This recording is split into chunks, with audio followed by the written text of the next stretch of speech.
probably going to switch over to the many checkpoints version soon, but kind of felt like doing a run or two of the normal map first.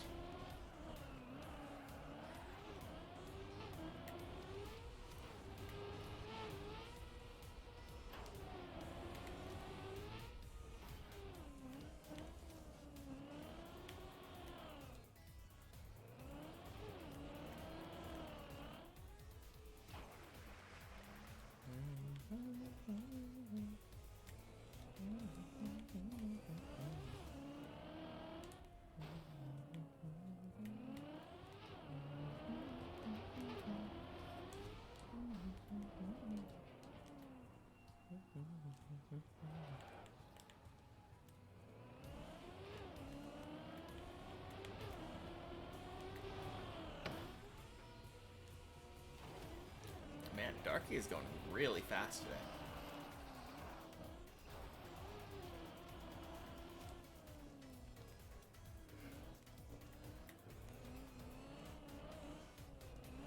Wait, or was... Never mind, I think it was Zyron that I was looking at earlier.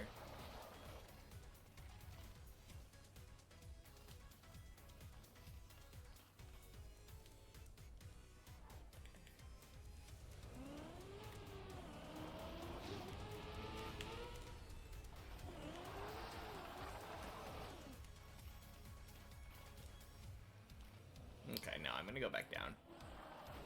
I've been getting the direct a lot more, but I don't really like approaching it from far away. I kind of just like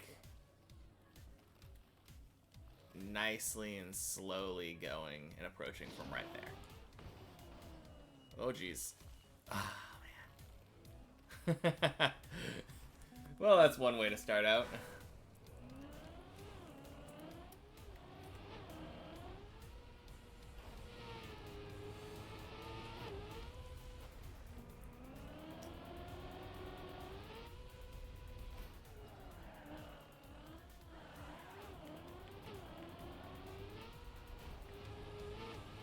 Yeah, that trick definitely feels way more consistent than it was before, but it still just occasionally gives me random trouble.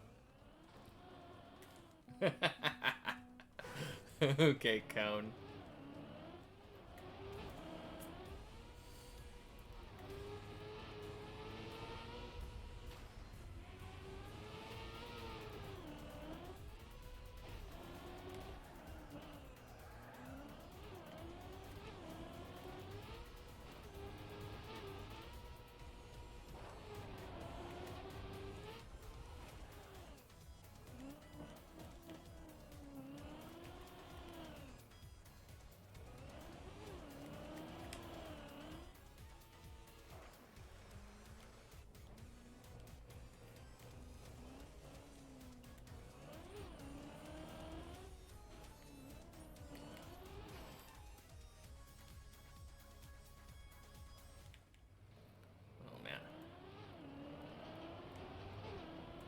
Carbonation has been agreeing with me today.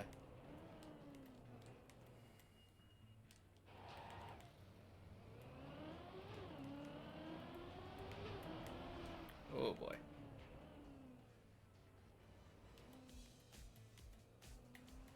Okay, I think I'm getting better at driving backwards a little bit. Possibly because of that jump before floor 2.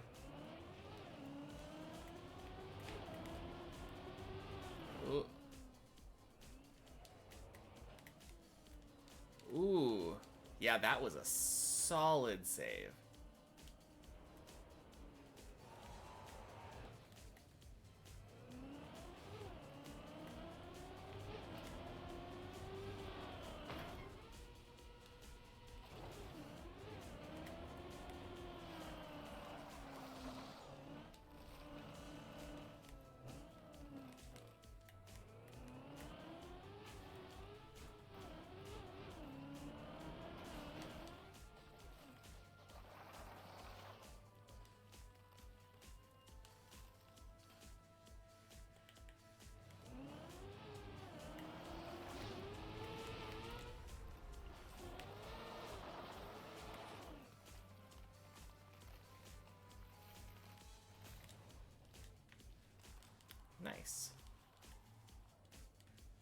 Grab that direct. Oh. Nice.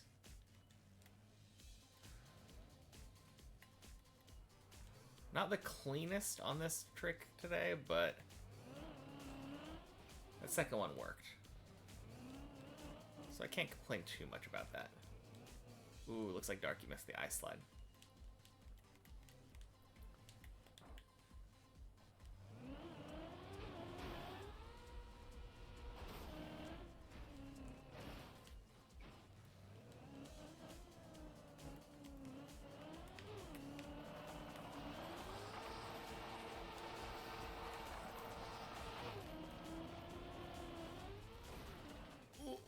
Come on, come on, come on, no! Ah, that is so unfortunate.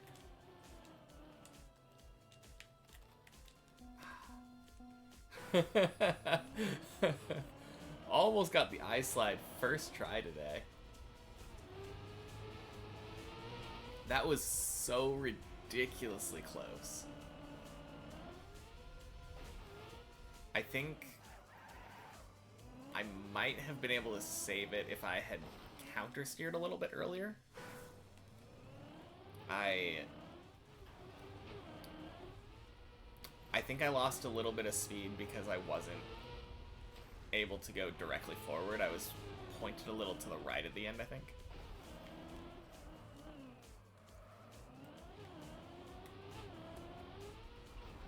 But my gut now, instead of telling me to straighten out, tells me, like, if I am pointing towards the platform, just don't straighten as much. And that's why I feel like I had a lot of speed there. It was a really good slide in the first place. I'm getting much better at actually, like, getting the ice slide and then continuing it and getting a good exit angle.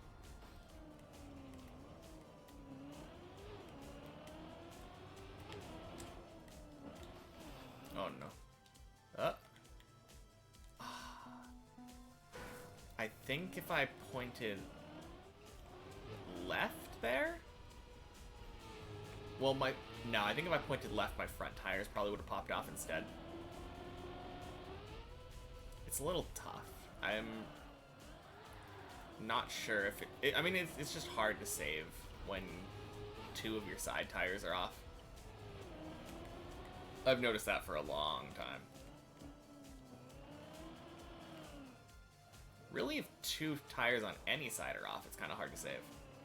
Because it's also hard to save if, like, both of your back tires are off. Like, that's applicable here a lot of the time.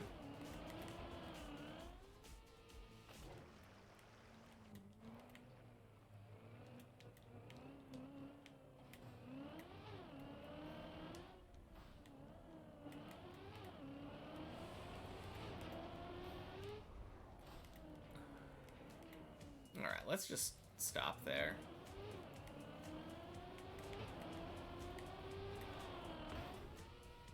We don't really need to, like, full speed it directly from the platform, from the jump.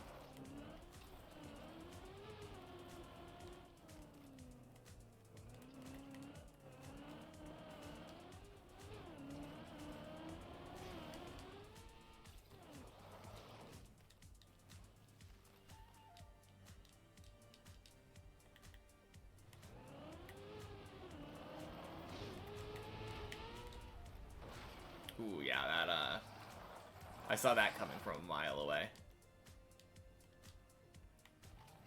As soon as that jump went off, I was like, this is going to clip.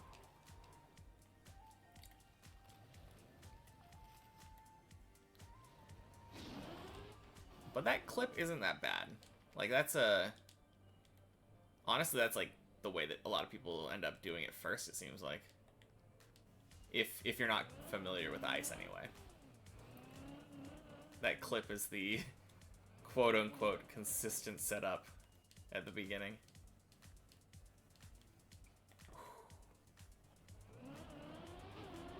I wonder where he was on floor 2. pillar jump, maybe? There's a lot of places to fall on floor 2, though, so it's... could have been anywhere.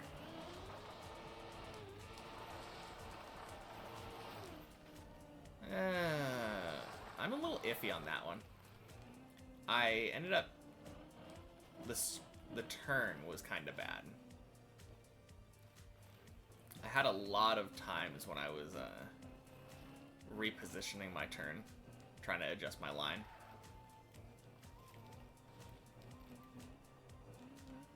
I'm just gonna go for a second time.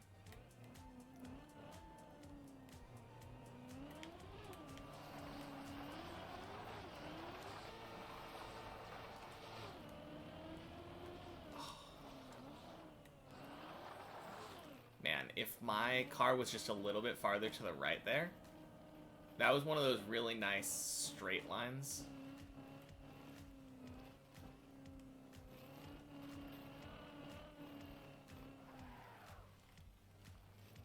One of those really nice straight lines where I can straighten out immediately and then just gather speed.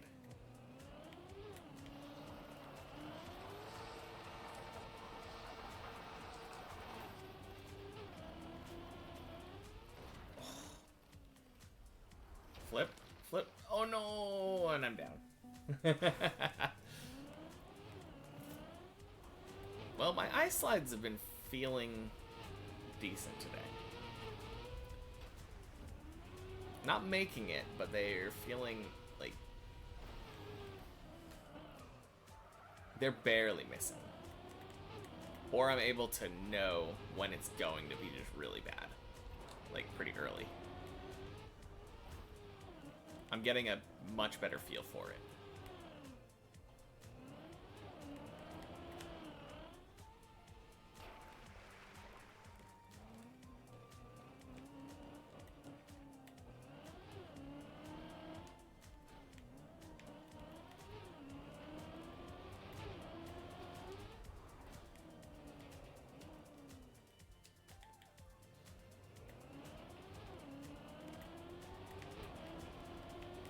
Ooh. Dang.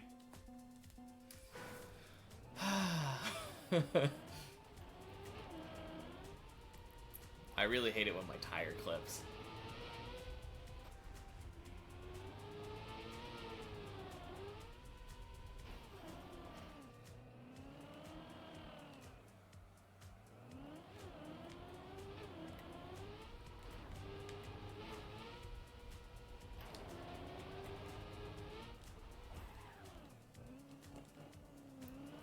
Man, I've only done that a couple of times.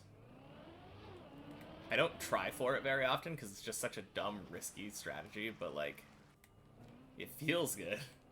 It feels really cool when I do it. I can definitely imagine a world where I like get that line very like ingrained into my muscle memory.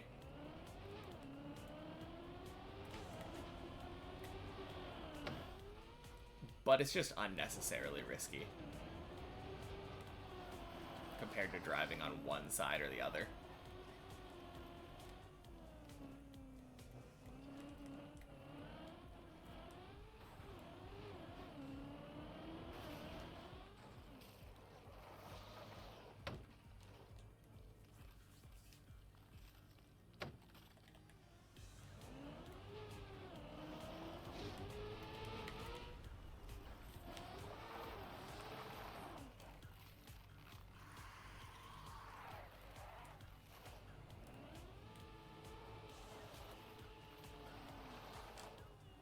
Fine, I'll go back down.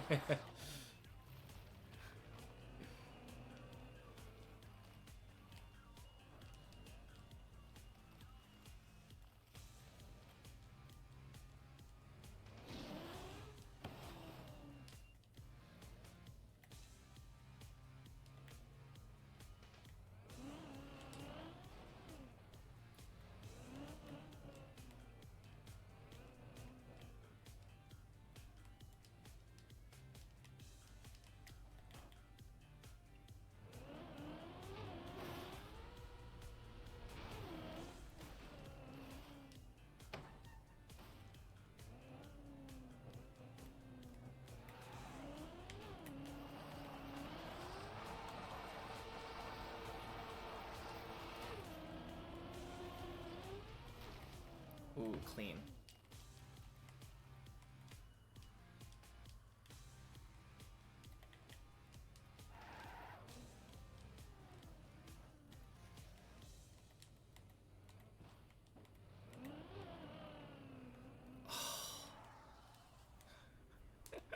That's so embarrassing. Dang.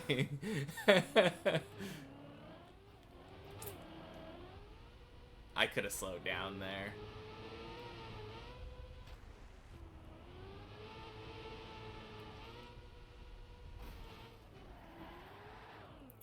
Big ol' rip.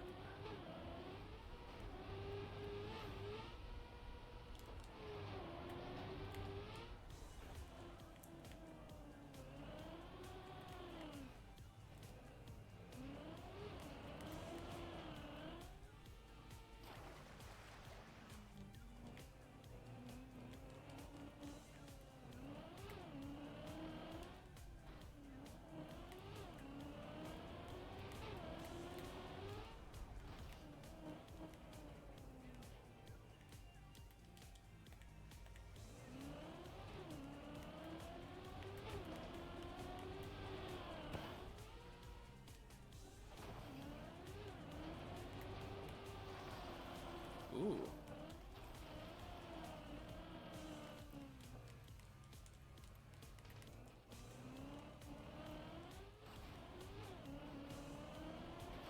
I think he just made it to floor 2?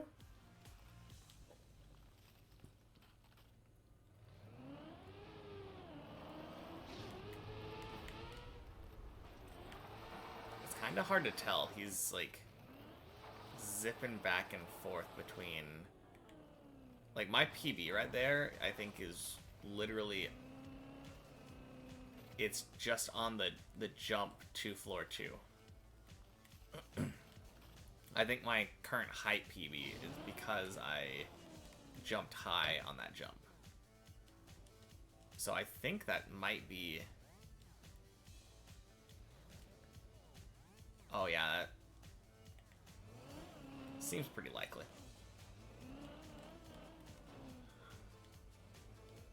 Oh. Pillar jump, probably.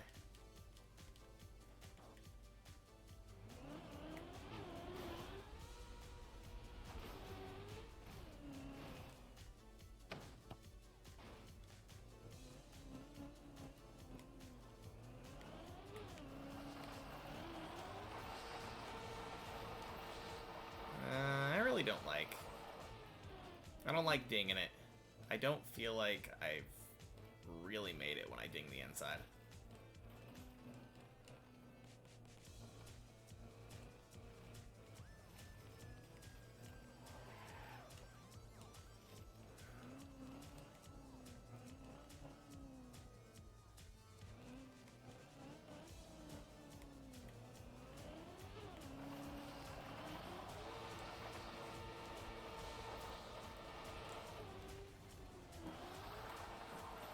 Yeah, that one was also kind of iffy. I overturned into the flat section, and that also feels really bad to me. Anytime I overturn and I have to like readjust from farther than 90 degrees, it feels super slow.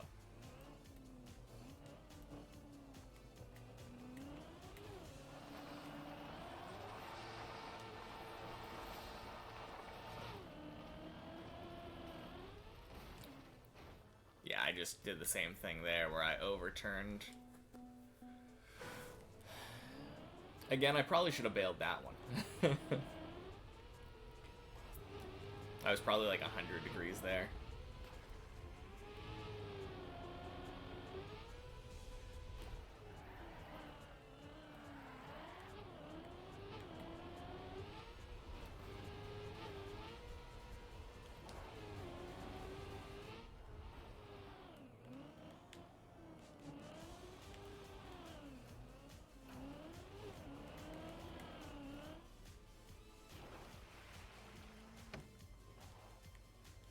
Yeah, I think once I hit floor 2, I might go to the practice floor again.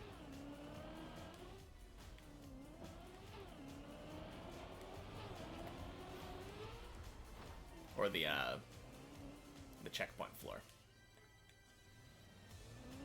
Because I kind of wanted to practice that first jump today.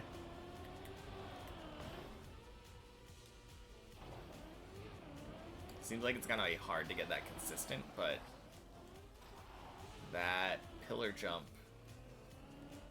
is gonna be a big blocking point for me. I can tell.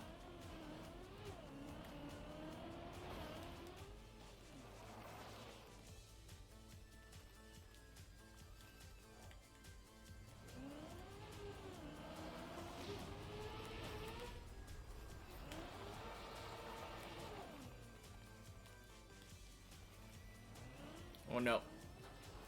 What am I doing? What am I doing?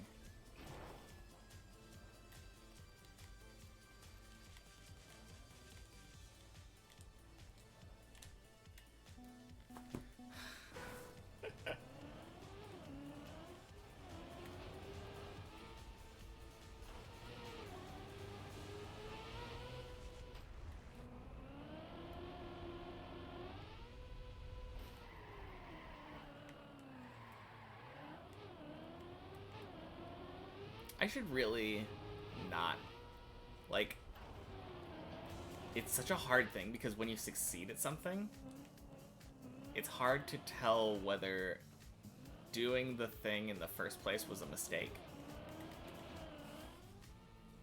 But I definitely feel like sometimes it is. Like, even if you get lucky and happen to do something correctly, doing it in the first place and taking a risk where you could have played it safe and been like 100%.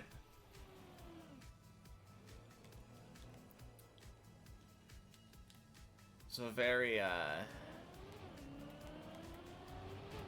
very interesting thing to be able to recognize when you successfully made the wrong decision.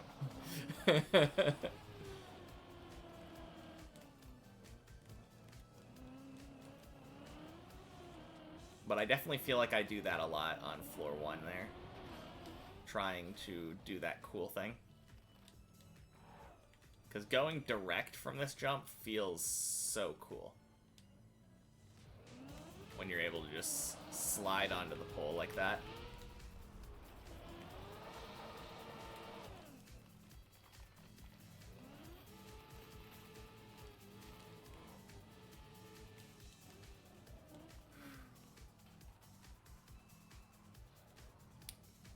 And then, after all that talking about it, I just did it again.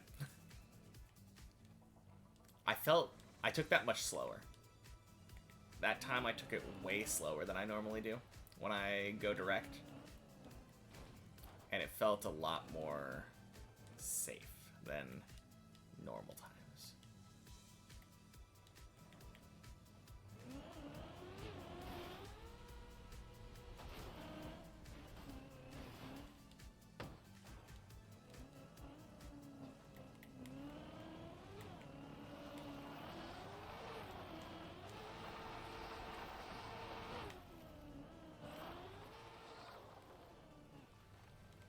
Yeah, that was way too wide.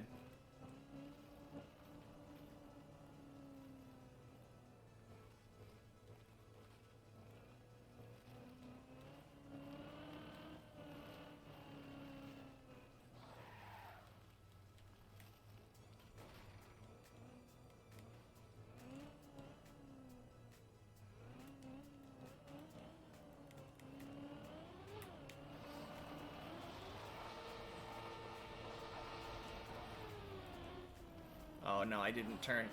Stop, stop, stop. Man, that is the worst type of failure. I didn't full send it, and I didn't stop in time. That hesitancy.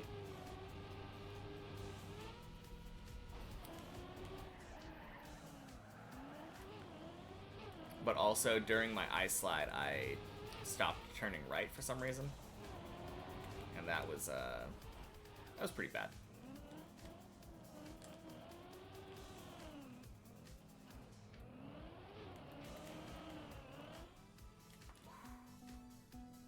is super slow.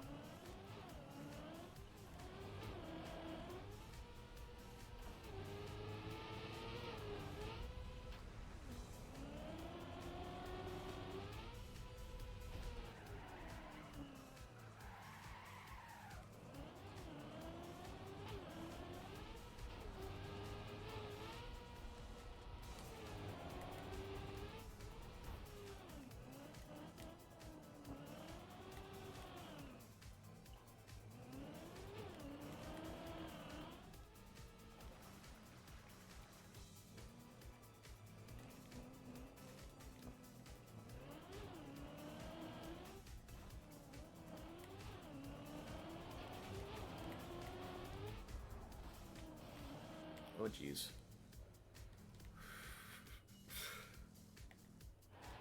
That was almost very bad.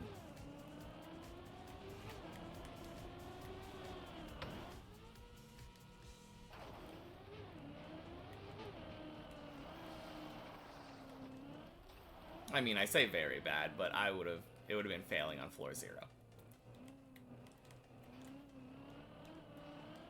So, like, 30 seconds lost or something.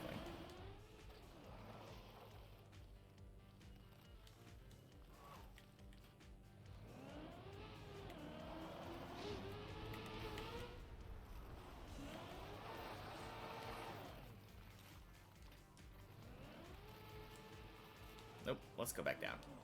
Back down we go.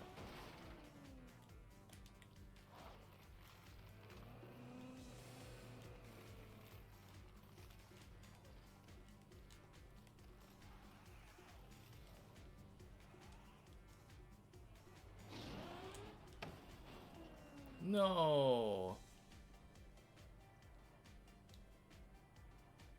Where does this go? Oh. Oh, dang.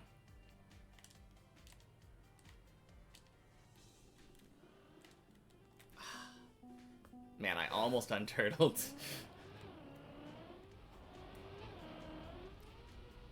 That might be a good way to fail it, though. Like,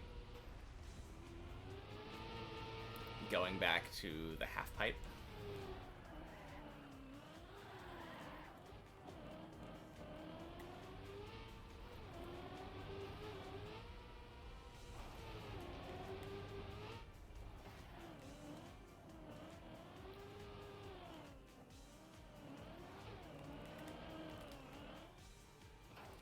Oh, oh no. Oh, oh man. That's so bad.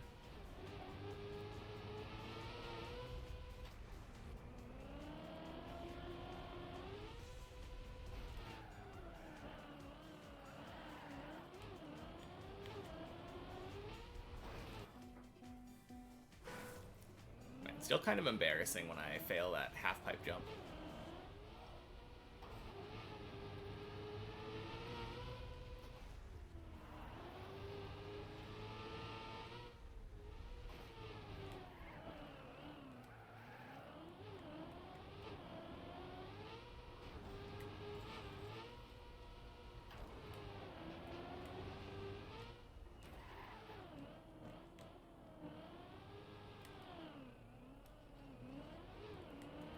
I might want to learn that faster way of doing the beginning of floor 0.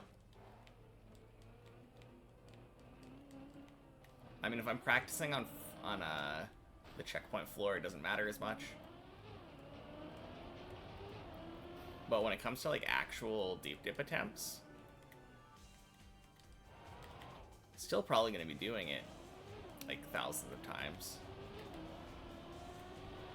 Thousands of couple seconds is a lot of seconds.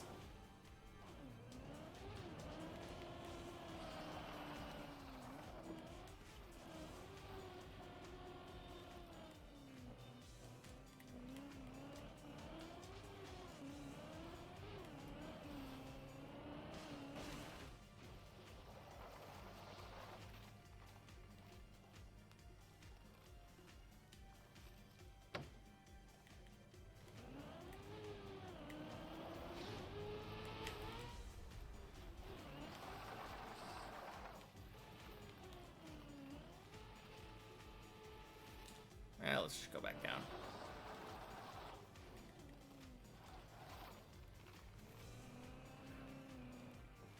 Alright. This thing has been giving us trouble today.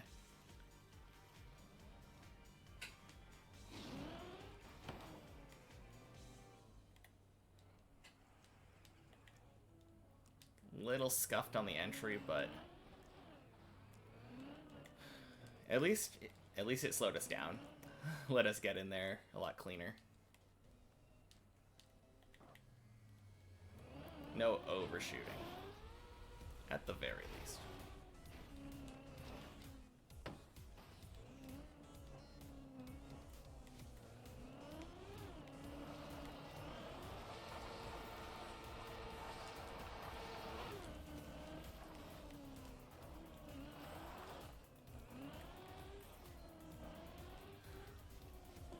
Man, I think I needed like a better release tap or something there, like, or maybe like more smaller ones.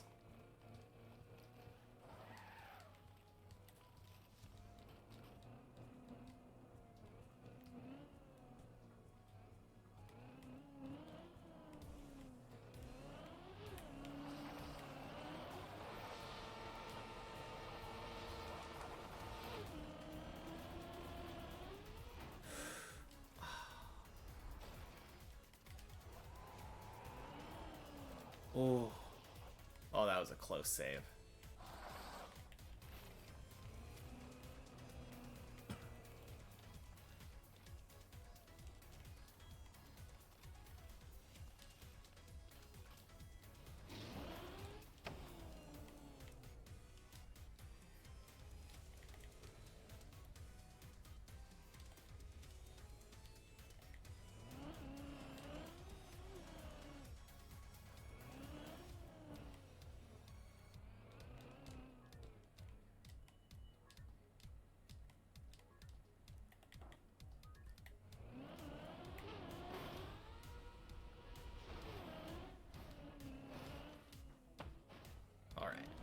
Let's do this.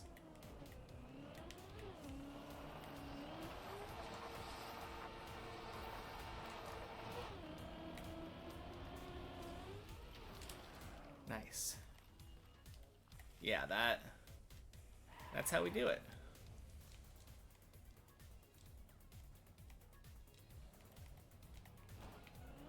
Nice, clean.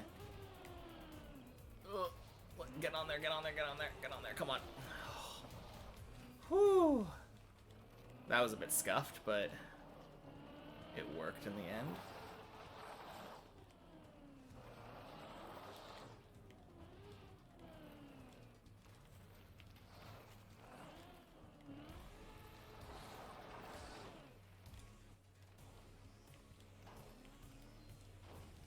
No.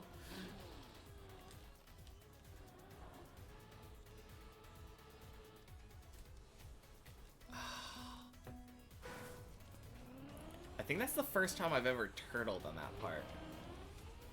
Like, trying to get into the thing.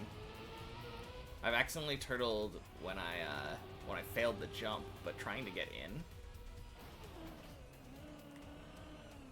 in the back of my mind, I definitely knew that was possible, but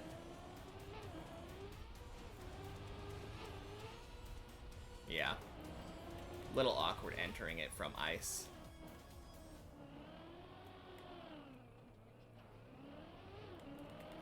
If I had to guess, I would say it's much safer to enter on the right side to avoid turtling. It's just easier to enter on the left side because it's such a big area.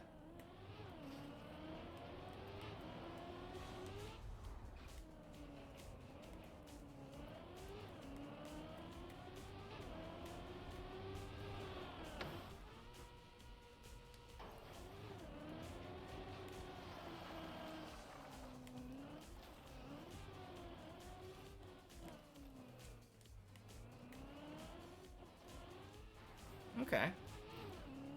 That wasn't a terrible floor 0. Minute 12.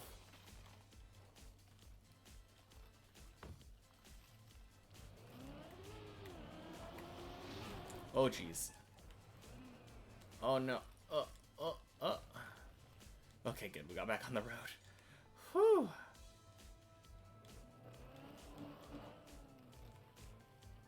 I don't know if that was just because my tires were icy.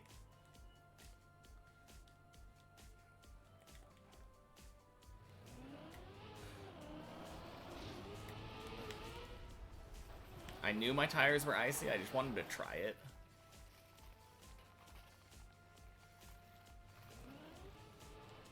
Oh, let's go back down.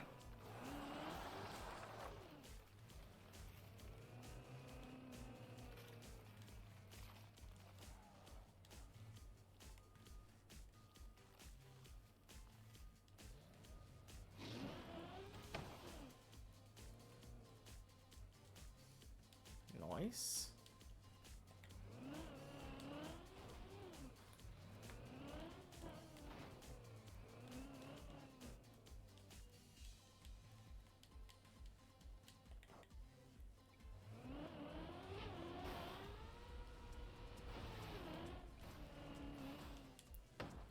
Man, that was kind of a trippy backflip.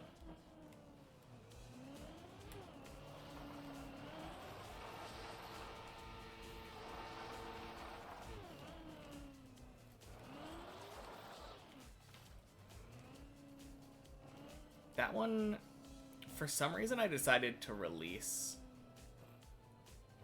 I don't know if I was actually going too tight, but I released and it ended up sending me way too wide.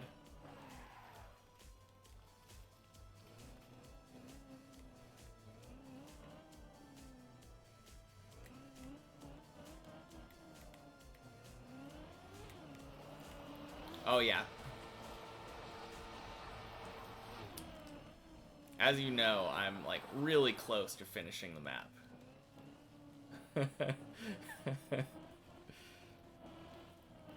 Anyway, how's it going today? Is it really early or really late?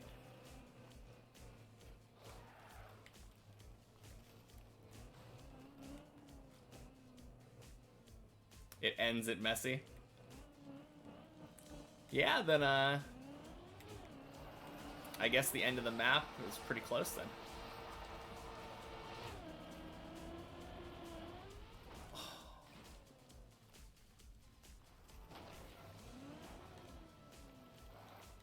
I did make the messy jump once on the checkpoint floor, so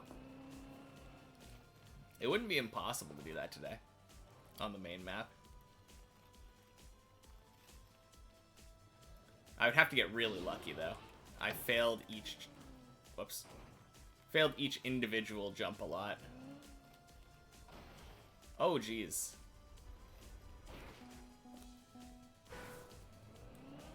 Right in the middle of the day. Okay.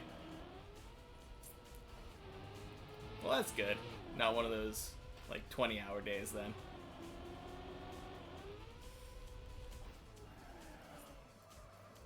Yeah, right now, the best that I got was, I got to right before floor 2 on that half-pipe jump. And somehow I ended up turtling trying to get into the half-pipe. So that was interesting.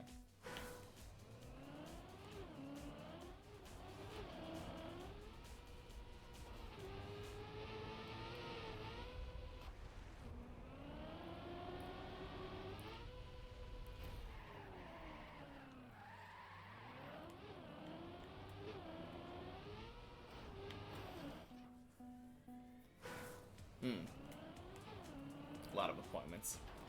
Yeah, that... That is true.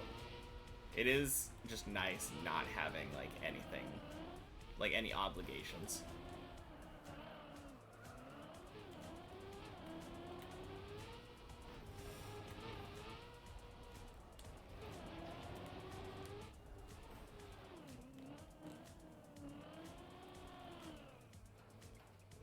I haven't really had to do that much this week either.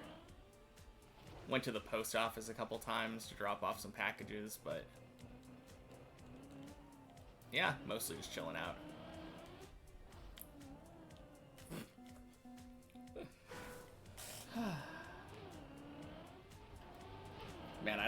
I do that. Sometimes I guess I'm not paying attention or something, and then, like, I just drive off that edge. It's always that edge, too.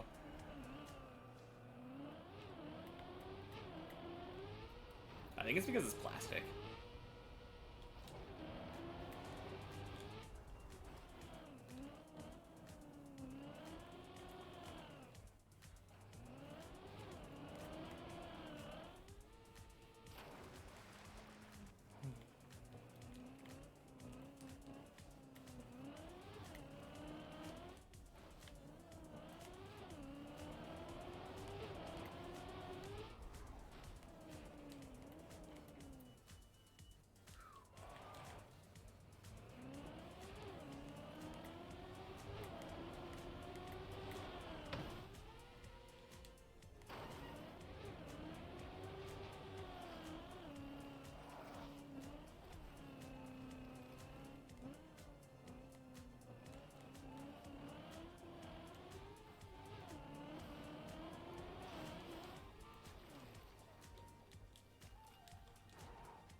Oh, jeez.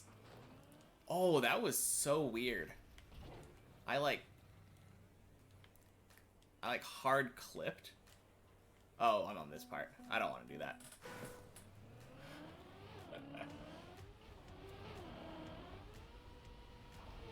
Yeah, my car just, like, went straight through that gap instead of how it normally falls down.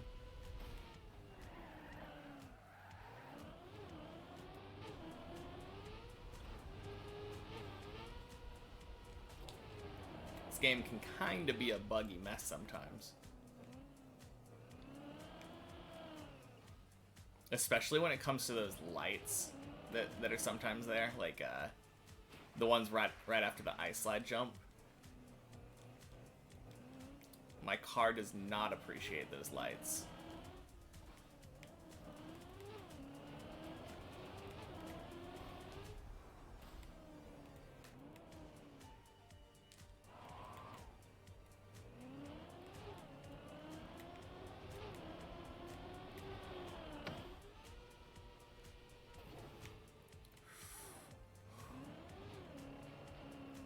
Oh, that's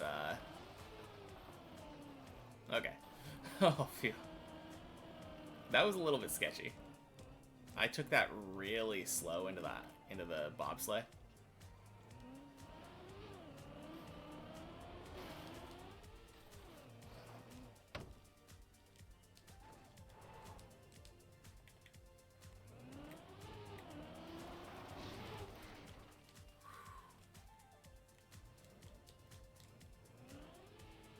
Oh, geez. I'm in a really weird position right here.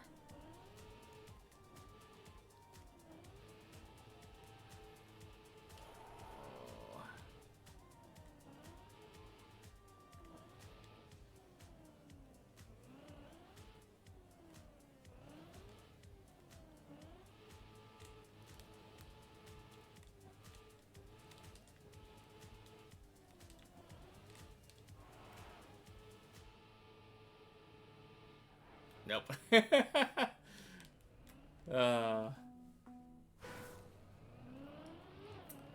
Yeah. I think that's the first time that has happened to me.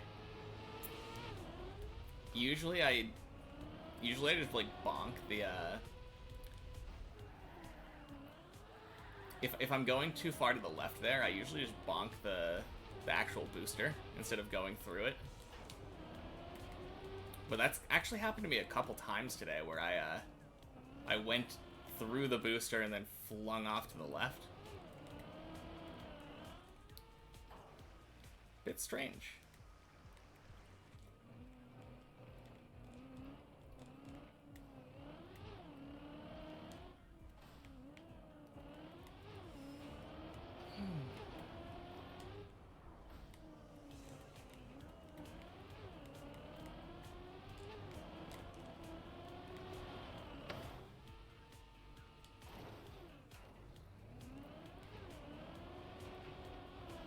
Yeah, exactly. It always seems to be like that.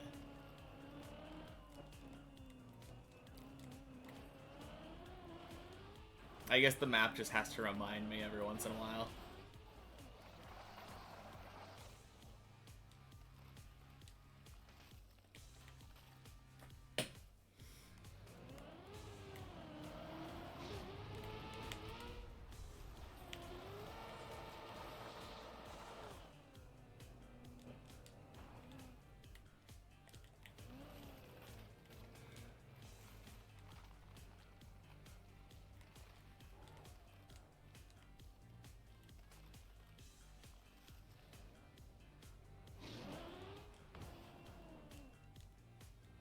Ooh, that was nice.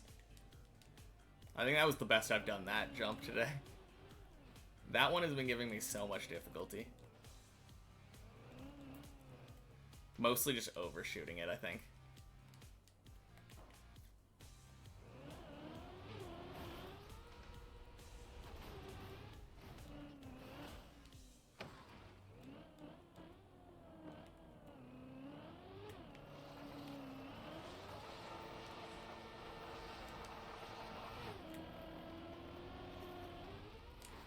Nice.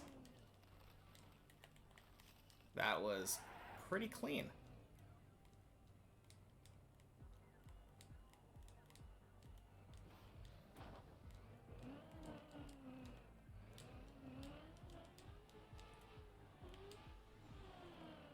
Oh, jeez.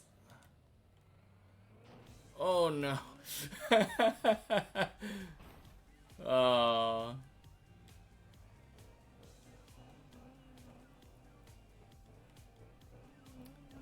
I still don't have a great way of doing that. Like, sending it feels like a 50-50. And I don't feel very comfortable when I'm stopping on it.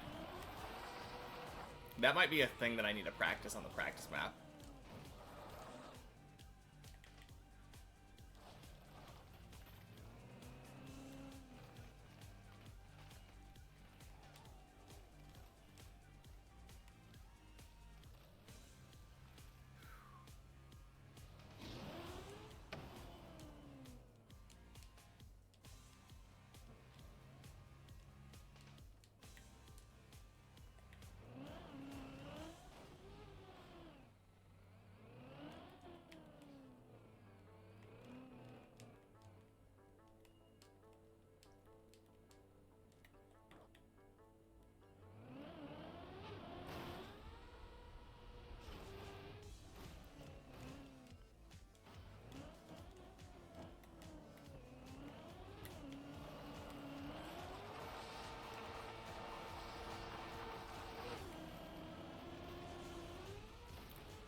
Yeah, twice in a row.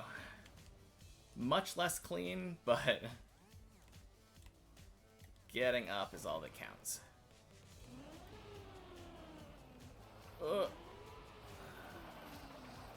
Yeah, that has happened to me. That's how I ended up getting up last time.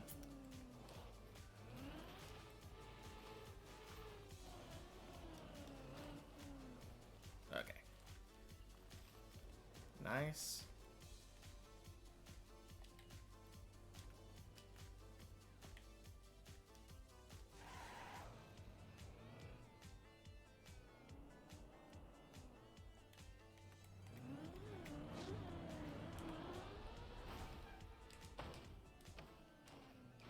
Oh no. No, no, no, no. Oh. Dang. I went too far to the right that time.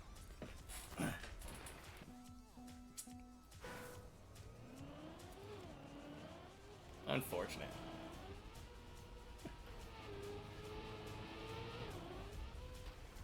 Why did I steer? Do you mean like on the entry, like before the booster, or like after the, when I was on the plastic?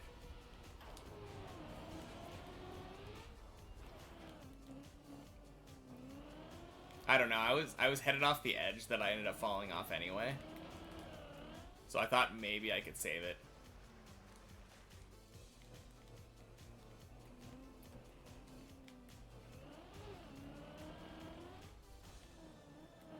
I mean, maybe I was wrong, but it felt like I was kind of doomed there if I didn't do anything.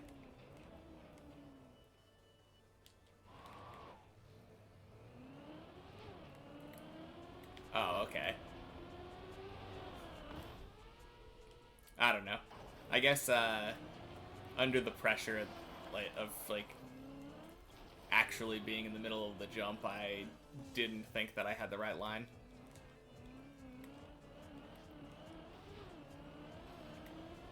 Which is probably why I steered. I was mostly, like, I saw that my car was getting back, like, upright. So I thought I might be able to just land upright on the plastic on the top. And if I was able to stop my car upright, then I would be able to, like, just basically drive off onto floor 2. That was my thought process at the time.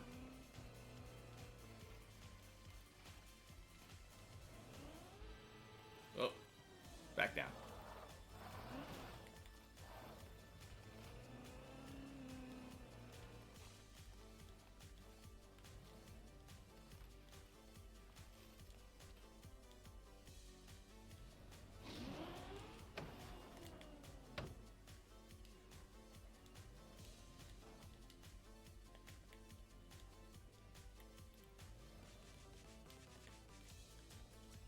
Yeah, I think mostly it just came down to not having the most experience with that jump yet. I haven't screwed up the actual jump part of it in enough ways.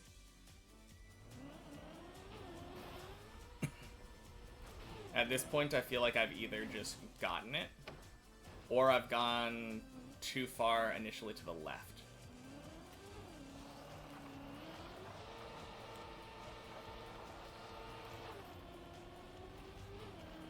Oh, no.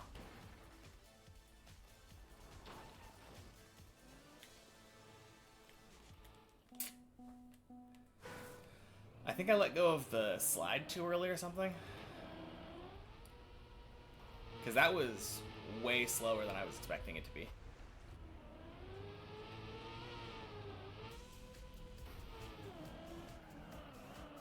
I felt like I straightened out pretty quickly, but then I ended up getting to 159 instead of, like, 175.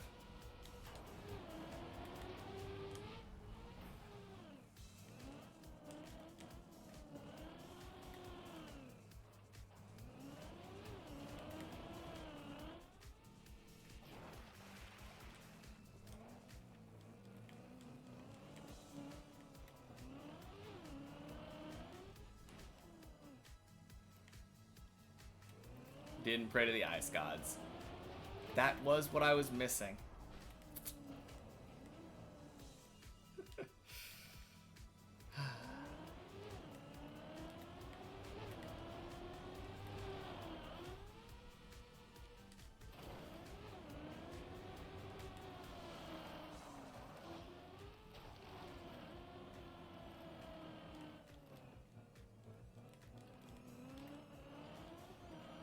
Oh well, this time.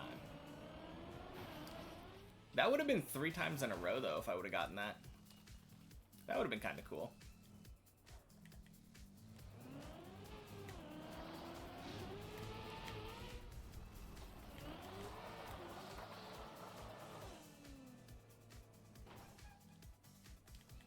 Yeah.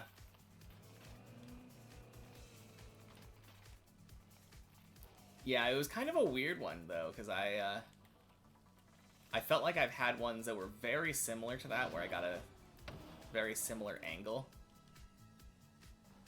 that succeeded, and that one just kind of didn't for some reason. Little unclear.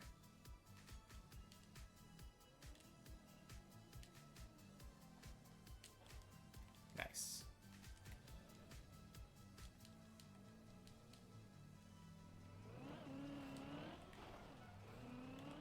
But yeah. Go again.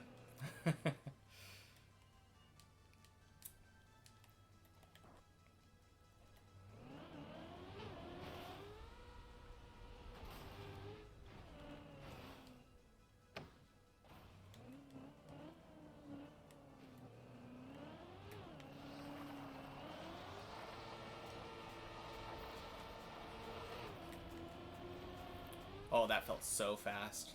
Yeah, I saw 181 when I got off the jump.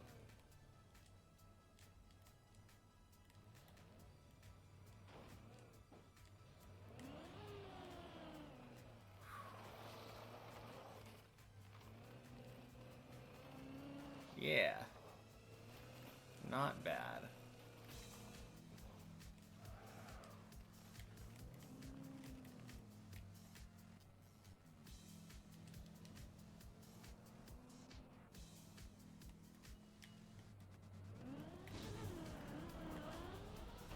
Uh-oh.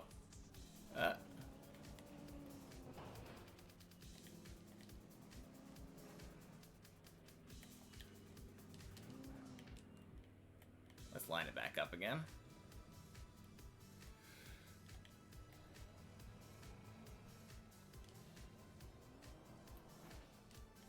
Oh, man. My car likes to bump that.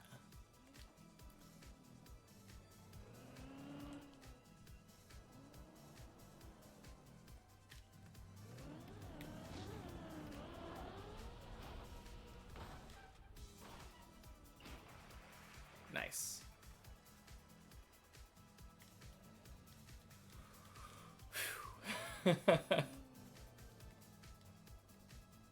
Alright, first time floor 2 today. Less than an hour. Just barely.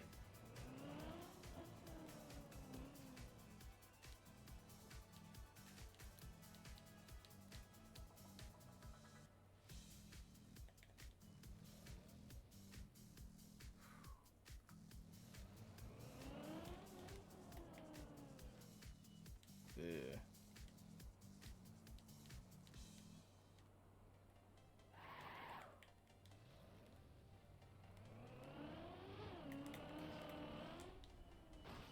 Oh no.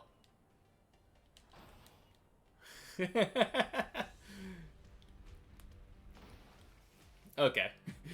That was my goal today for the main floor. I just wanted to get to right there, and then I'm gonna practice that jump now.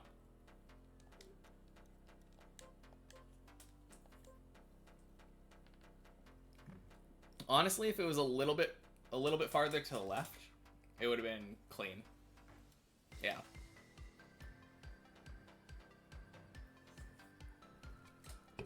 It definitely seems like near impossible to stop there if you don't hit that pillar, though.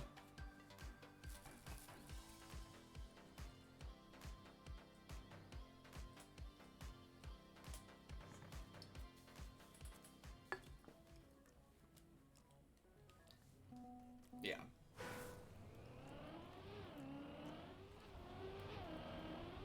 But yeah, fair enough.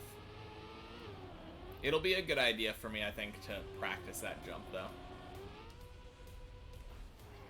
That way, when I do get to it, it's actually, like, in there. I think on my way to that jump, I'm going to practice that, the one after the ice slide, too. Oh.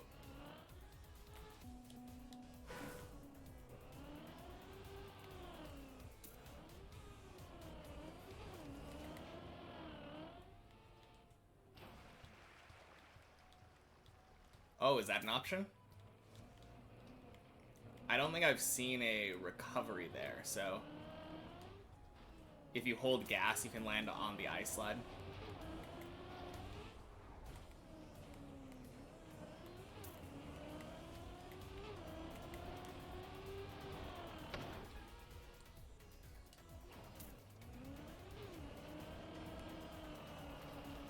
That is pretty cool.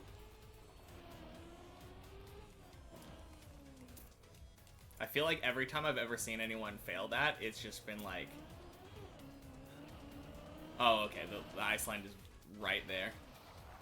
I feel like most of the time when I've seen someone fail that, it's just been like, alright, back to floor 0. But that is good to know. At least that means that you don't have to entirely restart every time you fail that pillar jump.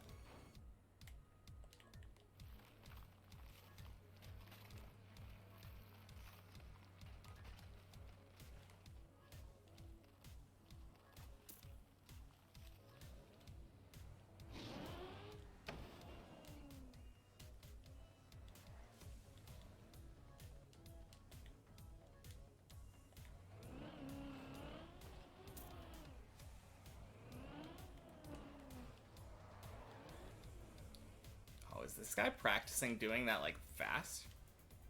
That's kind of interesting.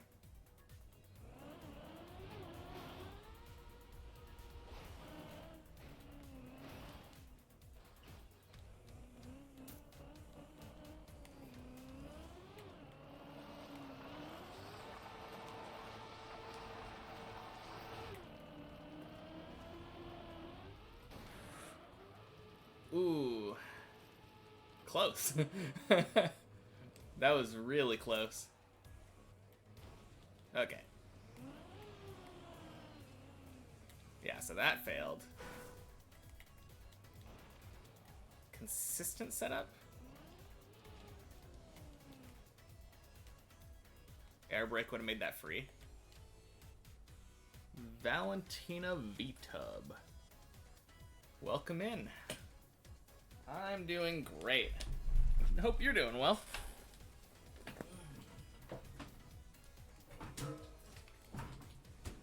Time to hydrate.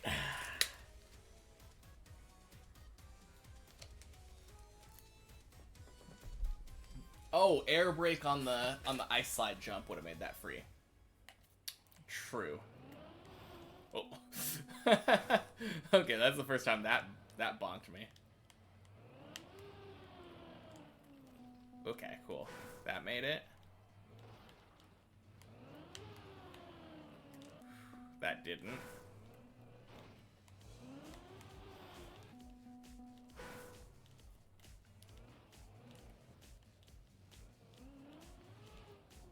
What do you normally do to set this up? Do you go over? Gassing a little early?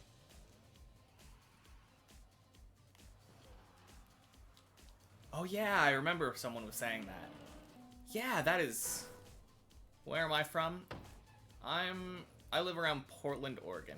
What about you?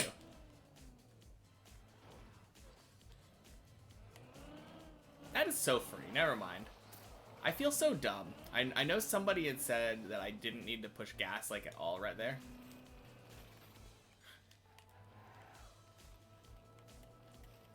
Yeah, that makes it so free.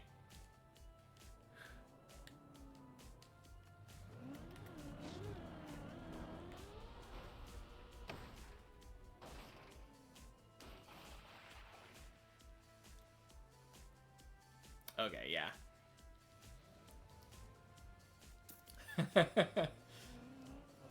Just not as early as I was, yeah. Like, gassing...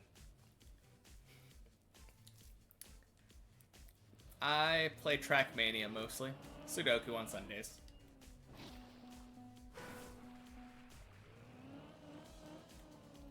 I do have to warn you, though.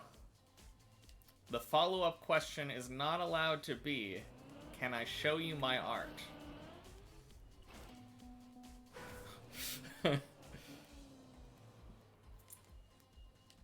Less than 24-hour account? Ooh. That sounds like a sign.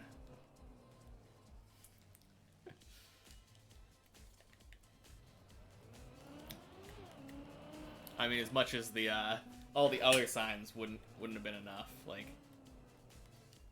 yeah.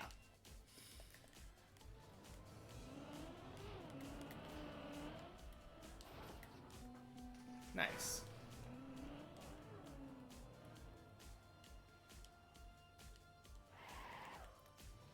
I wonder... I would like to be, but not really. Unless you consider... I looked at my ad revenue and stuff, and in the last, like, month, I have been making about a penny an hour.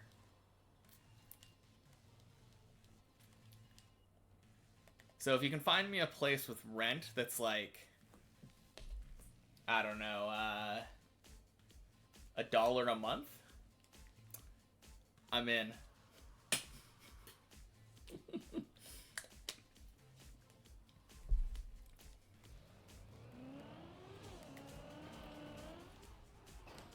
Ooh, that was clean.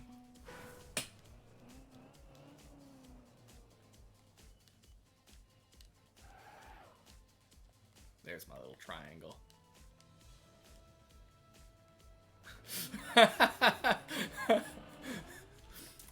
No problem.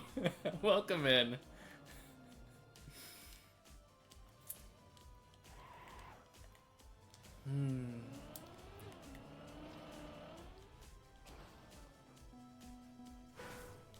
Oh yeah.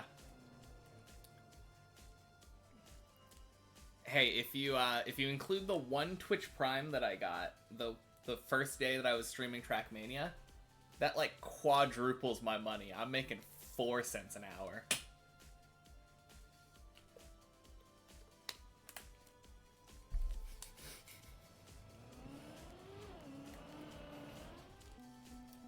But yeah, clearly full-time streamer here.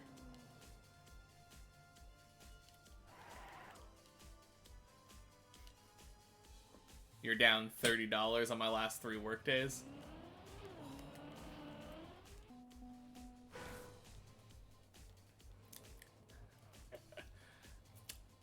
No, I don't.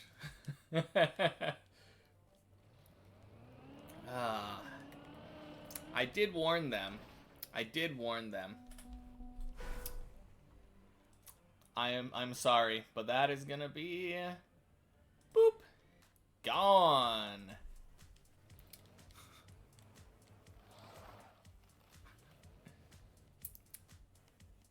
Man, I need to make some amateur artwork and then try to like Uno reverse card these people. I think that would be a lot of fun.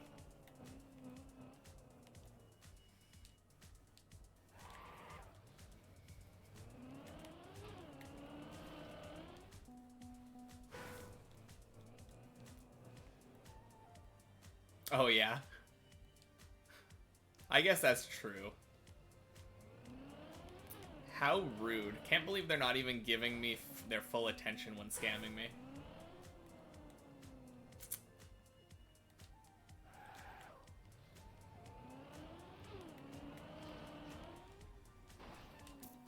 No. Anyway.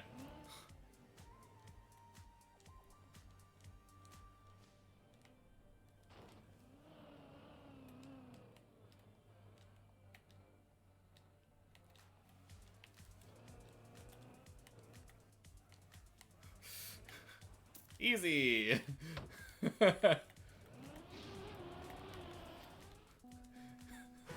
Okay, I'm gonna go back because I wasn't done practicing that.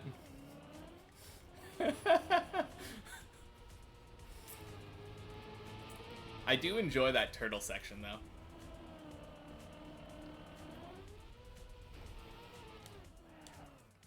So different from how you turtle.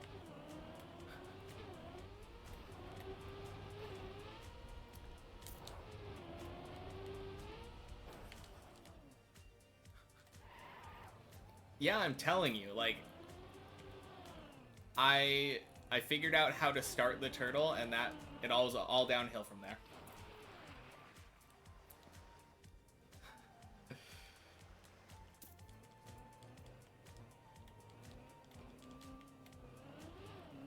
Not really. It's just like it feels so consistent now.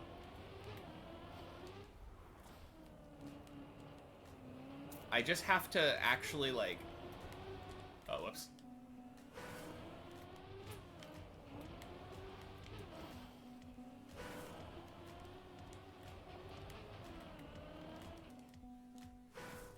Car was barely rocking and I wasn't worried at all. I don't know, it was rocking enough. From my experience, you don't have to have it rocking that much on this particular turtle. It was a little bit iffy at the end there. I will give you that. I kind of just had to trust that the inputs of like when you turn into the wall, that it would just unturtle me.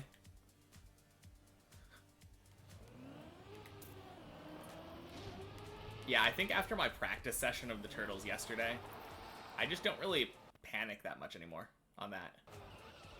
Oh, that made me panic.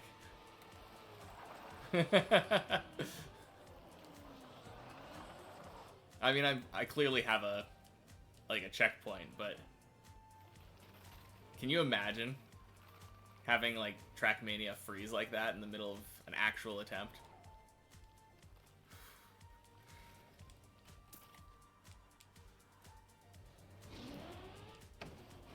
It's such a funny thing though. Like, turtling was making me so nervous. And then I just practiced it for like 20 minutes or something.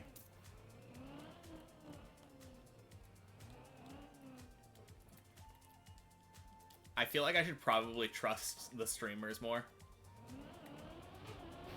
I feel like I always see these like really good streamers saying, "Oh yeah, this thing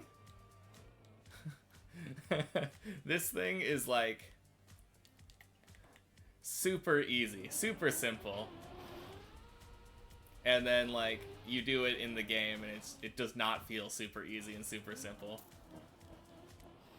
And then I watched that Janet clip and they were like, "Yeah, turtling, super easy, super simple." And then I do it and it's actually simple and easy. Like, imagine. Oh no.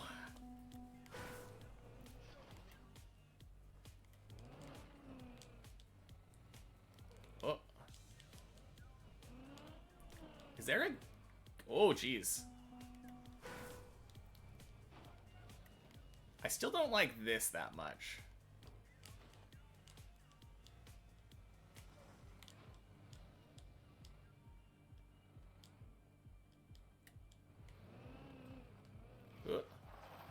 Go down later?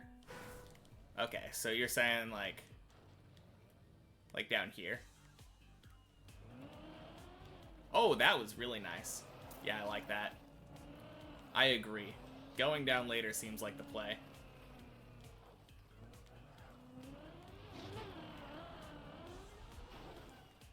What? Do you see that? My car got like stuck on that. That was so weird.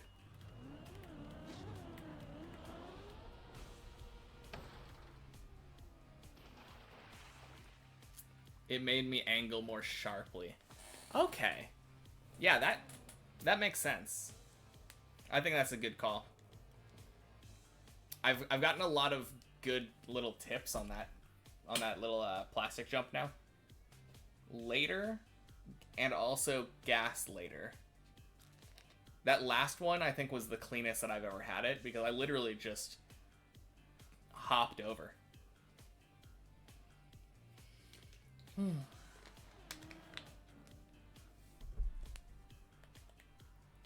right.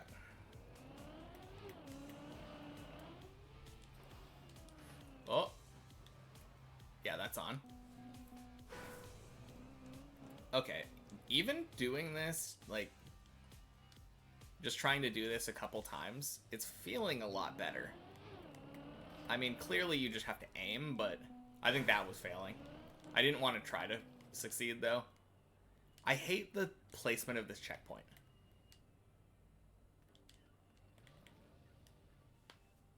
Oh, yeah, on that one right after the ice slide. That is true.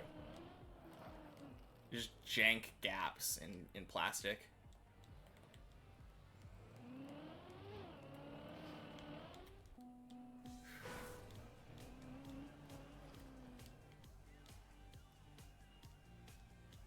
If I'm not angled sharply, I'll just carry on to the left.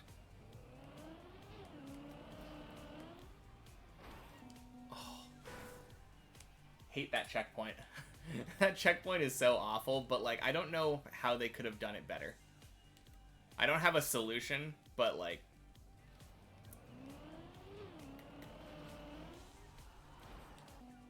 because I can understand people not wanting to have to do this pillar jump every time they want to practice the turtle section.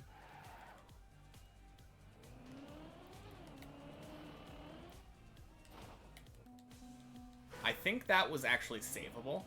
Like, I think that one I would have been able to get back up.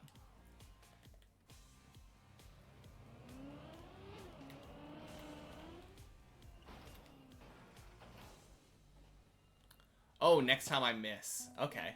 Yeah, let me try that.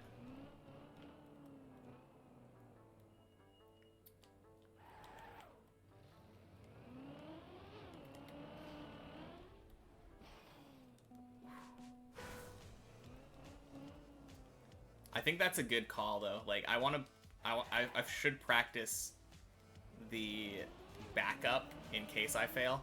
Like, right here. Oh. Yeah, there we go. Yeah, that was pretty clean. I mean, I'd have to ice jump again, but like... Or ice slide jump again, but yeah. Way better than floor 0.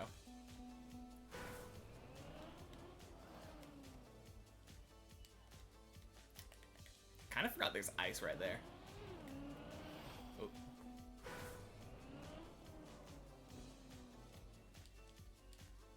Saves 2.5 minutes. Yeah, exactly. Oh. Unfortunately, there's that plastic right there. So if you don't fail fast enough, you just kind of bounce. I think I've seen somebody save that, but like, that seems so inconsistent.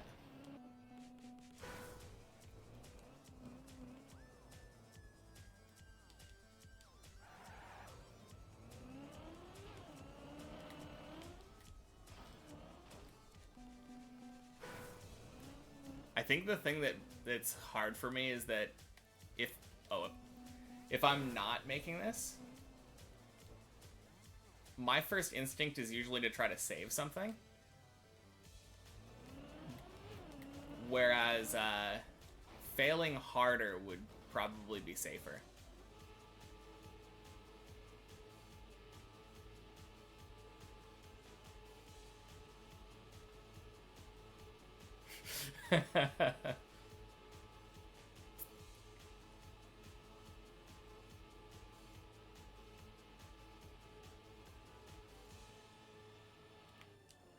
Oh, man. I think I needed to slow down. Like, I was holding gas, like, just full speeding it there. I think once I reached near the end, I should have, like, started tapping it. No. Man, yeah. That checkpoint is, Oh, whoops. I kind of want to try, like, learning this backup more.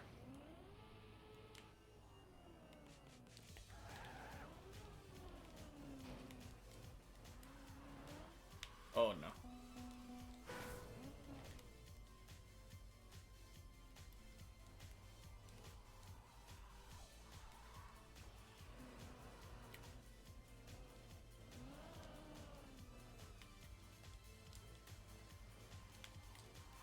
Oh, that felt bad.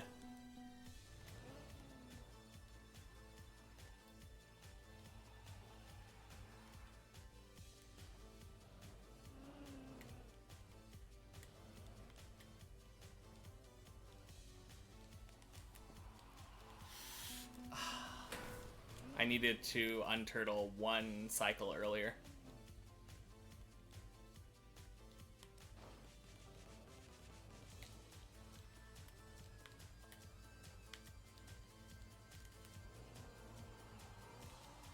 There we go.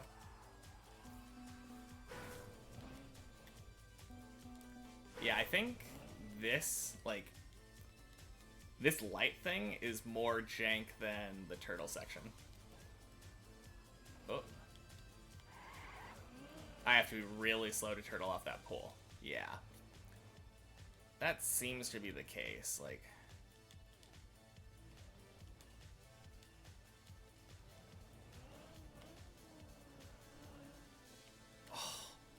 Even that, I was like almost at a dead stop, and it was still too fast to turtle off the pole.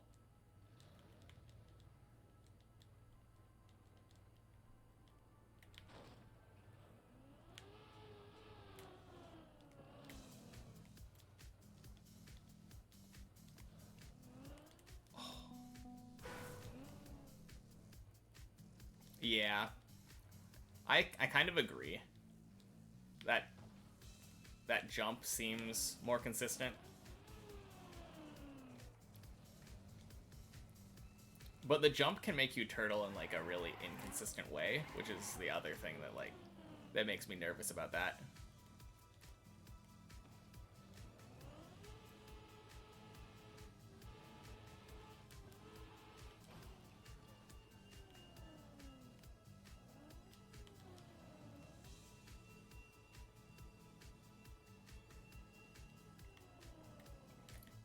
Plus, I kind of just want to get this this turtle set up like once, at least.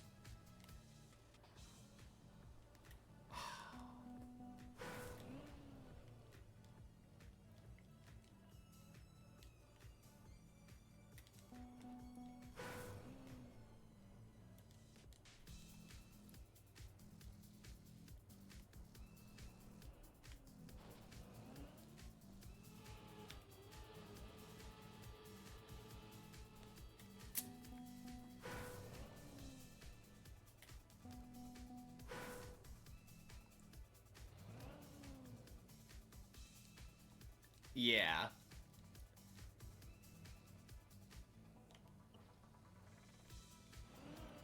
Turtling from the jump is pure skill issue.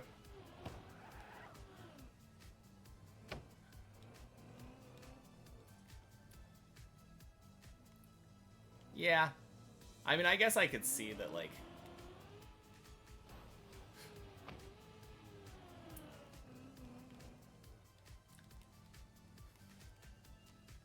I think any setup really is, like, 100% if you practice it enough. That's the main thing.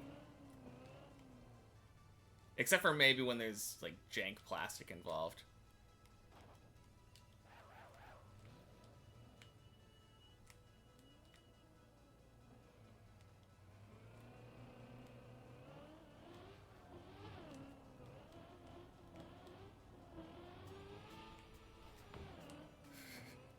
I have no idea how you do that, though.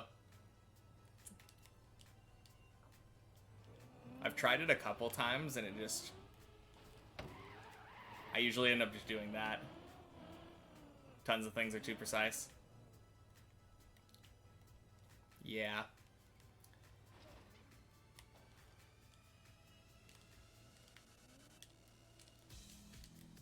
Oh, whoops.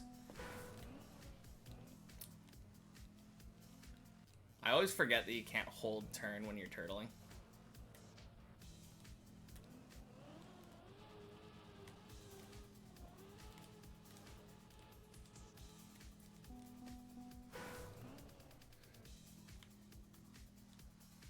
No person is a task.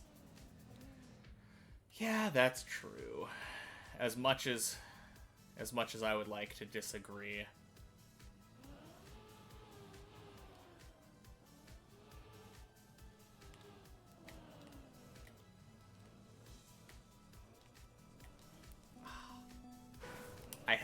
I held too much and it slid.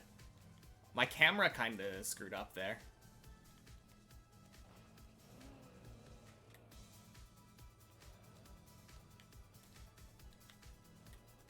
Oh, that time I tried turning with the wrong tire.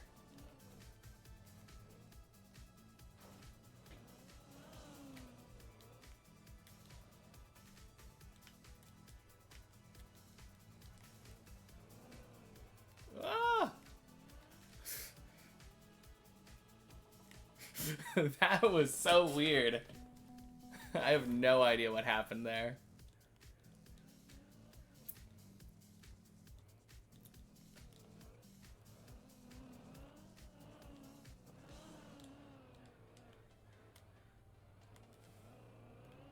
There we go.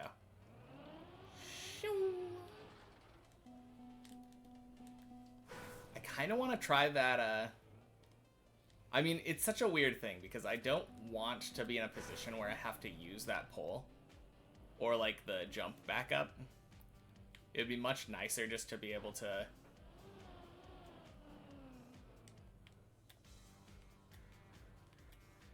Oh. I turned at the wrong time.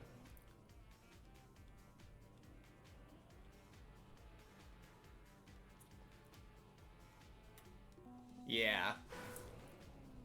Yeah, it's the grip flipping me over. I get that. I was just, I was talking about that one time I, accidentally, like, re-flipped over and was still turtling, like, on top of the wall. That was kind of jank.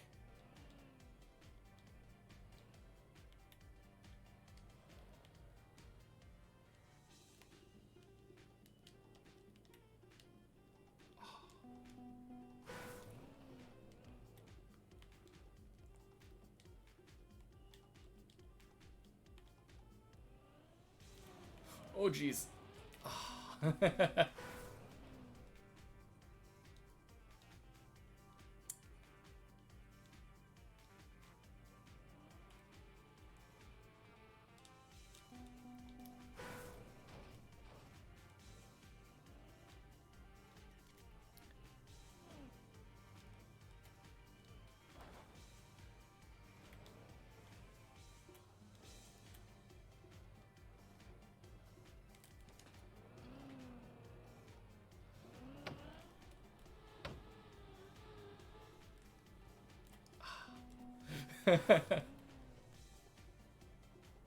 Yeah, every once in a while I do something like that.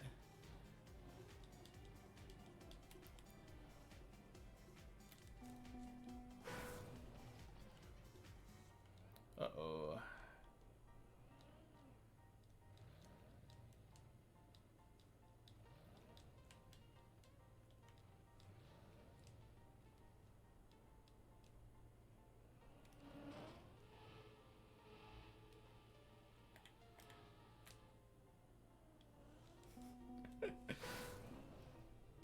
That was kind of a funny dead turtle.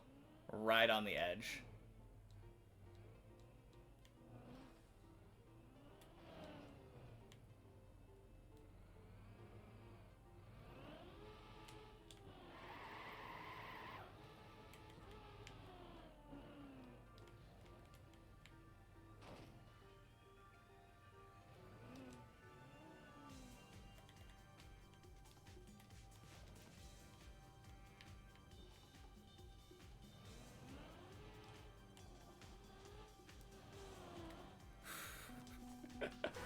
Yeah, I don't know how people do that. Like the backup turtle.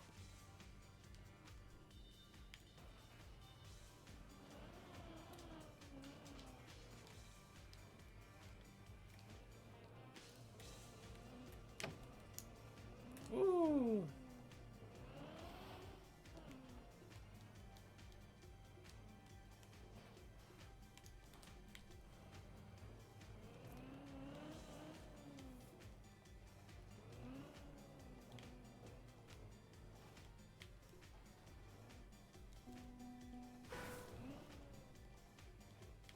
Like that, but slower.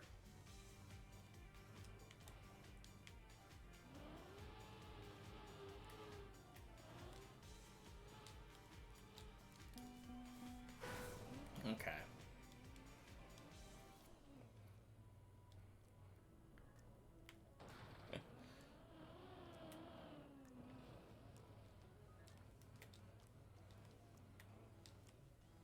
Oh man. I turned at the wrong time and lost all my momentum. Such a tricky thing that I still fail a lot.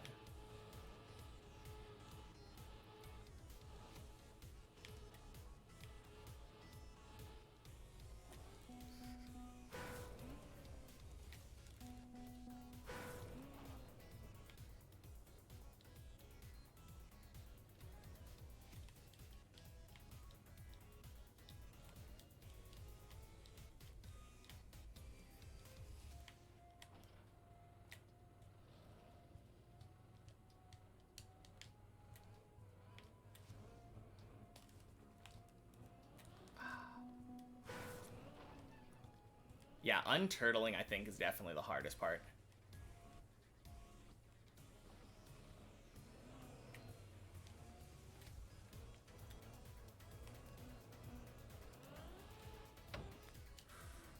Oh. Okay, so if I were doing this, now I've got one tire on here, and I can just kind of slowly go around there. Yeah, so I could have gotten that if I wanted.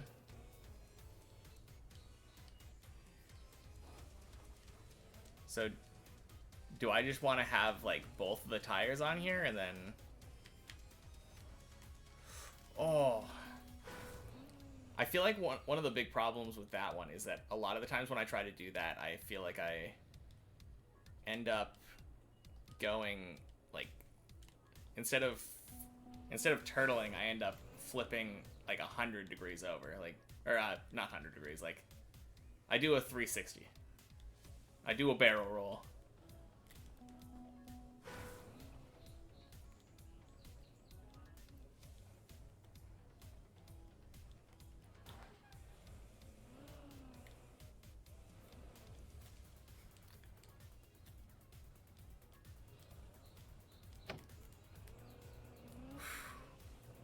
That was that was such a slow turtle. I had like no momentum at the end.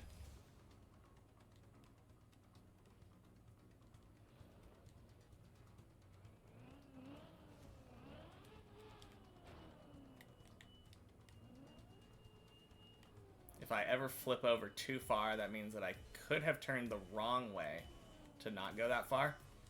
Oh, you can like counter steer it?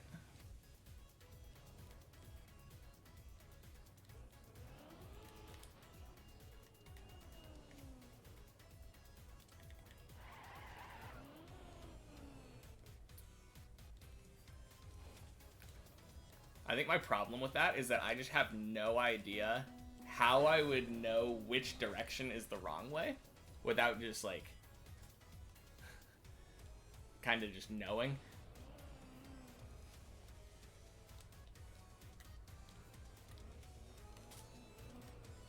Woo!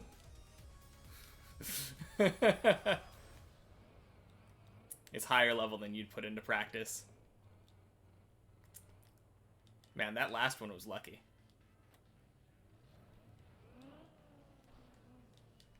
Oh.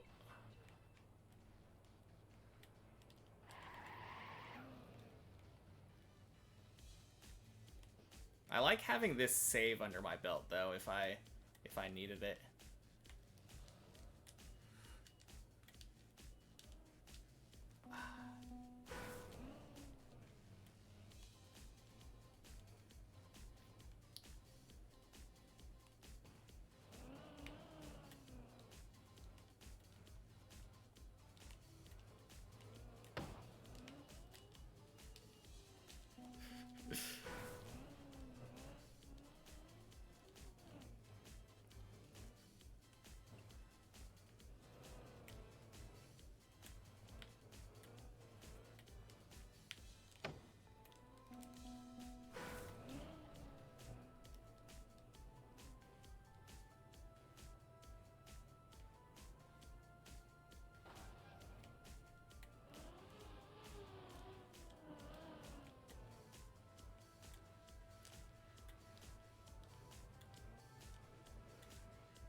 That was fun.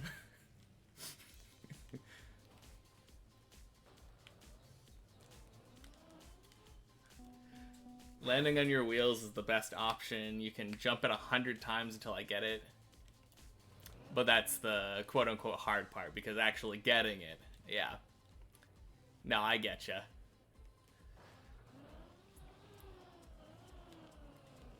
I think, honestly, it might just be a good idea for me to, get it consistent so that I can actually just turtle off of these lights. Because that feels pretty safe whenever I'm in a position where I can just... Like, this is gonna fall 100% of the time. I don't like these lights, but when I am able to get off like this,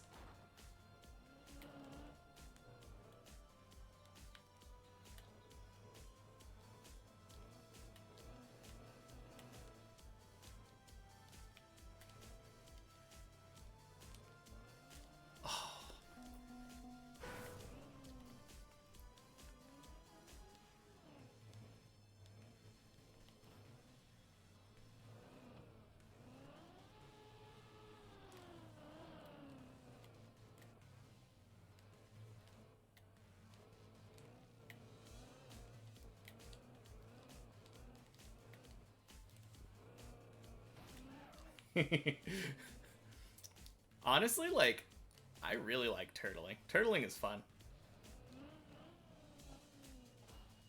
So I'm guessing that in order to get off of this pole, I need to get both of my tires on there.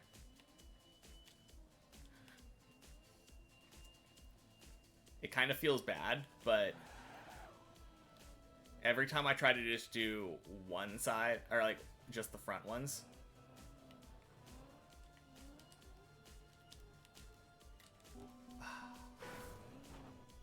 yeah, every time I try to do just the front ones, it doesn't really work for me.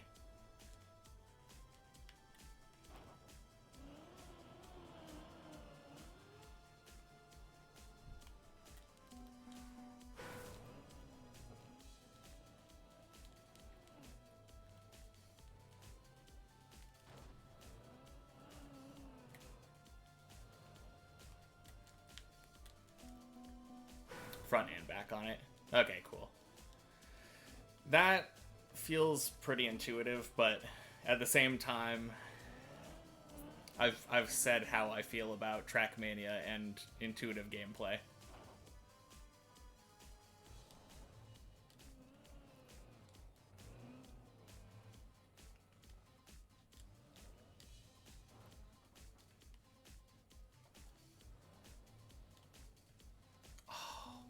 That was so close. That was super close there. I needed to...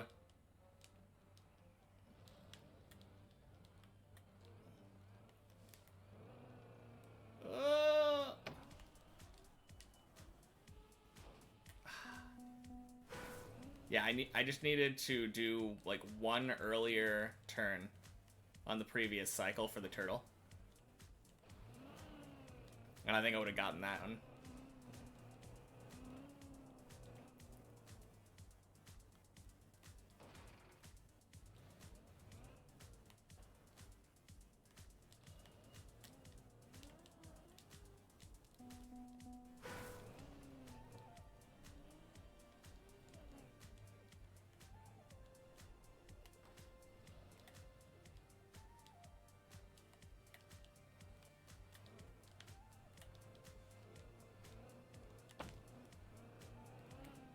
I should be turning toward the wall the last time you were on the opposite side.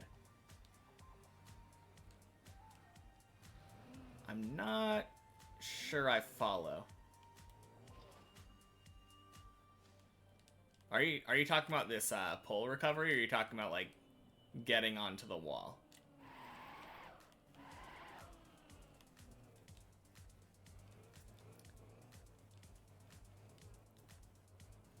Because I feel like I understand getting onto the wall for the most part. Like, usually I can get it. A lot of the times I've been screwing around here, so...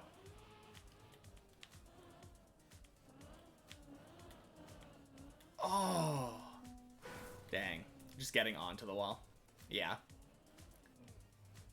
I've been actively trying not to get, like, hard onto the wall. Just because I don't want to, I don't want to get that checkpoint, but... Yeah, I'm trying to get to the turtle, and then unturtle on purpose over here. No! So close! Okay, turning toward the wall the last time. Okay, so you mean like instead of being parallel. Let me just see if I can do it as an example. That might be the easiest way of clarifying. Oh. If I can just get the turtle.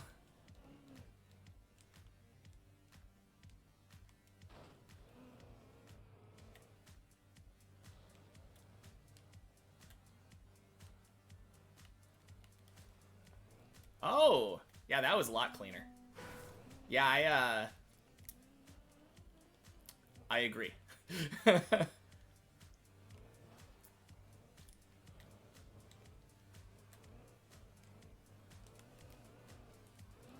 Oh, jeez.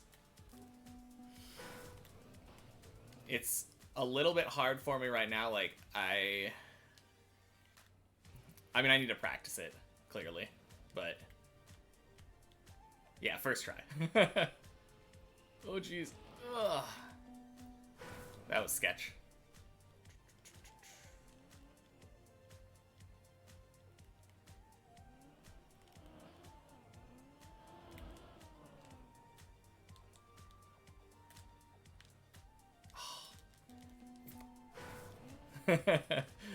Man, dumb mistakes. Dumb mistakes of turtling on the wrong side. Oh man, I probably should have gone the other way.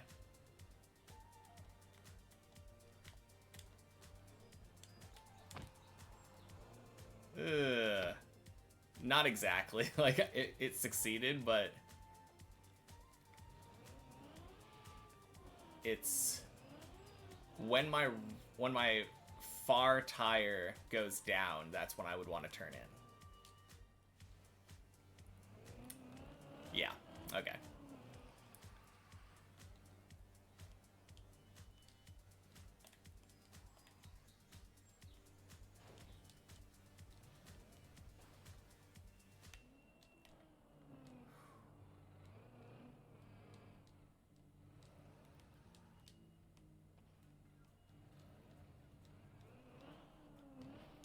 Man, this is so hard to get on this, but also, like, be really slow and get off on a turtle.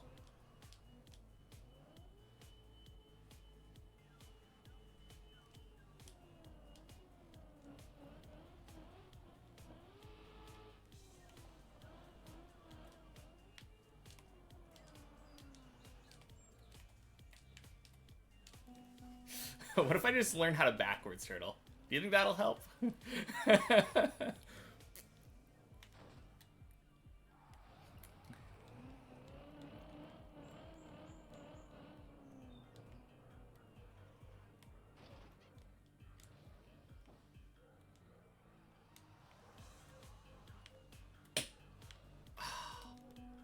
feel like every time I try this, I always end up just barely not having enough room.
Ooh, that was closest.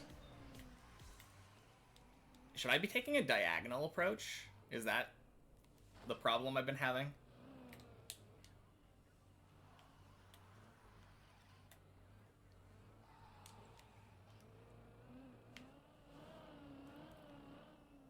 That was kind of weird. Oh wait, no. Turning...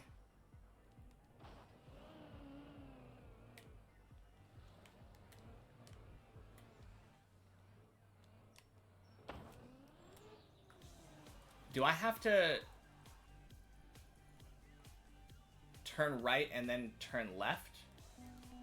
I mean, I got it first try, but then, like, now I'm kind of blanking.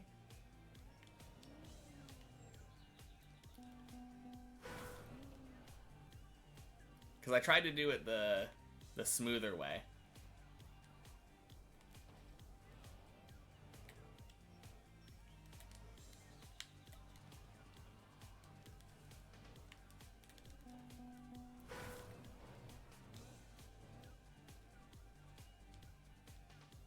has to be down when I hit it. Okay.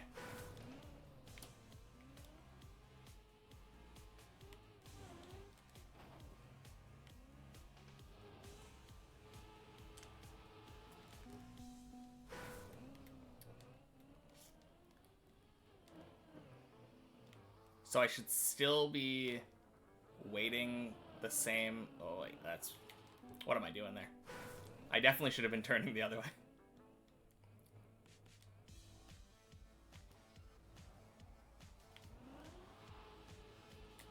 Everything else I've done upside down, there's rhythm. Okay.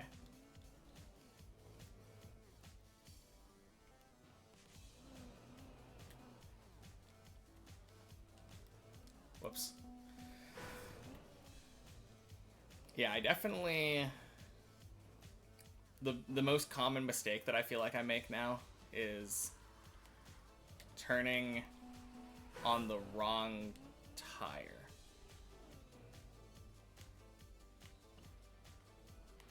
Like, if I'm trying to turn right, I do the left turn with the wrong tire on the ground.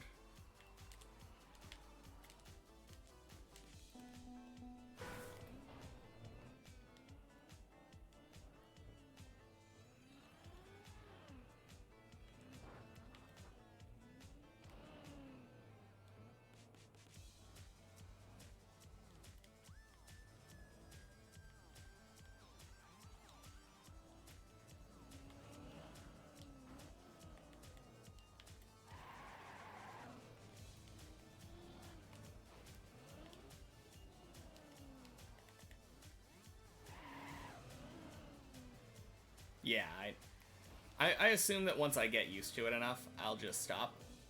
Oh, huge. Crap.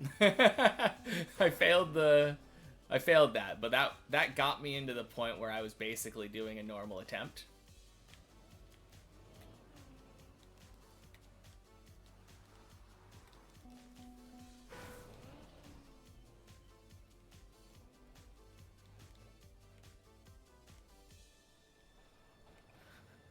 Yeah, I don't know, like, Man, that is so funny seeing other people go for that strat. Oh, whoops. Man, I think that one would have been fine, but I turned the wrong way.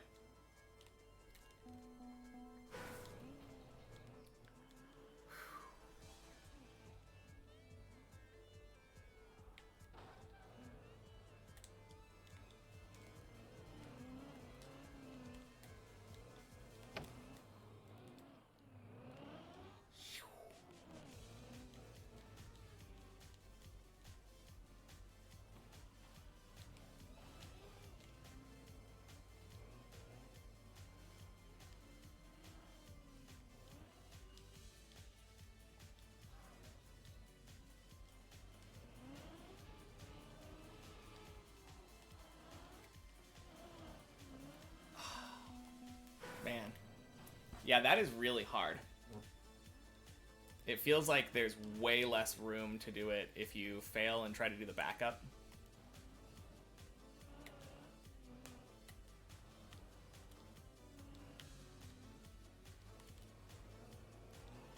Okay, that was pretty clean.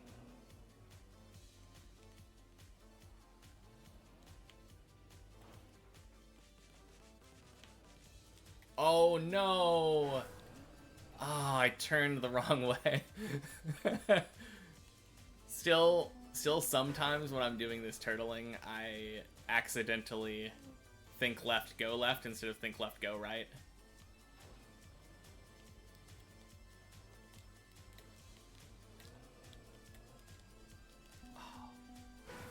I don't really like going right here. I really prefer turtling the other way.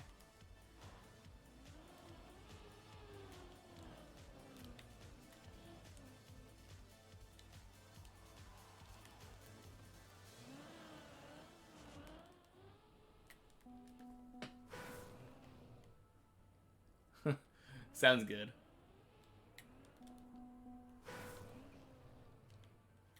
Oh, man.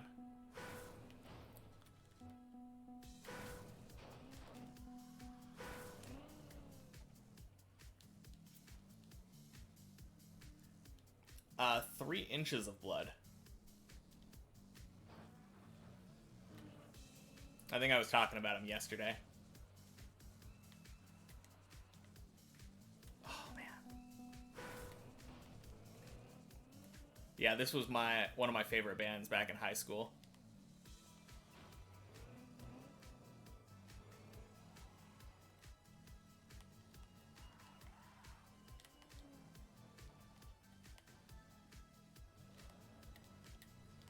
Oh, man. It's really hard to make really tight transitions. Like,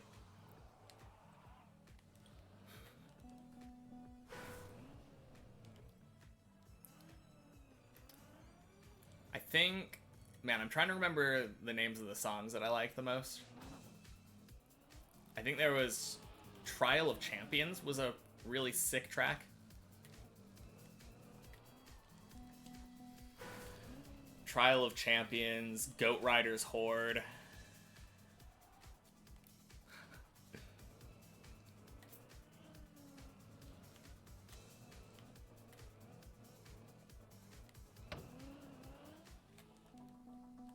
Man.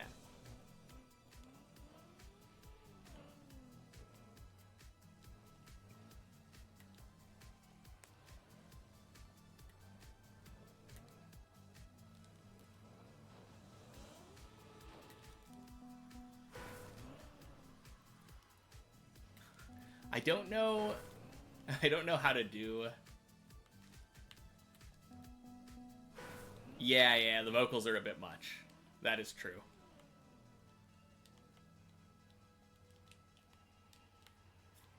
No, for sure, for sure. It was like the only band that I really listened to like that. A lot of the other ones are like lower, like gruntier, I guess.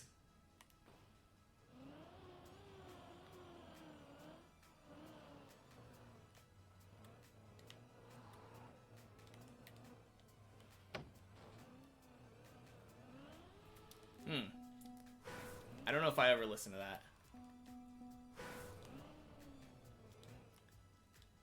I basically had like 3 or 4 bands that I would listen to in high school, and then I kind of stopped listening to like metal afterward.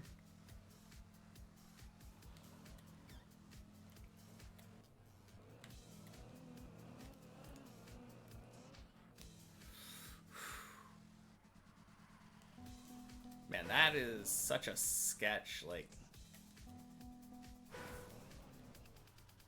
PBS horror movie show in the 90s. Huh.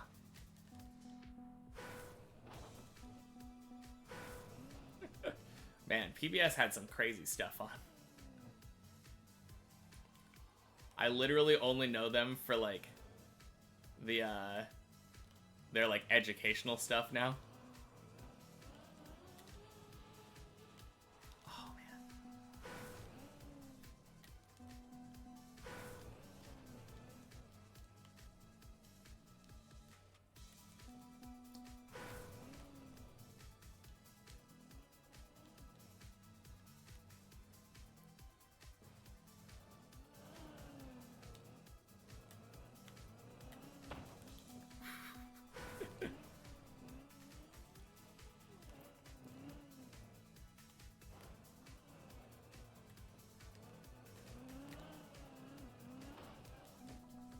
Man, I'm kind of excited for the turtle floor now. I was like super nervous about it before, but now I'm kind of looking forward to it.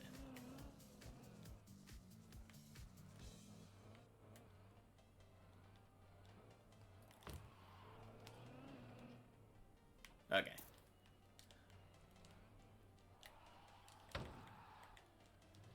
I'm gonna go back and do the other jump one more time.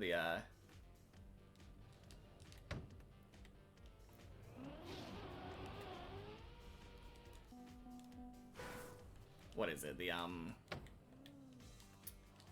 The first jump of floor 2. I'm gonna try that again. Like, probably right after I do this jump once. Oh, too far to the right.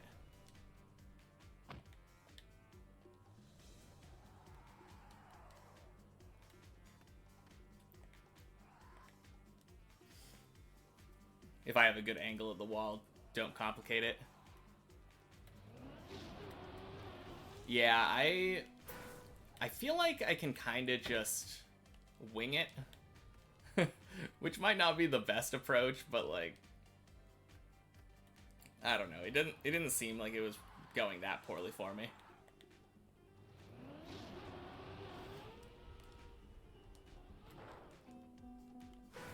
Okay, I think I might have released or something.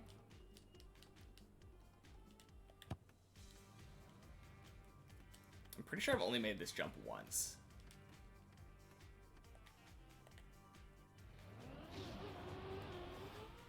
Oh yeah, I'm going way too far. Like, I keep hitting that pole.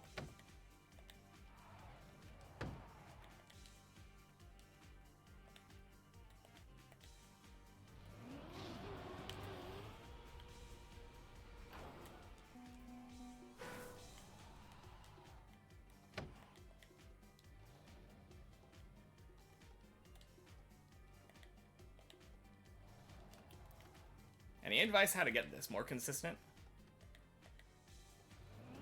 Other than practice? I'm kind of just, like, aiming for that last pole on the left, and then, aim good.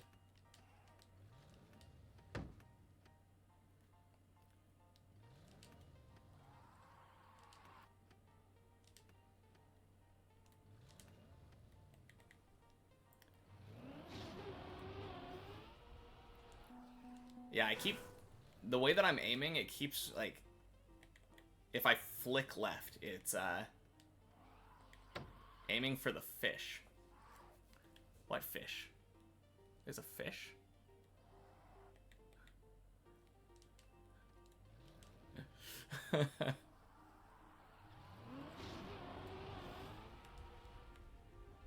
Oh, that fish.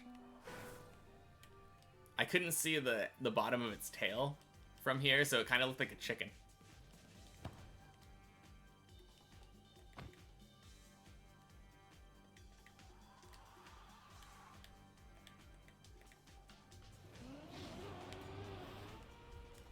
Ooh. No, I like that.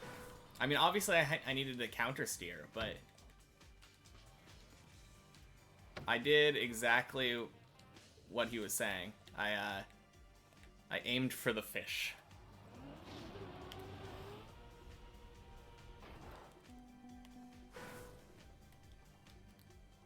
I think I wasn't aiming far enough to the left.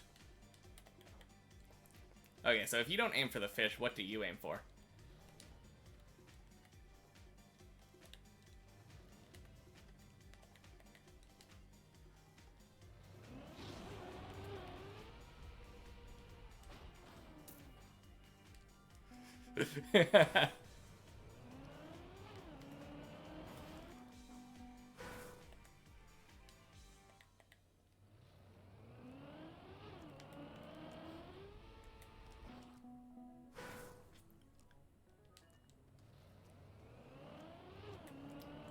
You don't say.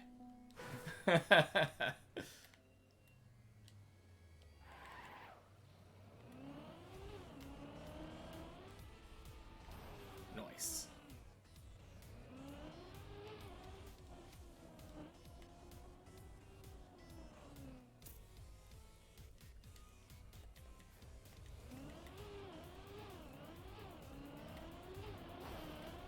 Oh dang, you have to be like super straight there. You just aim to miss the poles? Okay.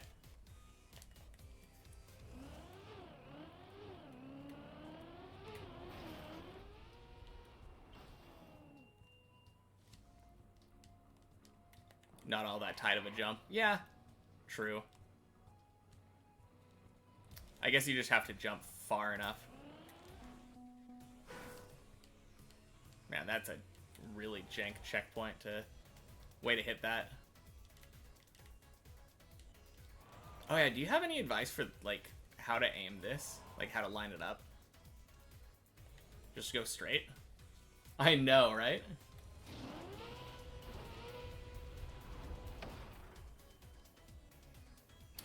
Well. Respawn didn't matter. You don't need a respawn.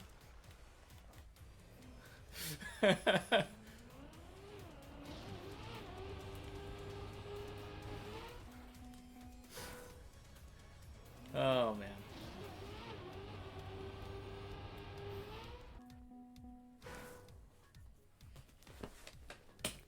Point at the corner of the end of the beam. Okay. Bonk.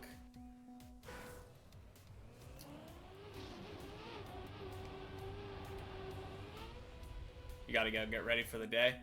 Yeah, sounds good. Thanks for coming in. I'm gonna see if I can get this jump. I'm going way too slow. I probably need to back up. I don't know, though. I've seen people go, like, pretty straight.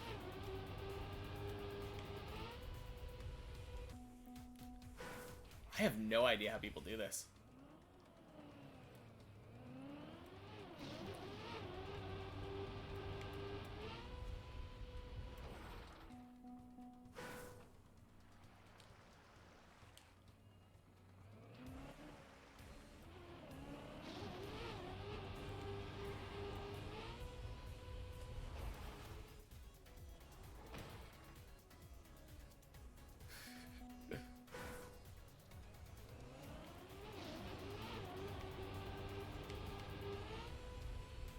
Oh! Huge. Turning left too soon? Oh, okay.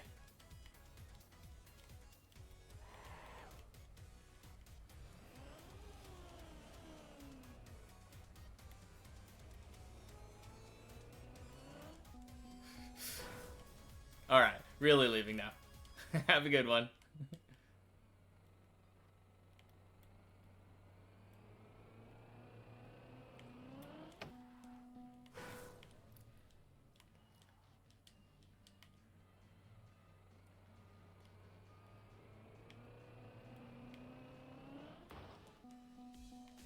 Man, I think from what I've seen, I feel like you just kind of go off the edge of it and then turn left, like, in the air or something? I never thought this would be the part that was...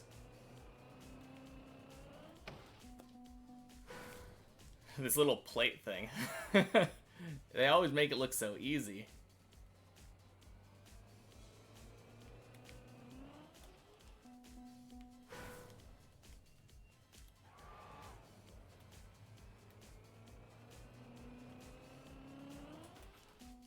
Ooh. I think it might just have to do with getting more speed.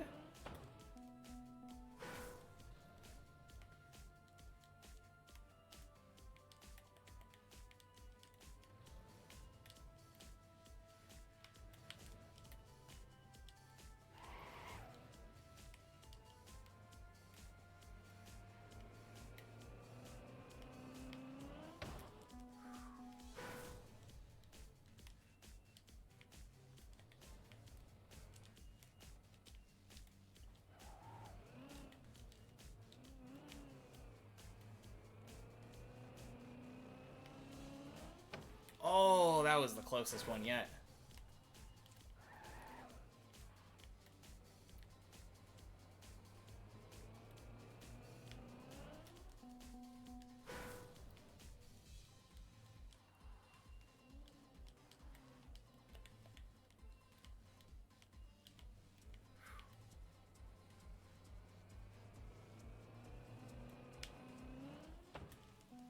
Man.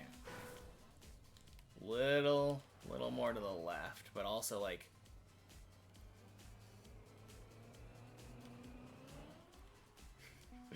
Man, this is kind of jank.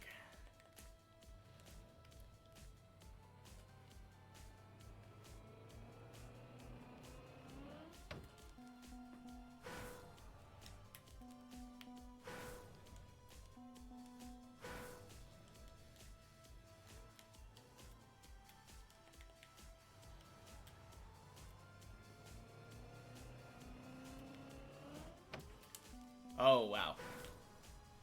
Maybe it was just, like, going up the center of the pipe.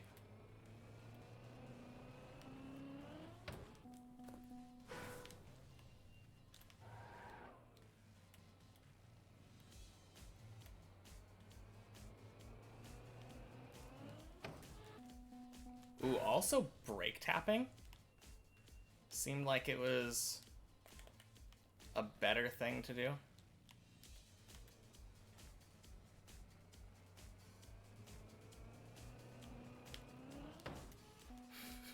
Okay, not right there.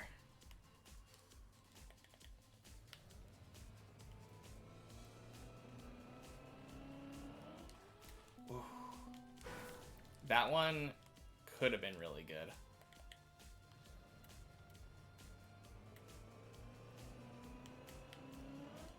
Oh, man.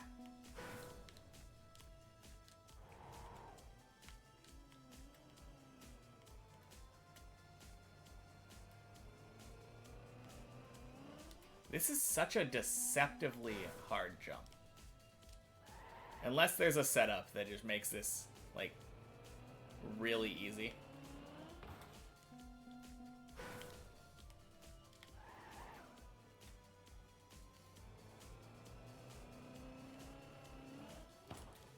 Oh my gosh, maybe I was right originally. I could have sworn that I had seen people, like... Oh man. Yeah. Yeah, I'm onto something there.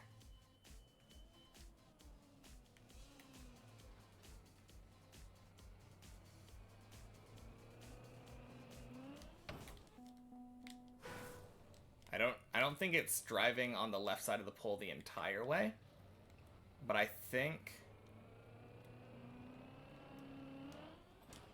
Oh, yeah, there we go.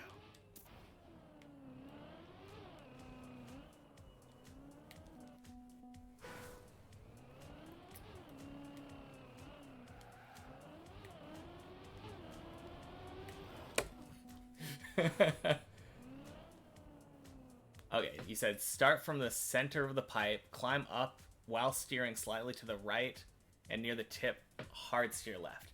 Yeah, that's what I was thinking. That's what I was thinking, because I noticed when I was in the center of the pipe, and I hard steered left, or when I went farther off, I gained speed by, like, going off the side of it.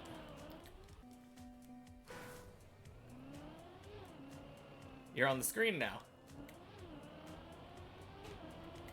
Oh, you mean like... Yeah, on the...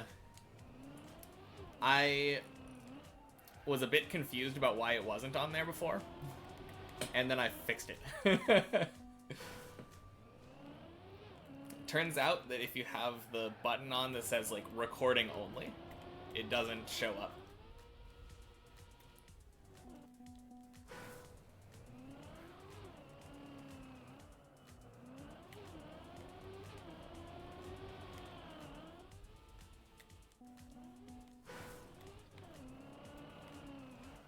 OBS? Streamlabs, but yeah.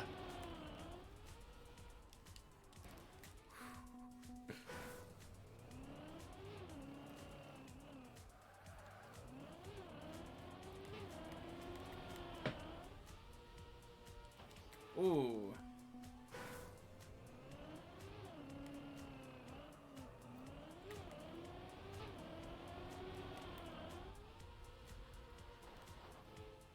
Hey! Totally cheating.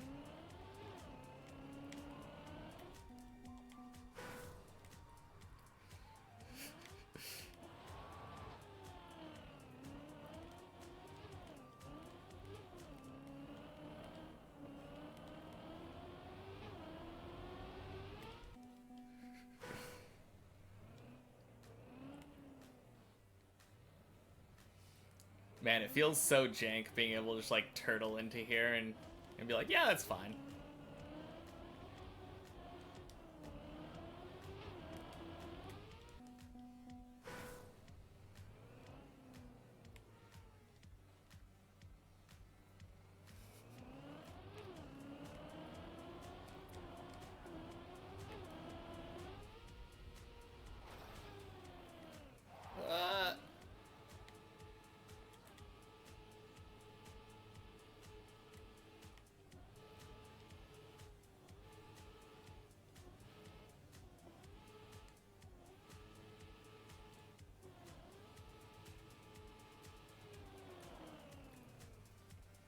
Easy save. Oh, geez, that... Wow, how is... Easy save. Not even close. Everyone always makes this look so simple. But maybe it's because I haven't really driven, like... Why is this harder than it looks?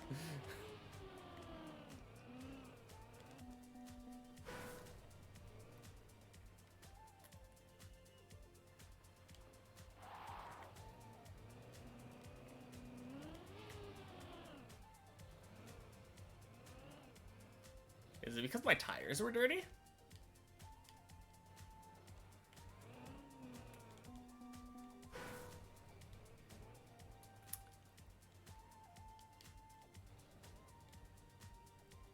I have no idea. I've never really looked, like, hard into what they do here. You have no clue?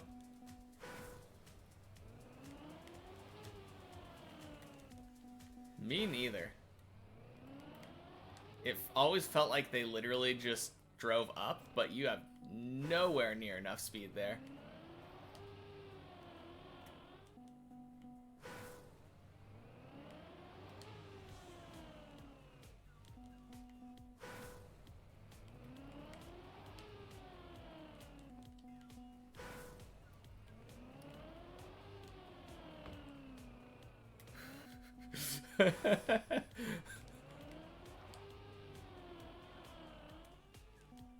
That was kinda close. You're gonna do some research? Sounds good. I'm just gonna play around with this plastic, I think.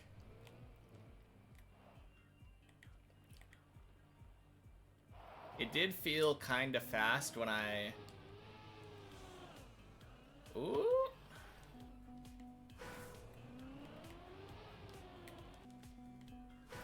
Yeah, I did something.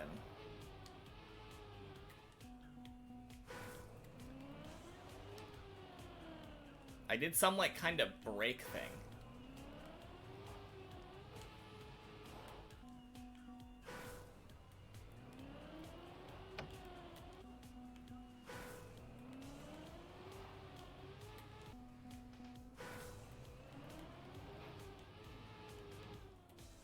Oh, good. It's not just me.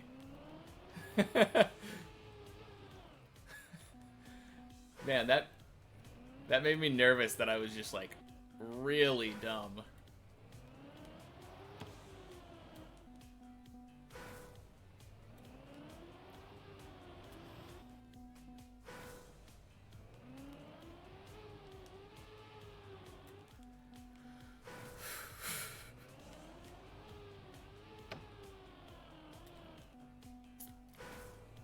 I swear, this map just loves putting things that are deceptively simple in.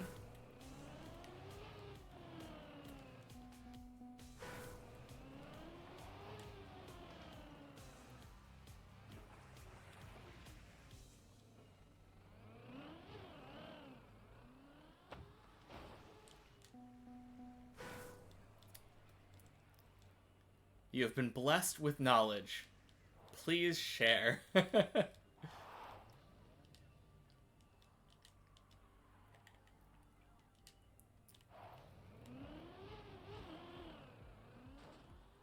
Well, that was kind of close.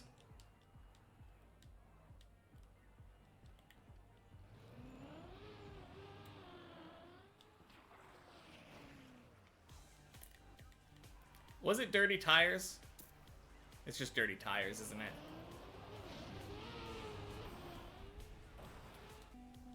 That was weird. I don't know. Oh, do I have to bump the side of my car here?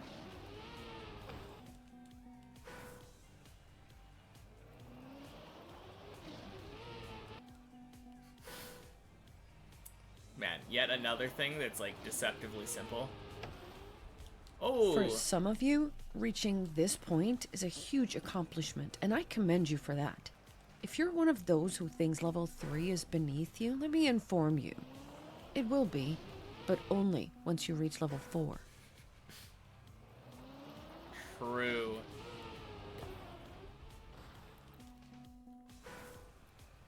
Man, I can't believe I accidentally missed the checkpoint. Now I have to do this thingy again.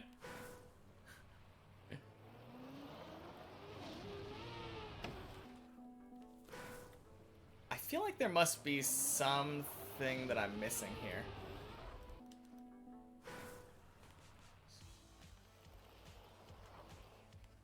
Oh, okay. Starting from the end of the dirt prevented me from having too much speed.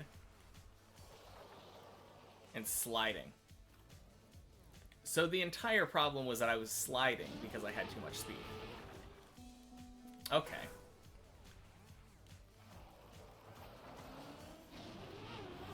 I guess that makes sense. And sliding loses speed. Unless you're fast enough.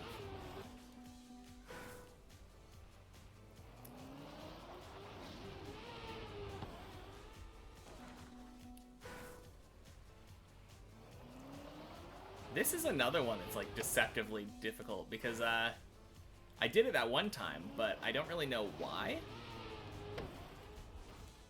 I had momentum, I guess?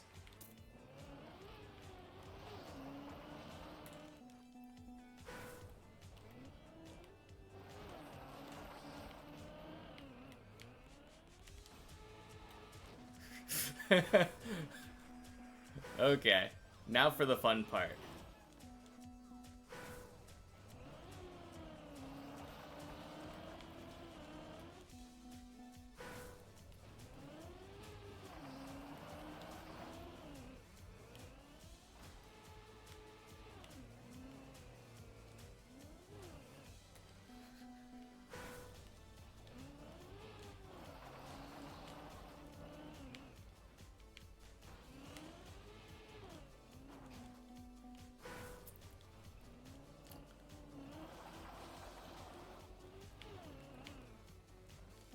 Whoops. Yeah, too slow off the jump that time.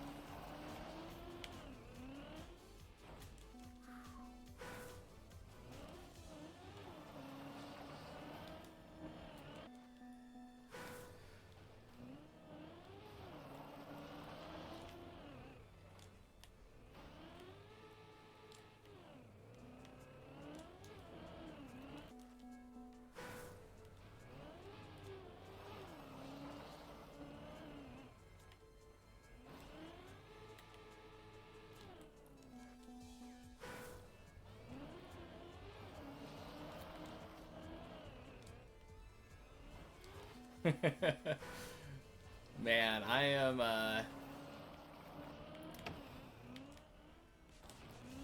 kind of nervous about when I eventually get to here. Obviously, like, it's a long way away because I still am not to the point where I'm comfortable with floor 2.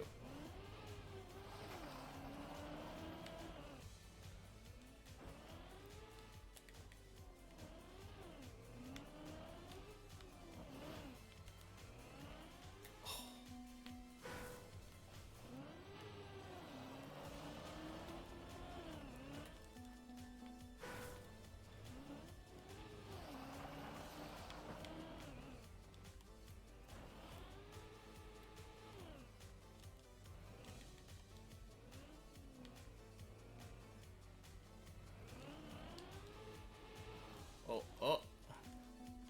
That was kind of close, actually.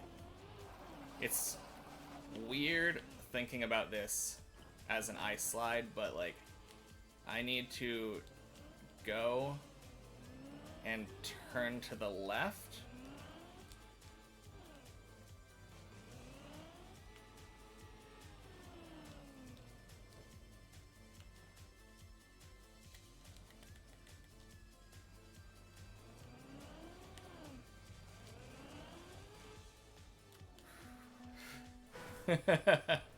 Okay. I almost had it, I think.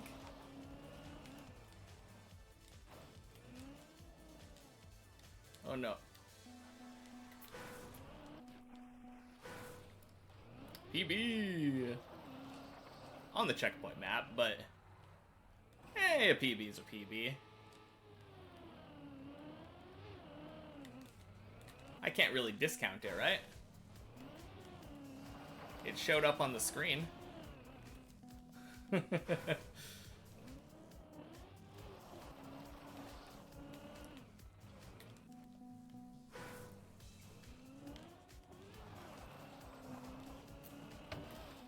So funny to me though that like you get a brief reprieve from ice and then it's just like here's some stuff that pretends to not look like ice but is anyway.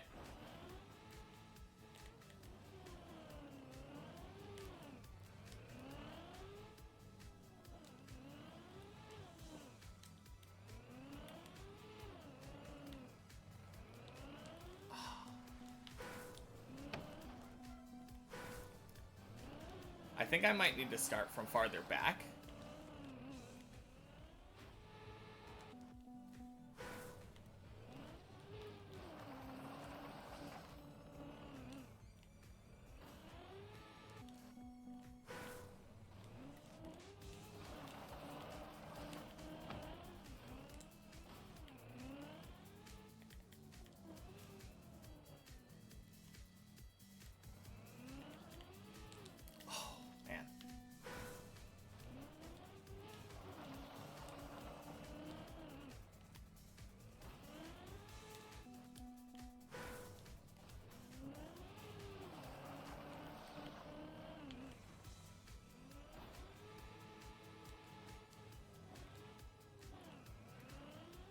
Okay, yeah, let's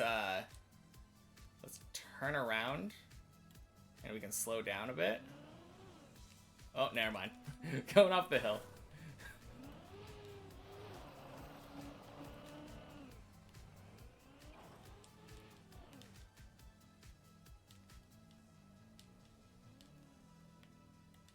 Okay. Very slowly. Very slowly.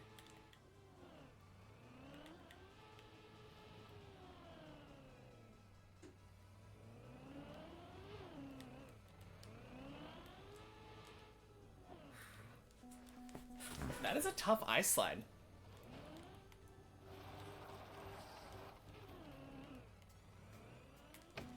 Especially without, like,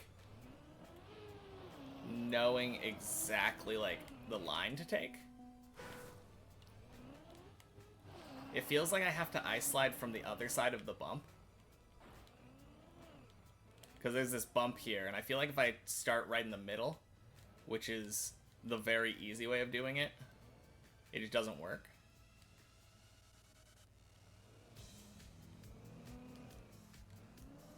Oh.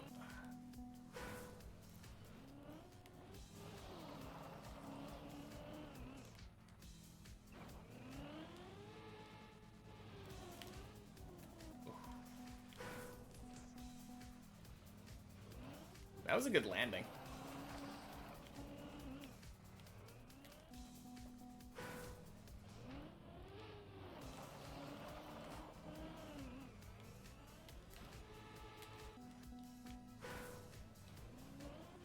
It's kind of hard because I want to... When I'm jumping off of this, the jump is obviously on the right side, but I want to jump off on the left.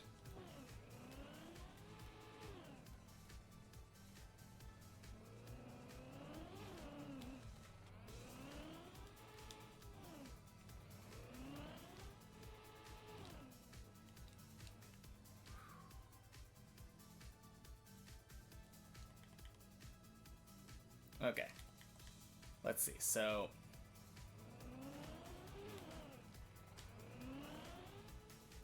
yeah, that didn't have enough momentum.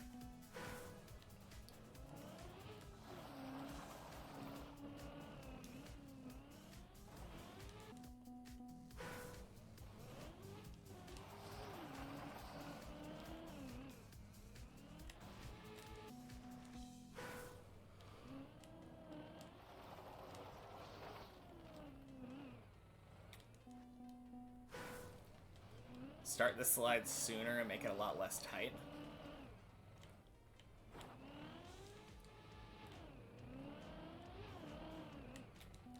Okay. So what I'm hearing is that we need to do the slide. It's gonna end up being one of those ones that, like, makes me nervous because it's gonna go off the edge.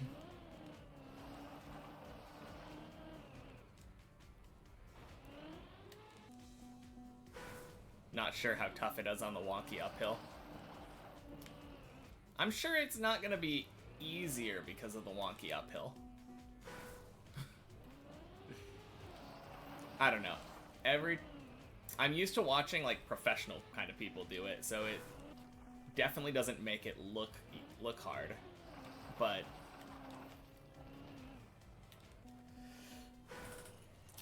it seems pretty tough.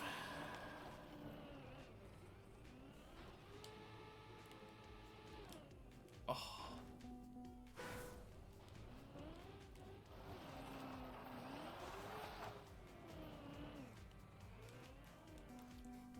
It's gonna be more fun, though.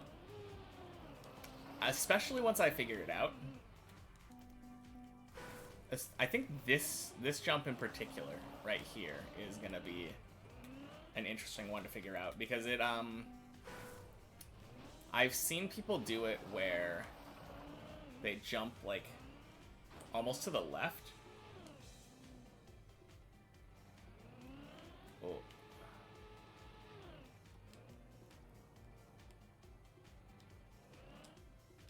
Oh, no.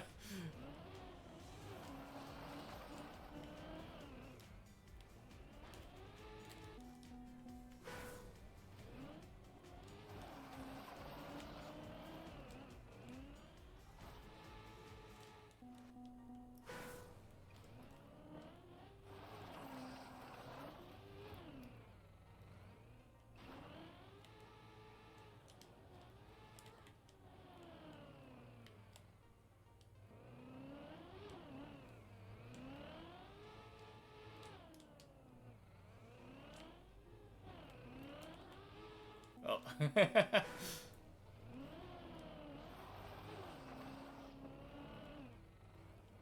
Woo.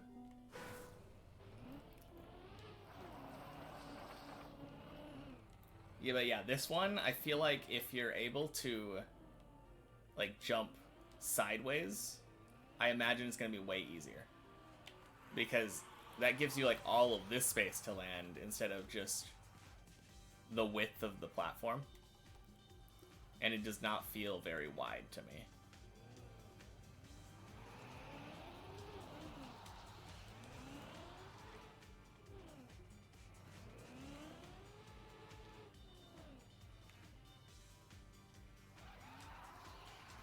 Ooh. That was cool.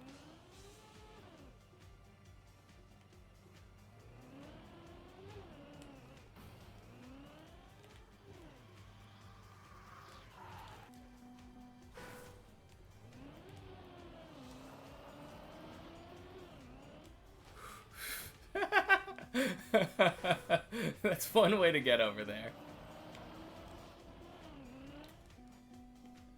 Not the right way, but it's one way.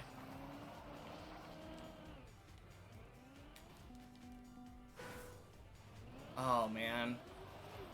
That's unfortunate. That guy got the ice slide before I was able to cheat and look off of him.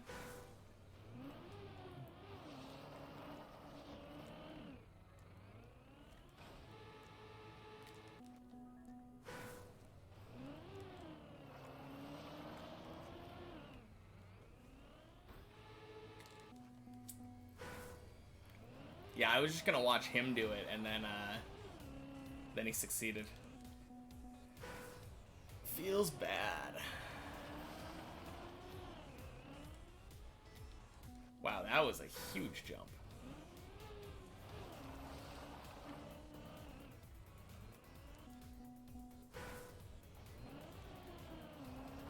Oh, that's kind of interesting that on the left it counts your respawns on the checkpoint.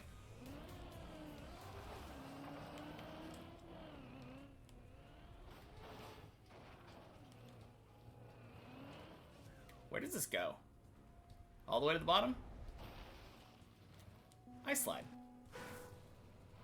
That's kind of funny that you can drop right here and it'll drop you from one ice slide to the other.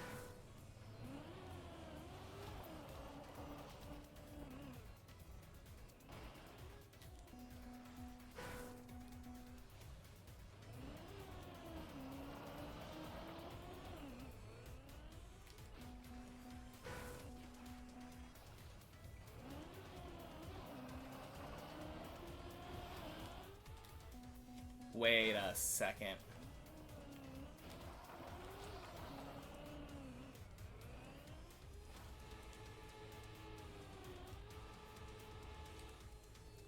That... Interesting. Okay. So it kind of feels like you're meant to... Yeah. It kind of feels like you're meant to ice slide off of that.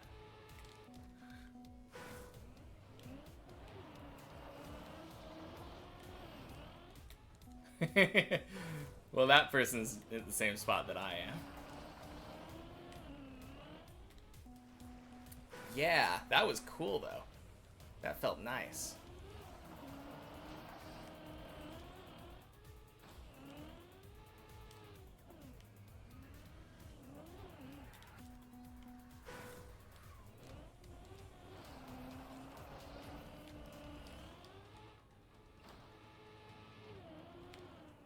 Whoops.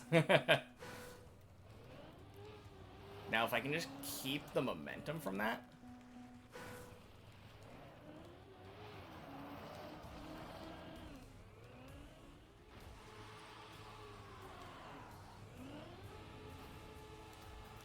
Oh, that was super close. Also PB.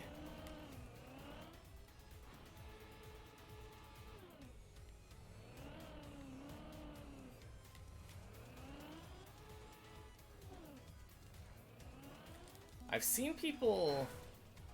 I think I've seen Gaming Thistle... That's a strat for sure. Yeah, absolutely. Oh, whoops. I kind of like that strat.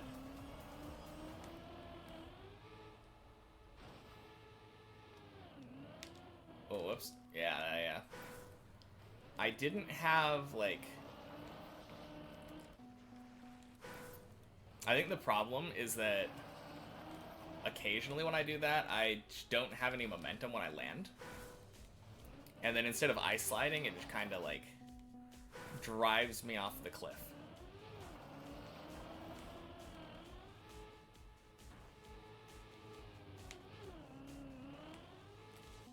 Yeah, like right there, I didn't have enough momentum, so I started turning right.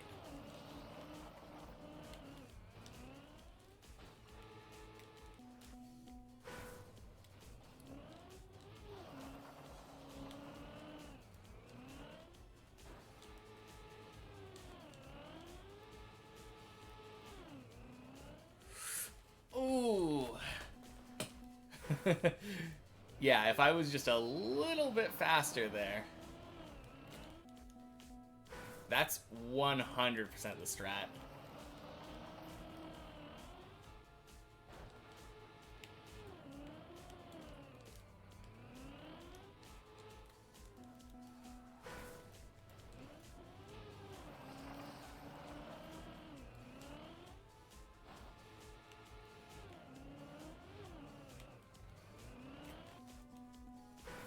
Oh, that's kind of spooky. I think the center of the area is right there. On the bottom left.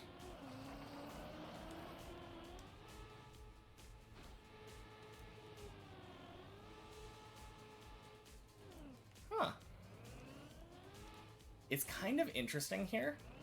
It feels like almost a pendulum.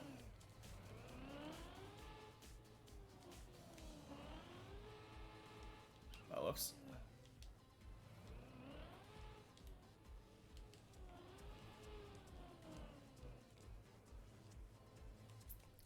Yeah, if you happen to stop the ice slide though, you can kind of stop your ice slide into another ice slide in the opposite direction.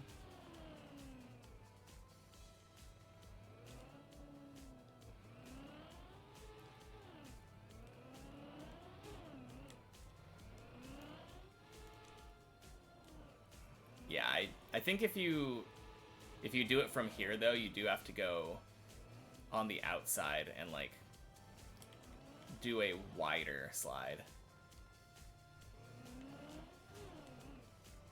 Oh.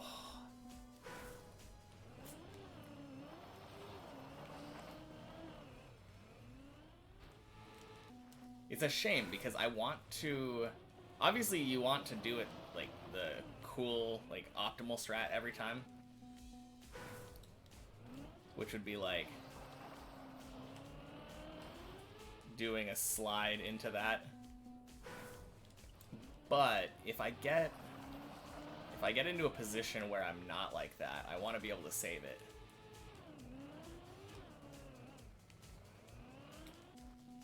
Imagine if you could just drive straight up that hill.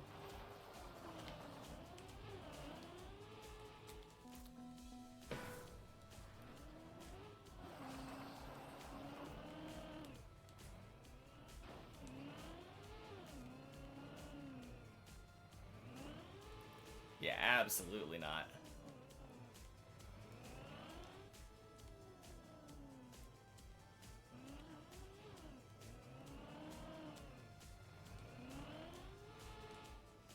That was almost getting there for the backup strat.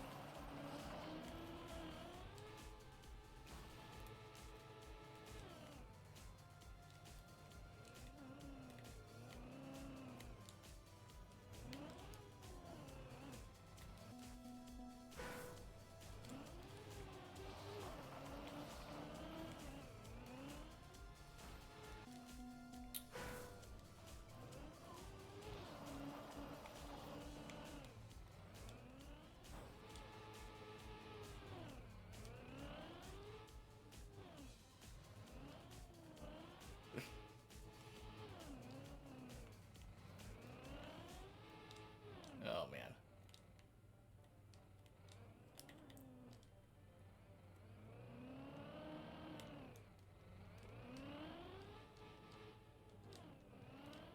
Yeah, I'm getting a little more speed there.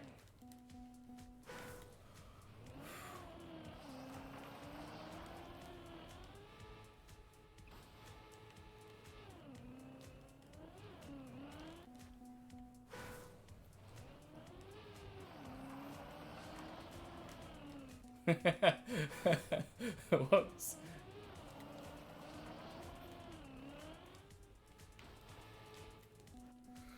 Whew.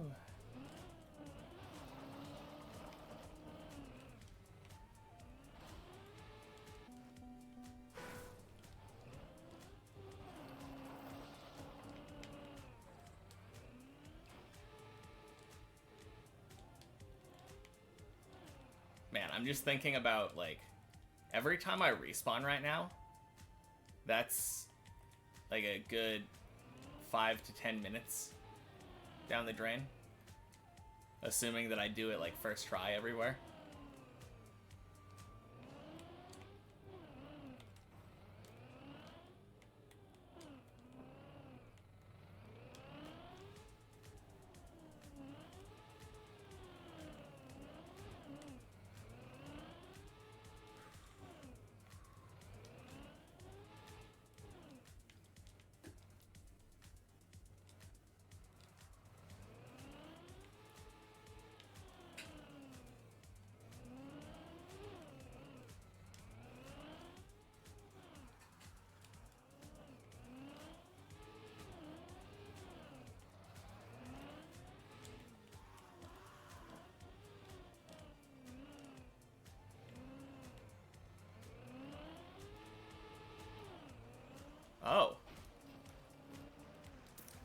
Yeah, that was just an ice slide.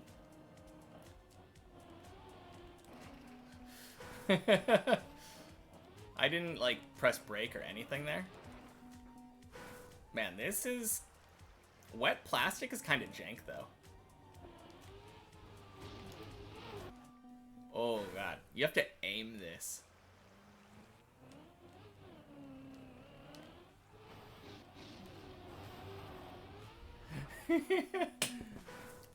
Yeah, easy. Easy. Just an ice slide.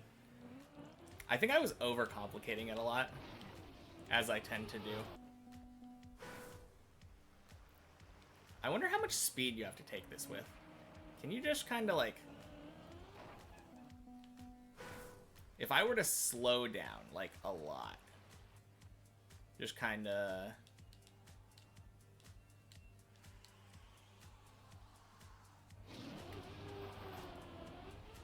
No, you have to take it with a bit of speed at least.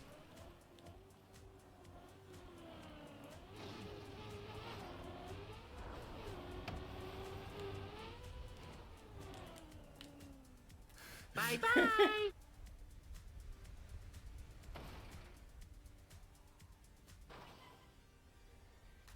Whee! Hey, ice.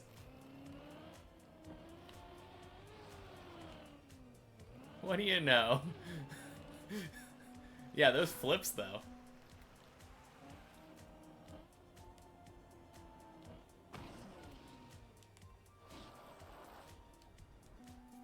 I think that's the strat. Go backwards. Backwards across the booster.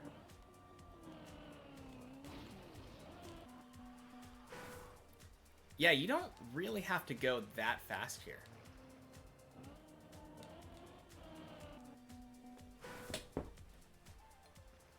Oh man, it's Jiraiya.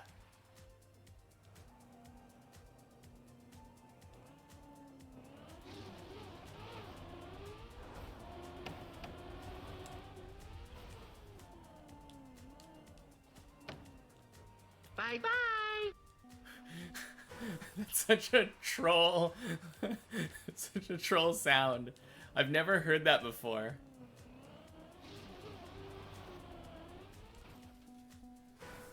That is too funny.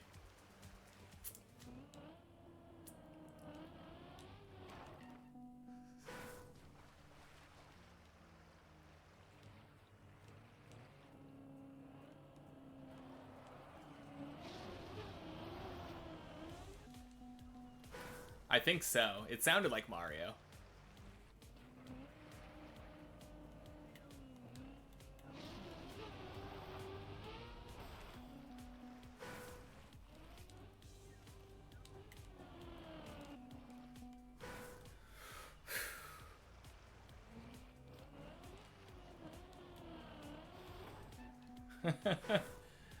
I don't know. I didn't have a DS growing up, so I'm missing out, I guess. I ended up getting a DS later, like as an adult. I got a pretty cool DS too. I got this like black and gold Zelda DS. Literally just got it to play Pokemon.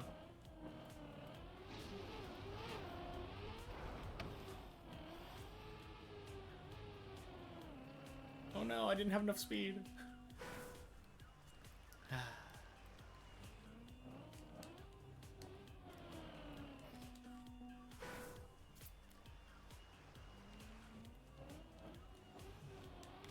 Oh my gosh. That's crazy.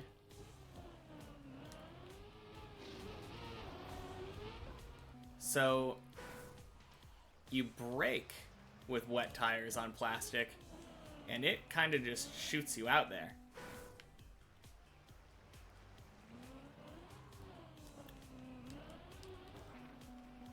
Or brake turn.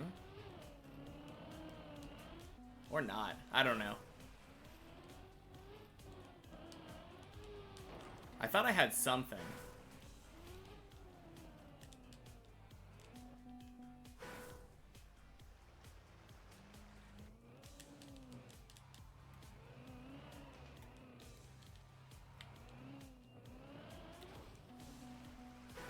Yeah, I have no idea how this works.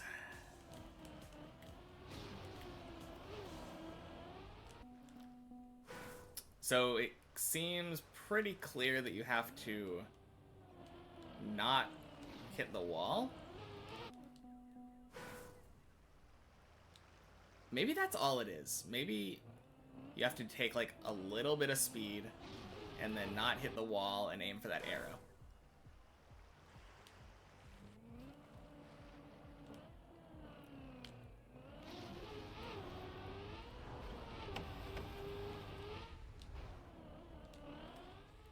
Bye-bye. Bye-bye. Yeah, you don't like need almost any speed at all here. If you don't hit the wall and you get the booster and you aim for the right spot, you're pretty good.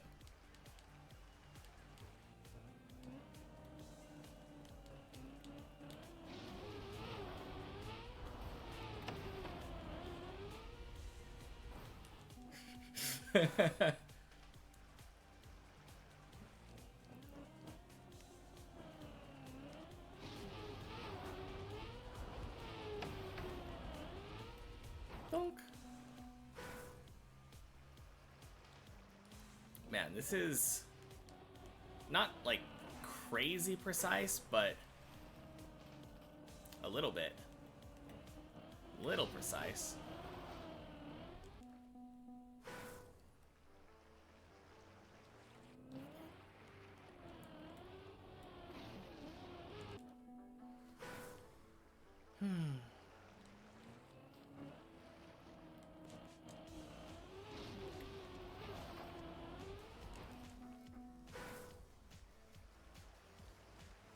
It's definitely a weird feeling though, like wet plastic.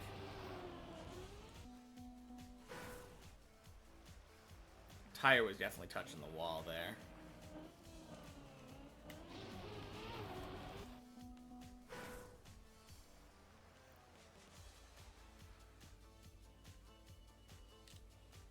Okay, so you can slow down and stop. Maybe. My tires were like super slippery. You can't slow down?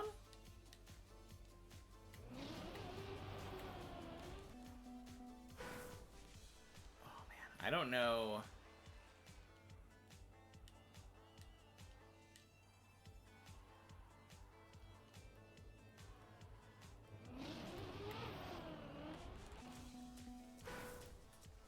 I wonder if you can just super slowly drive up here.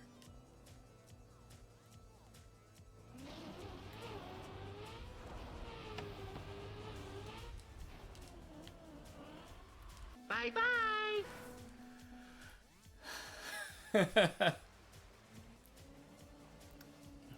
I'm thinking the point is probably that I'm not releasing or something.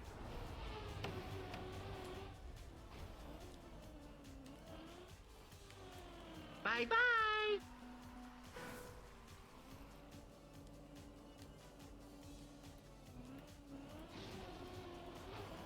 Oh, I have wet, icy tires. I need to ice slide? I didn't even realize that you touch ice there.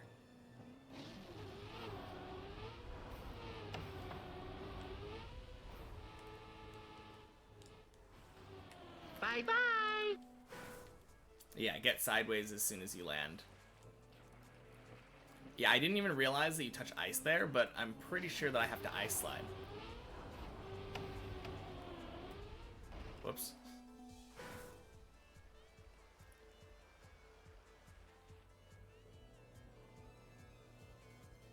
I'm definitely trying to land sideways, I knew that much. But I mean, obviously it's just kind of hard.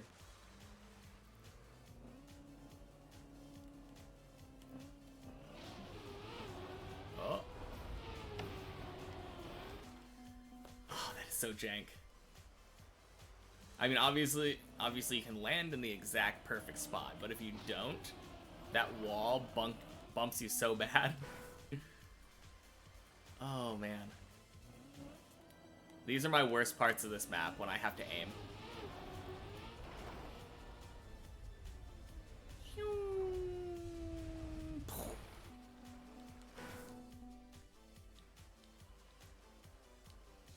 Yeah, I think the strat is going, like, pretty slow around this corner. Uh-oh. Going slow enough where I can steer prior to hitting the turbo.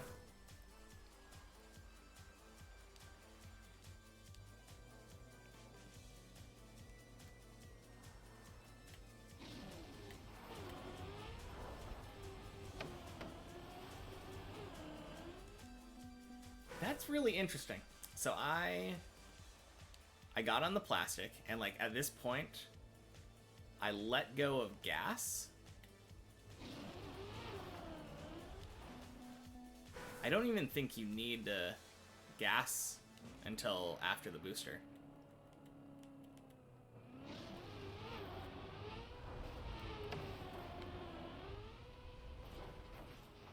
Hey, my tires are dry.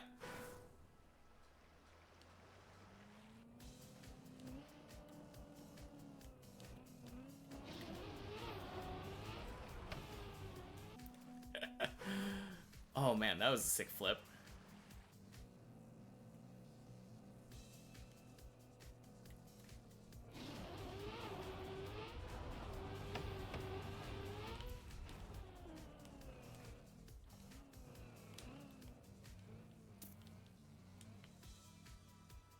New PB!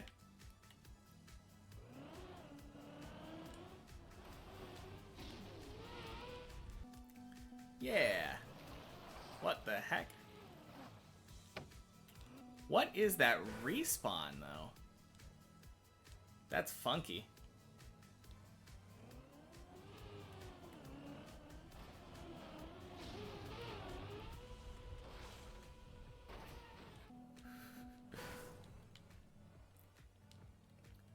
Oh, maybe you can turn around there. Like, go backward.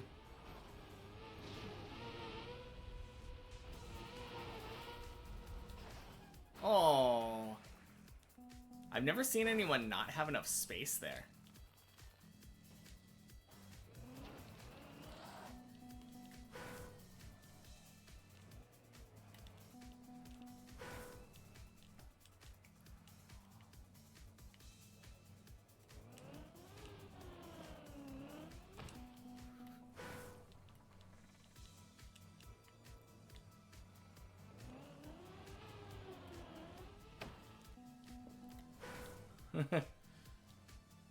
Hey, sounds good. Thanks for stopping by.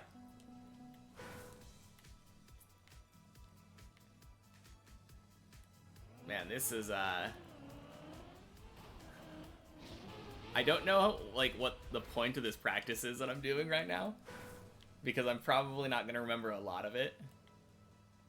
And it's not really, like, relevant to the part of the climb that I'm on right now.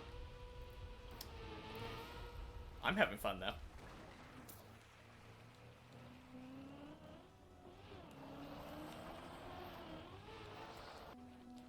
Okay, so...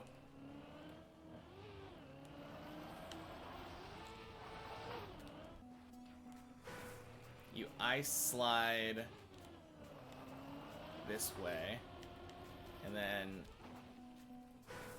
you need to jump further up.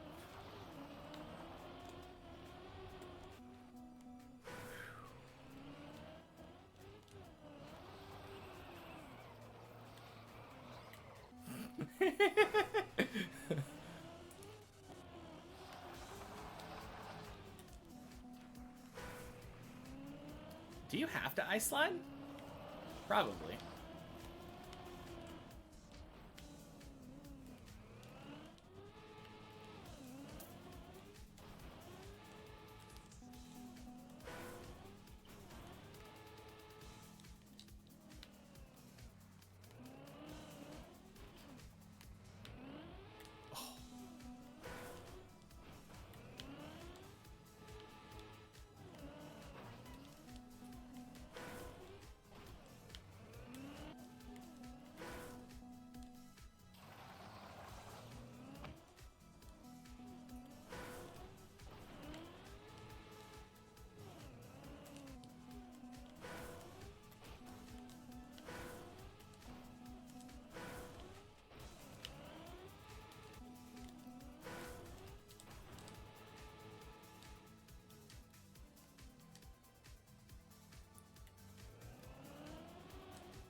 Oh, dang, that was basically it.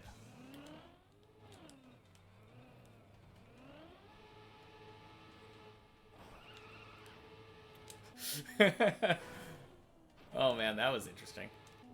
I didn't realize you could do it that way. Whoop.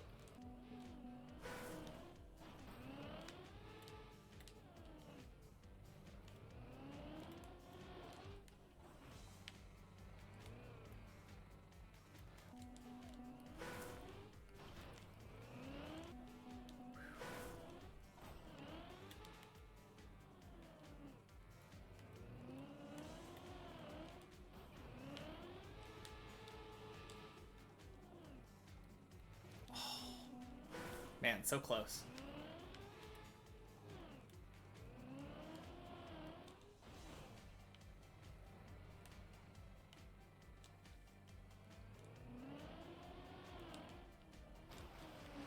No!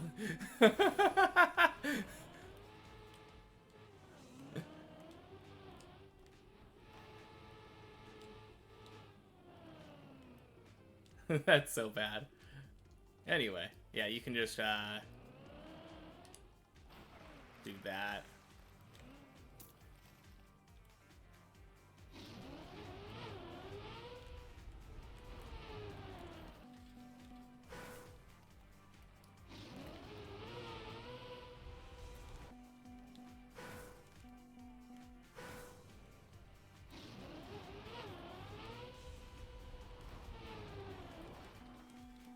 Is this a bug slide?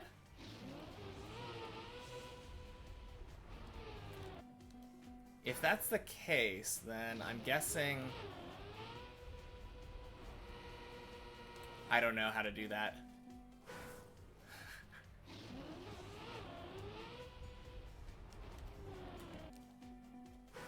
I think I had the correct intuition. I think that black plastic just bonked me.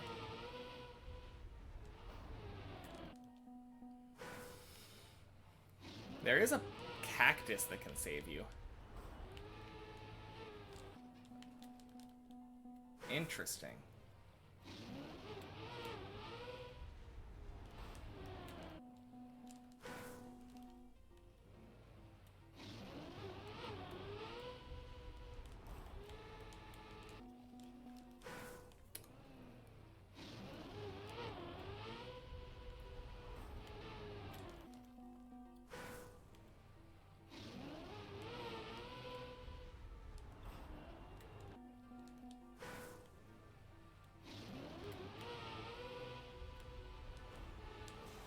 Oh, okay.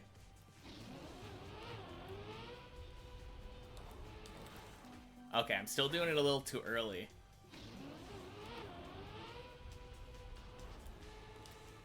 And then I did it too late.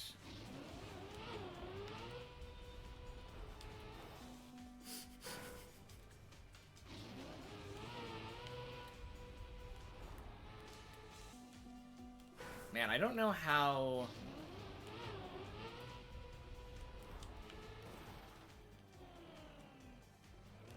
And then you're probably not able to just... Can you back up and just drive it? Probably not. No, yeah, you have to do the bug slide.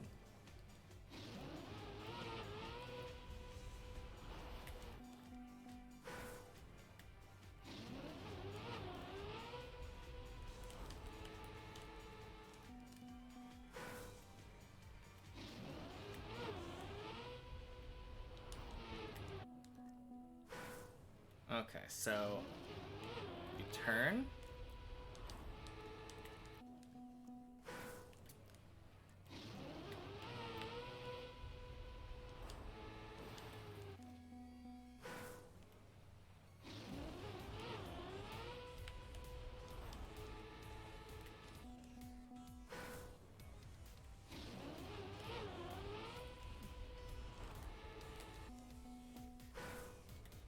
It almost feels like you have to brake directly out of the jump. like directly into the landing. That felt really close.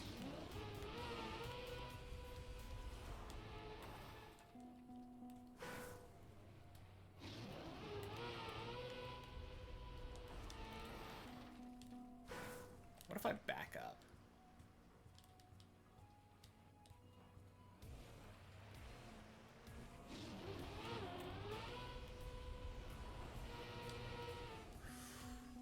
I held it too long there, but yeah, back up. Get some speed into the jump.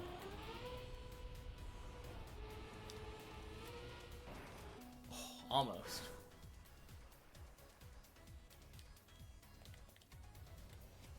New PB.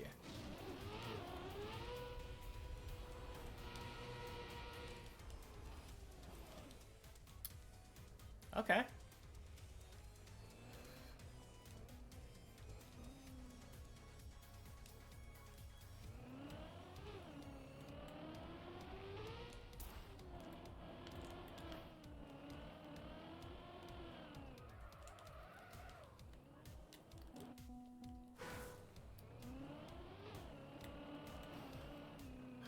Okay, I bonked there. But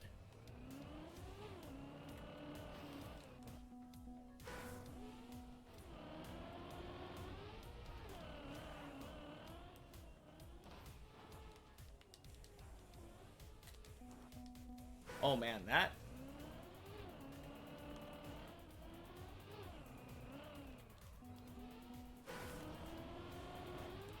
is like really weird if you don't immediately get it. And also, like, I'm not sure that's how you do it. Oh, this entire thing is slanted. That is jank. Embarking on a journey like this, it takes a certain kind of person. You see, before you reach the top, you will face many challenges, and I promise you, there will be times where you ask yourself why you're doing it in the first place. Only those willing to fail are the ones that will succeed.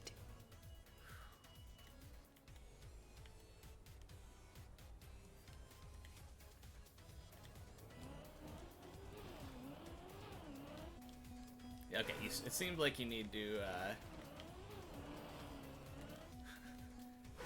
seems like you need to not touch the walls here. I think that's the key.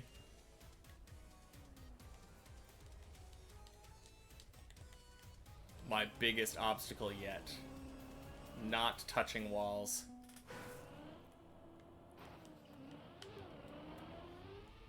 Oh!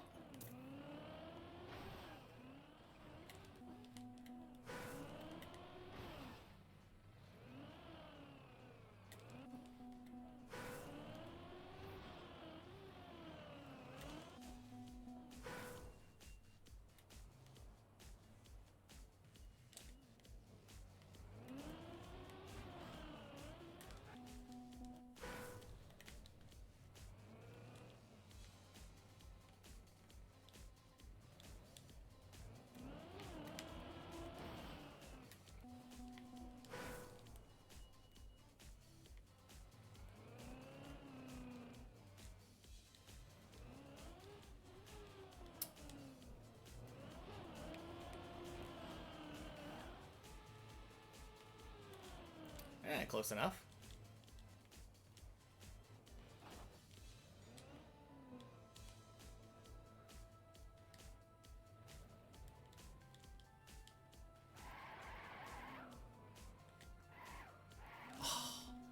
I feel like I've seen someone at some point just,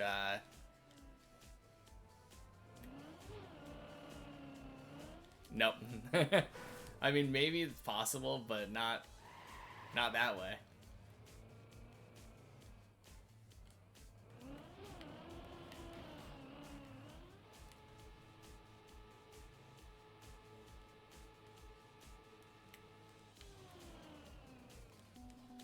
Man, walls are weird.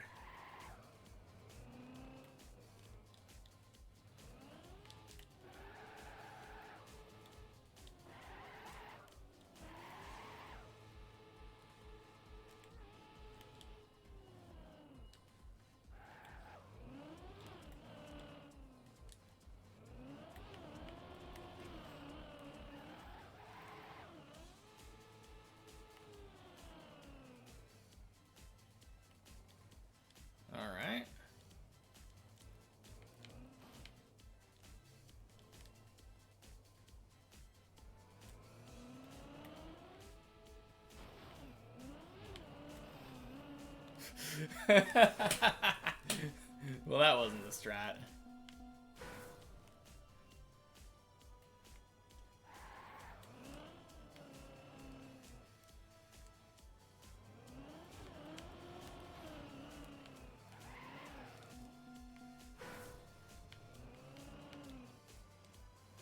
Man, everyone always makes this look so simple, too.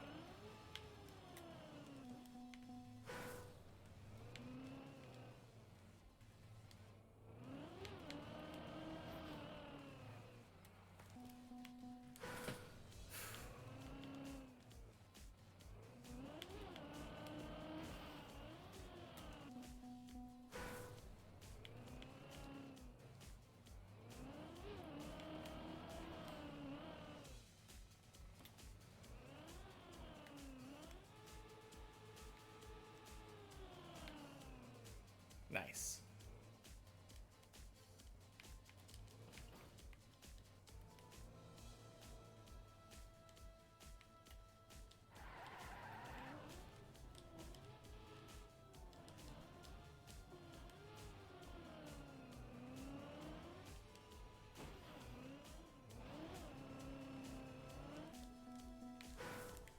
Okay. So I feel like it has to do with, first, getting enough speed, but second, like, brake tapping at the right spot so that I'm able to, if I'm able to brake tap at the right spot... Oh, that's not very nice. Why'd they put a gap there?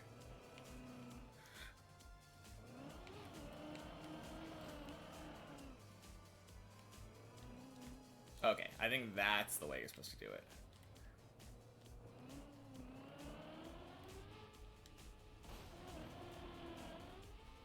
Oh, man, that was so close.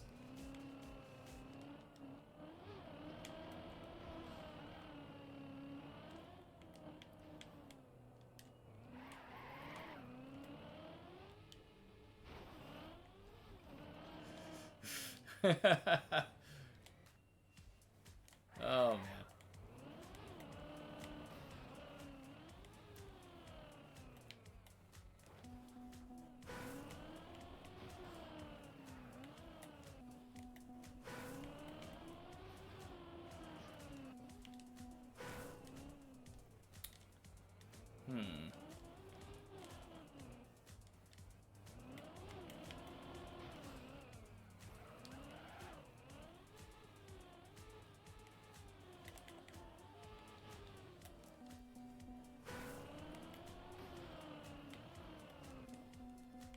Not really. Right now, I'm just playing around.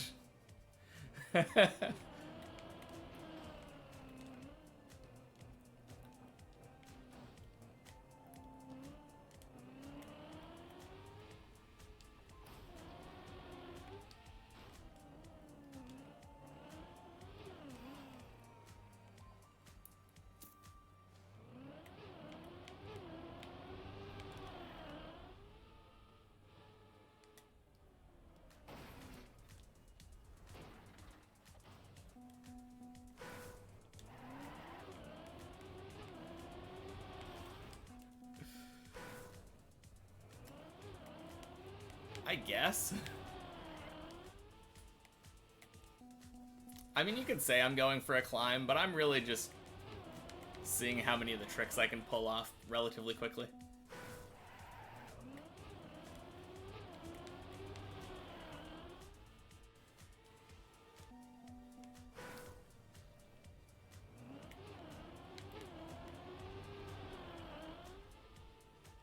Yeah, this was one of the ones that I was looking at that I was thinking, like, looks really simple, and then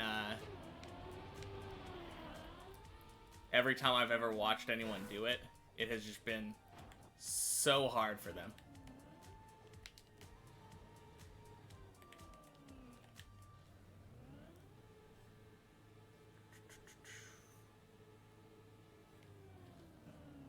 Yeah, really far right to left.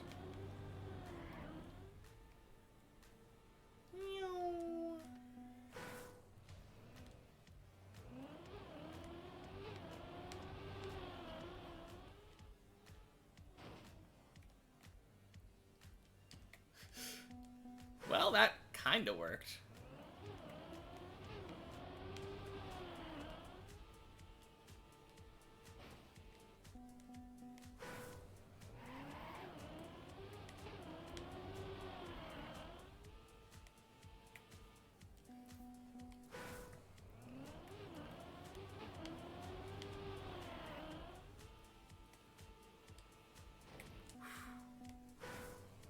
Yeah, bouncing off the wall. It definitely seems like you could get it pretty inconsistently if you did that, but yeah, from what I've seen people do, I've heard like right then left at that shadow or something. I almost had it that one time. I feel like I'm doing something wrong here, though, because I keep getting a bump.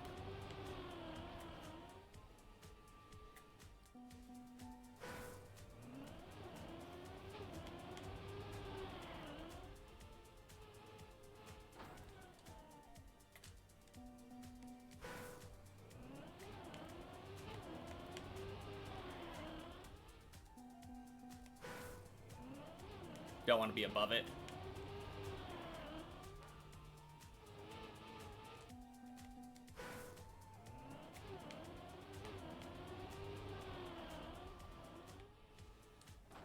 Oh yeah, that was a good angle. How do you stay away from the wall, though?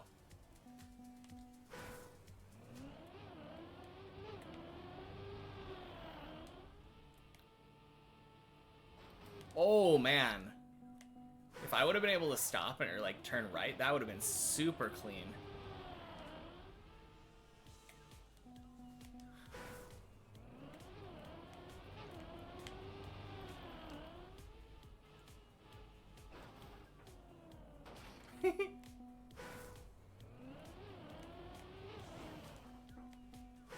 Killed it.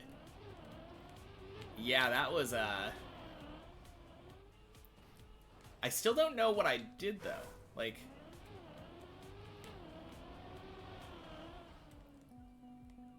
do you have to exit the top of the... No, not the top, obviously, but like... Oh, is that it? I mean, obviously I didn't go far enough, but like...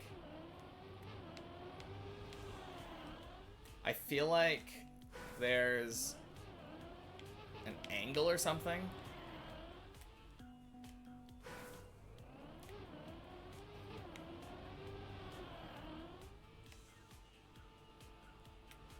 Yeah, the way that you exit the half pipe.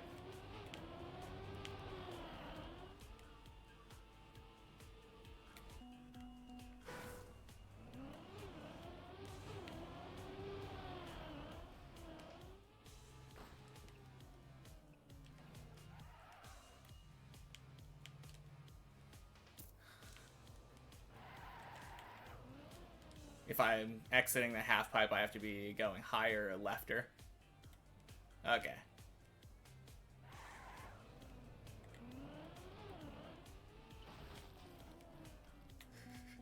First try. Yeah.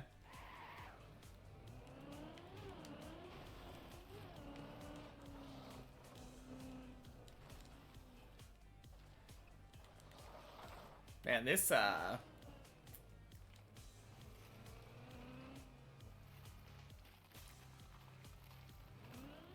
excuse me.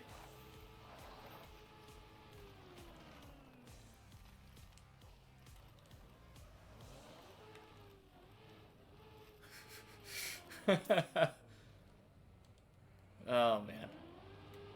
Oh, this is this one. That is so gross. I am okay, so this one is gonna be so hard for me. Oh man. Because you have to like get... Okay, I'm gonna drive this like super slowly, I think. So it is actually like kinda wide, and then you exit like right here with speed.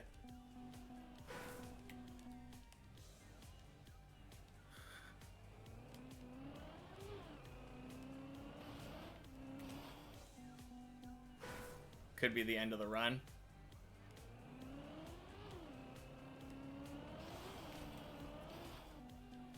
I think the worst part for me here is just that, like,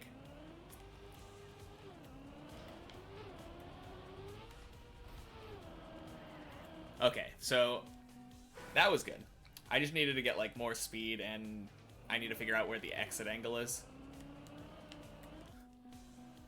I made the jump, though. I got onto the little bowl. Now prove you wrong. Oh. That's the aim. I mean, there's no way that I'm just, like, incapable of doing this. You just have to aim. You just have to aim.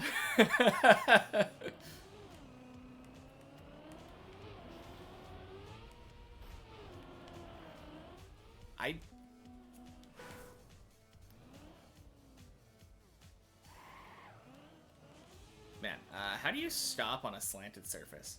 Is this gonna stop? Close enough.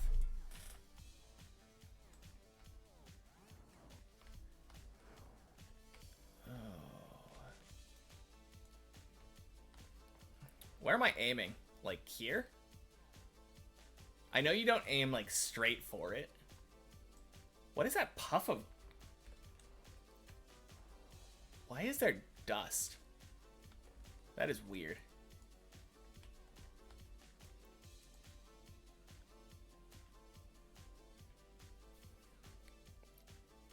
I feel like I probably aim like here. I don't know. I'm gonna give it a shot. A smoke machine. Yeah.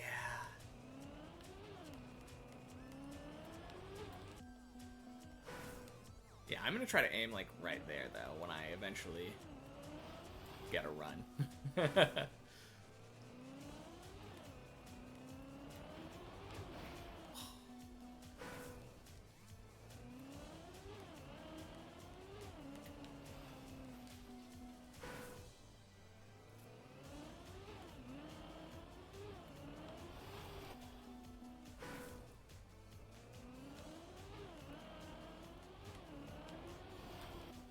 Man, I keep aiming too far to the right. And then just going with my tires.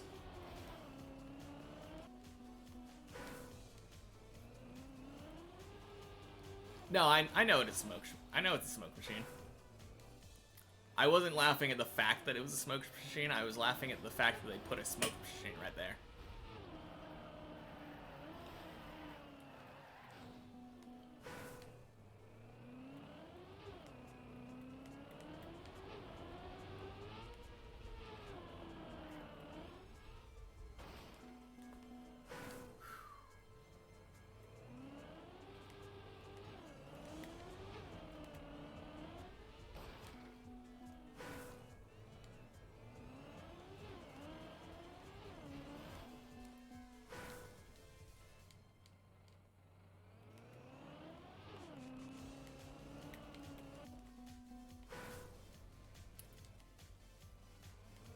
Just 60 more speed, no problem.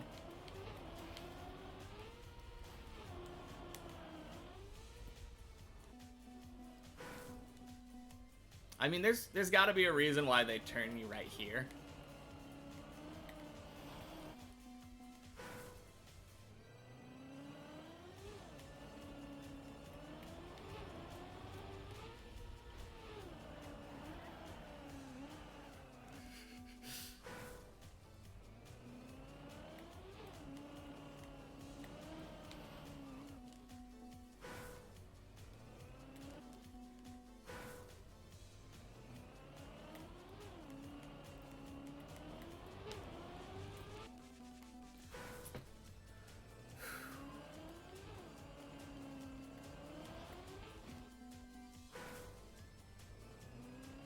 Land straighter into the bowl.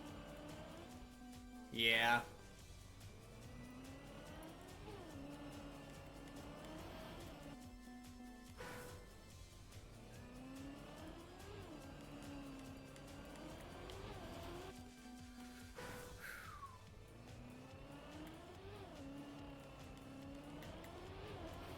Oh, I turned too early. It's nice of them to give us this respawn that, if you just hold right, it automatically goes really, like, does a really nice line.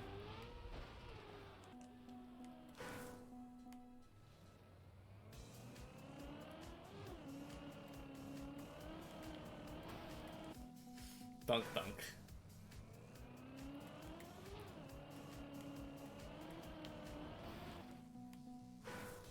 Yeah, the respawn's really kind.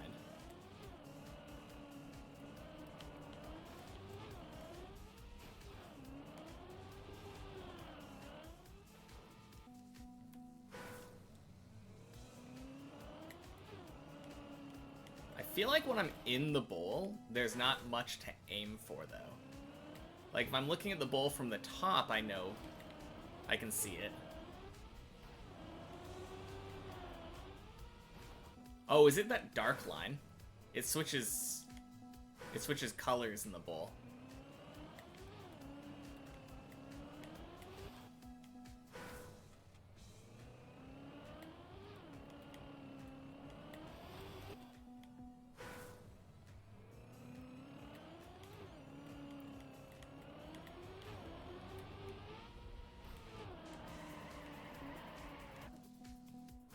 Yeah, I needed to land more flat.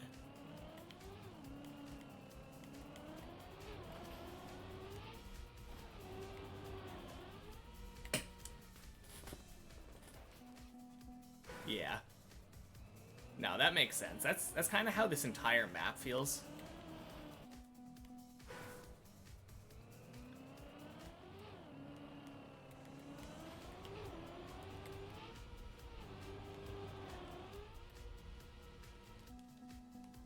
Yeah, that last try was super good.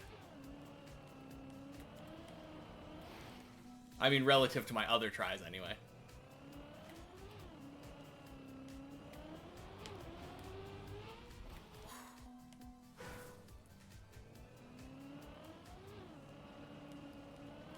What in the world? I have no idea what you're talking about, but welcome in.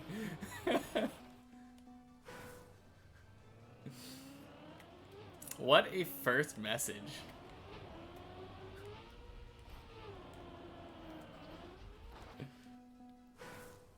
Behind me? Oh! Oh.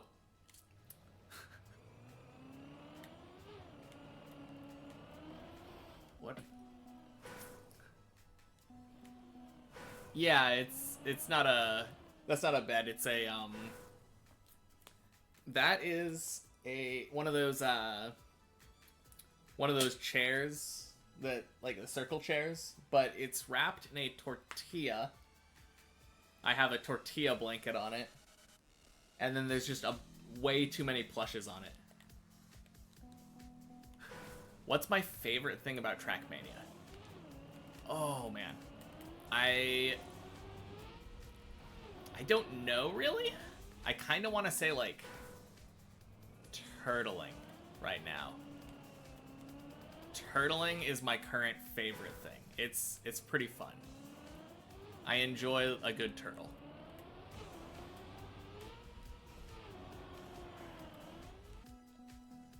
What about you? What is your favorite thing about Trackmania?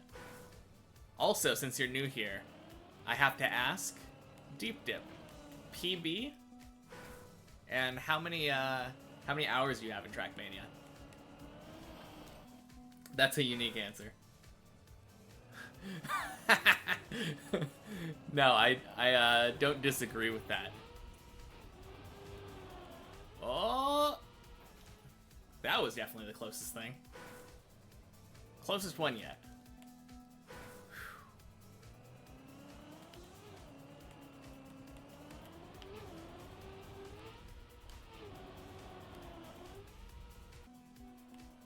Yeah, that was a nice attempt.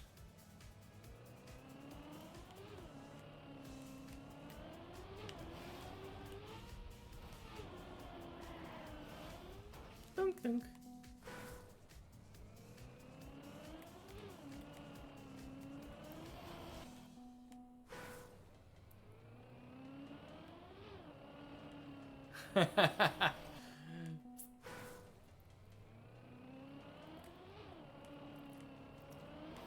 Well, I hate to say, you kind of came to the wrong place.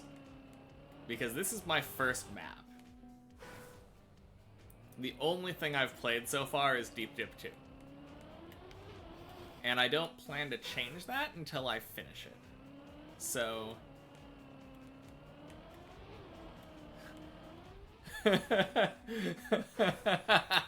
I know, right? Worst streamer to ask. Come back to me in like a year? Ooh. Yeah, come back to me when I finish and I will 100% play your maps.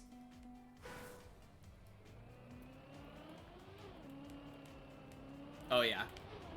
Some of those maps were kind of jank.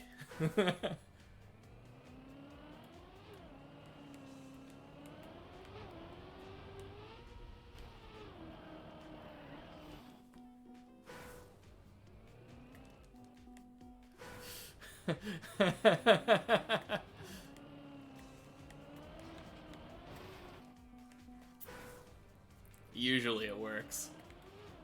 Does your map have turtling in it? That is... It's really funny that you ask that because, yeah, that is a unique thing.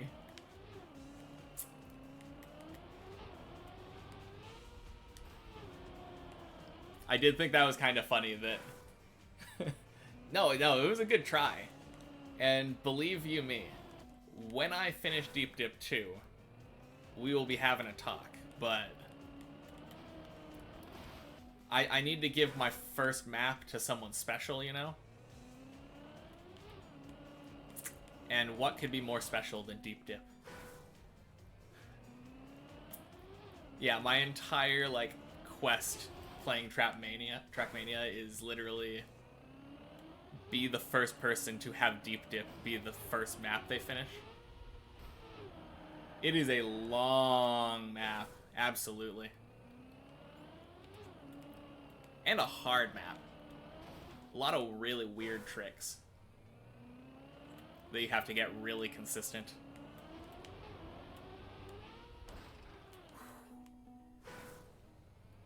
Man, that kind of felt good, other than the fact that it bonked.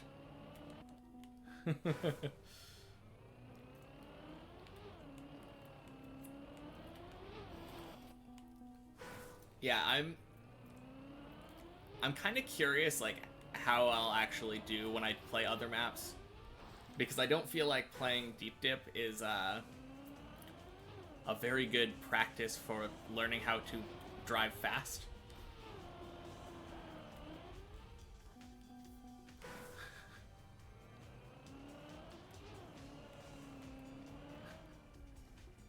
That is a name. Oh.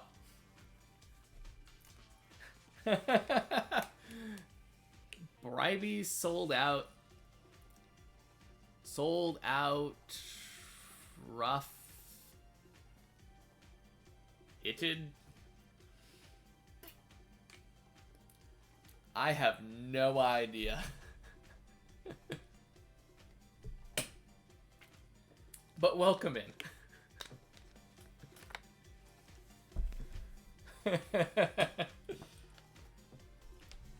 There are 2 lines that work. Oh my god.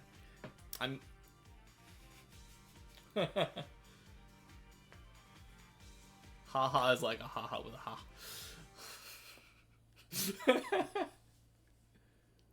Oh man.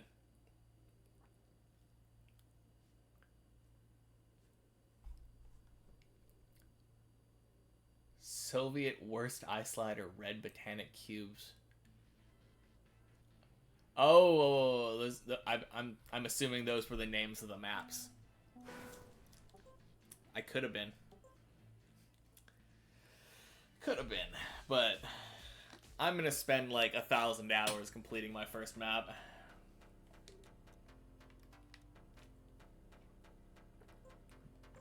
Alright, I'm gonna spend the rest of the day on the real map. That was a fun little experiment, but I guess you win this time, Hammer Strike. Had to come back. I don't want to buy your art.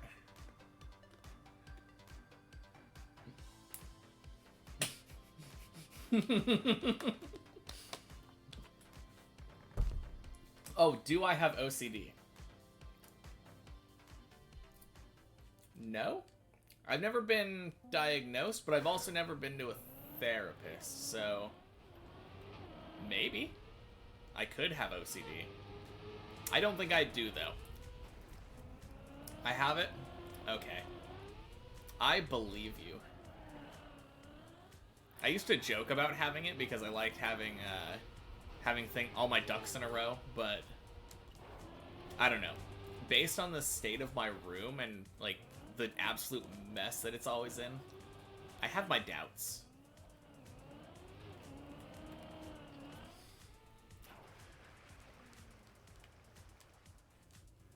%99 sure. I don't know if I have OCD or if I'm just stubborn. I think I might just be stubborn. I am willing to put a lot of time into something to finish it. But if that's OCD, then I guess, yeah. Yeah, I'm OCD.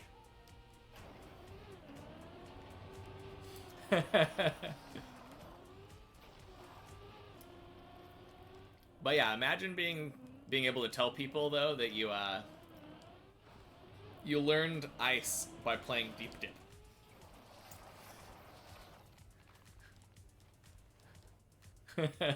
No, I'm not. Yeah, you're... I think I agree with you, but, like... I'll have to talk to somebody. Who knows? Can you imagine?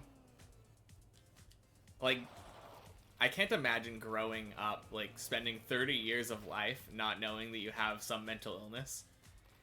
Like, literally just nobody told you.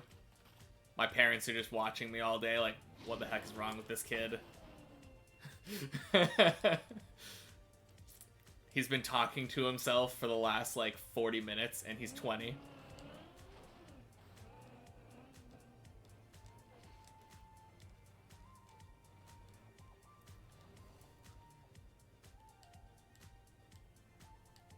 You checked it. If do right. Can you answer?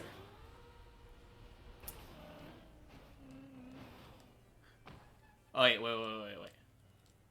How many times do I check if I locked my door after locking it? Never. I don't think I have OCD.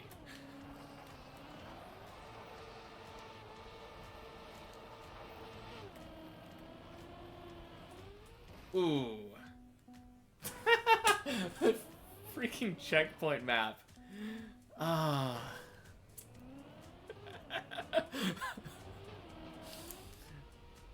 Your cousin had a subconscious worry that his friends and cousins were all just fake putting up with him, and he was acting like, actually like slow. I mean, that's a weird thing, because you never know. It's impossible to tell. Because all you know is what you perceive yourself as. So, like, I could be ridiculously slow. I could have OCD. I could have, like, all sorts of mental illness. And if I don't diagnose myself with it and no one tells me, how am I supposed to know?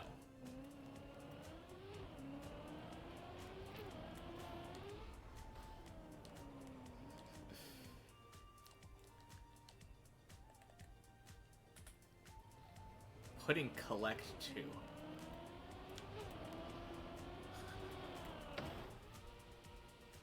Do I collect anything? Not really. My girlfriend is more the one into collecting things. She has a bunch of collections, but I guess since we kind of share them, they're my collections too. The closest thing to a collection that I have is just, like, all of the, the games that I've hoarded over the years, but like, nah. That's just because I don't get rid of them.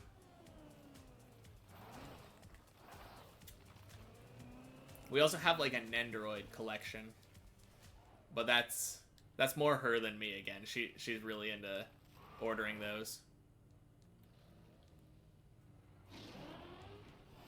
I feel like the closest thing to OCD that I have is that when I start like a TV show, I have this compulsive need to finish it. Like, I don't remember the last time that I physically dropped a show.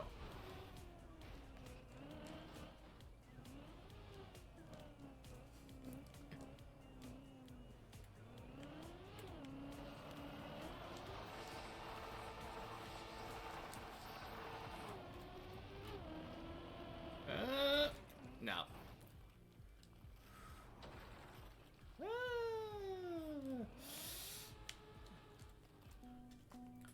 When I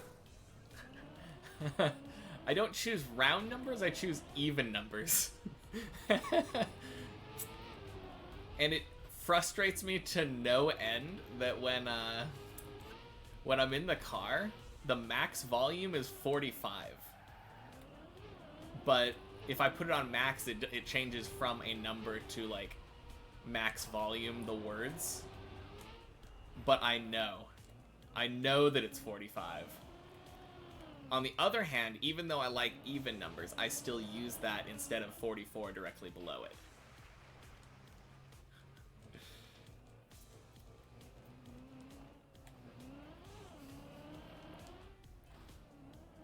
So I don't know if that's a sign for or against it, because like I like the even numbers. If I'm not listening to something on max volume, I'll put it on like 8. But if I am listening to it on max volume, it's technically on 45.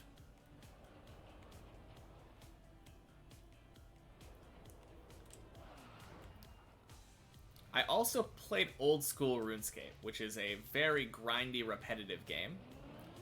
And that is a very comfortable game for me. So maybe I do have it. Maybe I have OCD. Oop.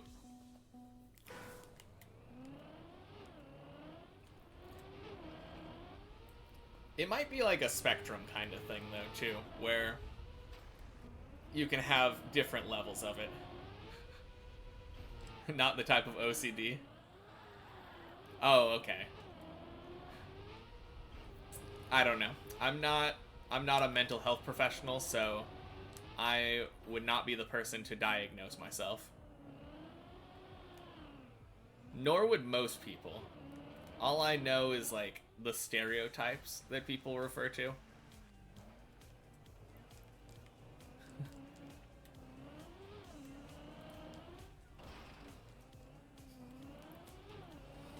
So, yeah. I wouldn't say whether or not I have something.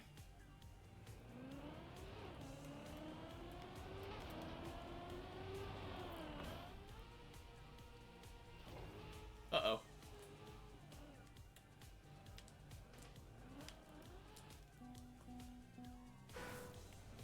Yeah. Absolutely not.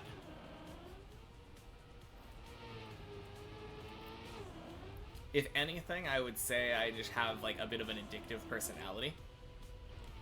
Not like OCD, but just... I'm the type of person where you say, like, hey, you're addicted to playing Deep Dip 2. And I'd say, no, I'm not. I can stop whenever I want. And then I proceed to play it for another 500 hours. And then you use that as proof, and I'm like, I could have stopped, but I wanted to play it, so... Am I really addicted? My parents used to tell me that I was addicted to stuff all the time. And I'd be like, no, I'm not. I could stop. And then I would prove to them that I stopped by stopping for like an afternoon. But then I'd be right back to it the next day.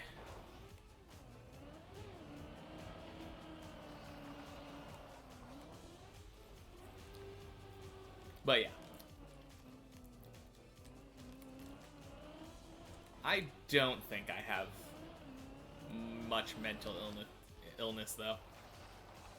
Maybe a tad of depression, but like, who knows? I feel like most people have some level of that. Who doesn't feel depressed about the modern world?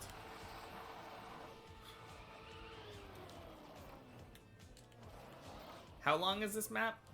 It is 16 floors with no checkpoints. I think it's like 1,100 meters? Or 1,600 meters or something? I think each floor is about 100 meters, so it's probably like 1,600. Oh, crap.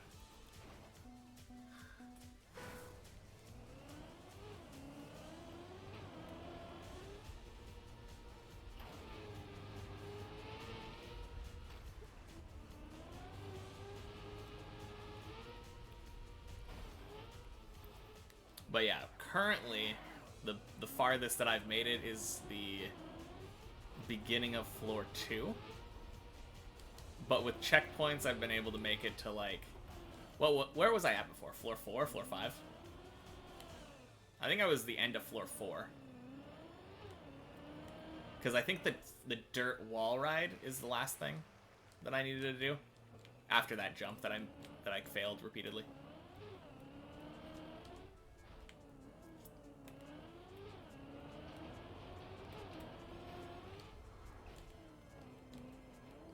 Yeah, this map is really long though.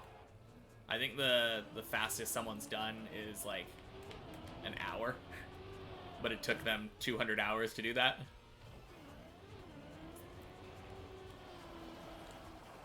Near the end of 4, you think? Yeah, that's what I think too. I don't think I ever saw a message saying floor 5. Oh no. Ah, dang. You can believe that I'll never finish, but I like to say, if you give a monkey a typewriter and 1,000 hours, anything is possible. You might even get a Transformers movie.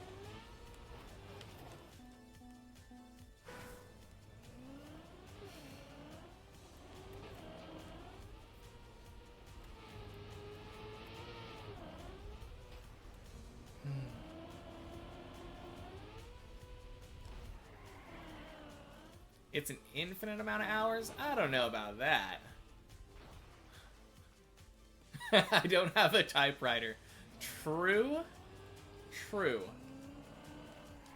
I guess the typewriter is metaphoric in my case, but I don't think it'll take me infinitely many hours. If I had to guess, I would, like, maybe lowball, like a conservative estimate would be 1,000.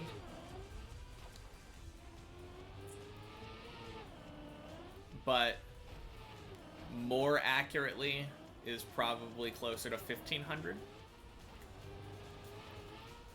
So all I have to do is not give up, and I win. Not give up, and then try things differently. Practice a lot. Definitely not impossible. Also, man, I'm blind. I didn't realize Hammerstrike was here. I didn't see his name on the side of the screen.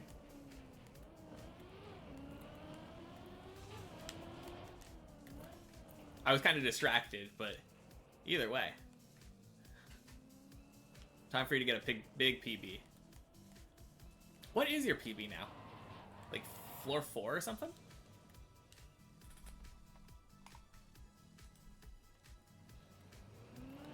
That was weird. Adblock decided to tell me that it had been updated. You've been here? Yeah, oh yeah, you've been here. Yeah. Wait, were you in here when I was, when I came over from the other server?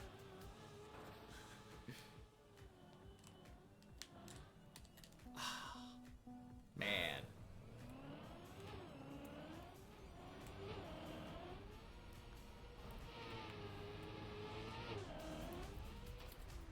if that's true, then my apologies.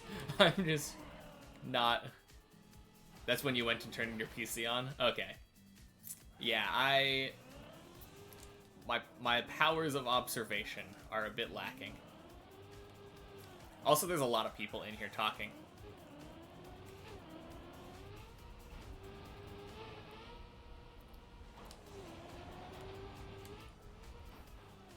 But yeah, I think the highest that I've seen you was like floor 3. You failed Messi? Ah, rip.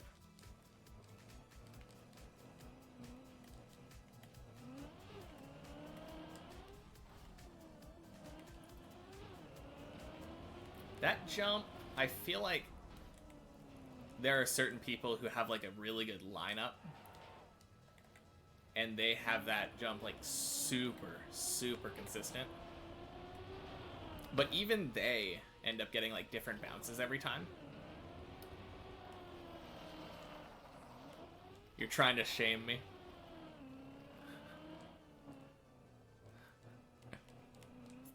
My frame rate is poop. Yeah. I don't know if that's shaming. More feedback. I don't know how to fix it. I'm not good technically, so I'll have to talk to my brother-in-law probably at some point.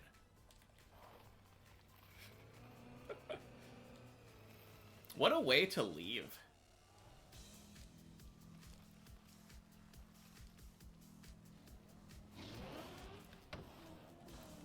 Man, that dude was a character.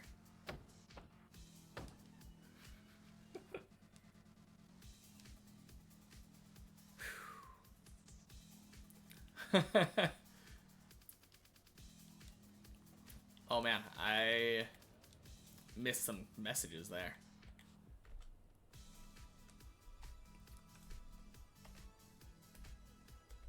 Oh, does the chat just disappear? Anyway. Hello, back to you. Gad. I need to get to that flat portion and I'll say hello.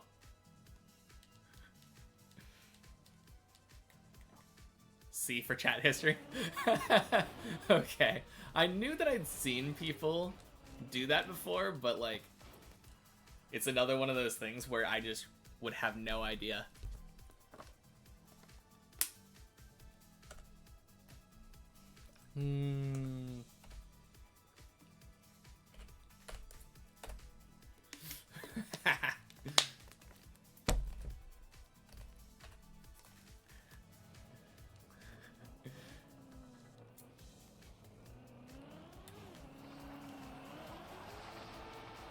Yeah, thanks. Ooh, that was really fast. Nice. Oh, crap. Let's go back. This is how... Oh, no. Oh, man.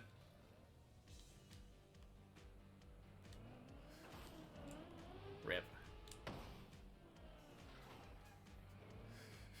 Well...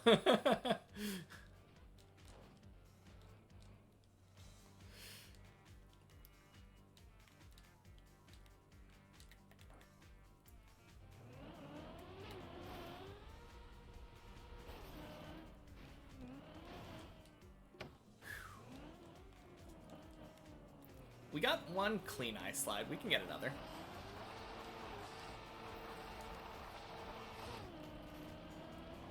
Oh. That probably would have been pretty good. Oh, man. Turtling on ice seems so hard.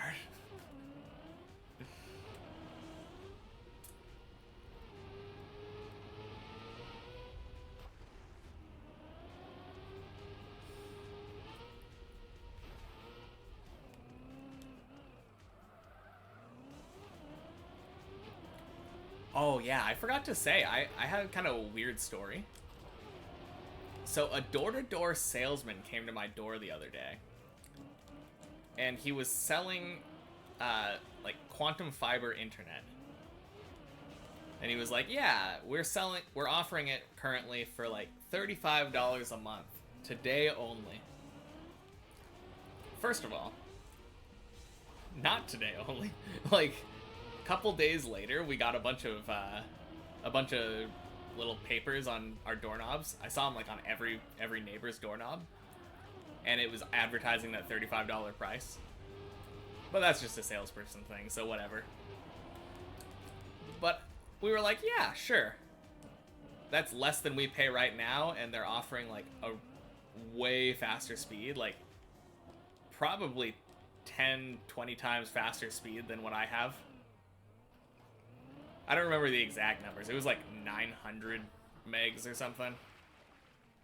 But it seemed really good.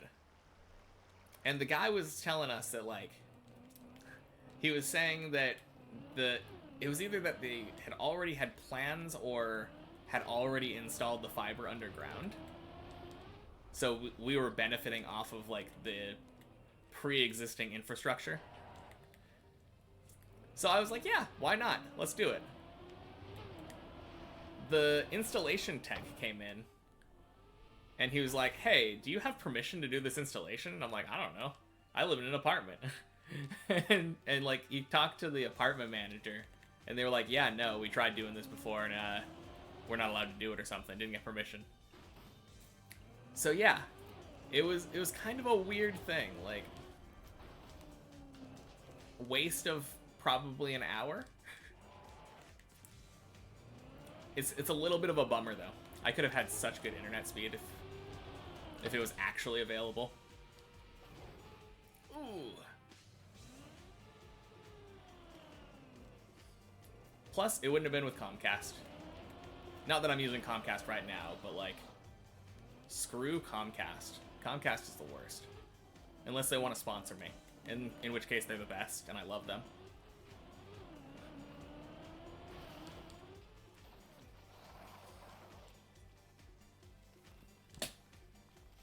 Can you imagine?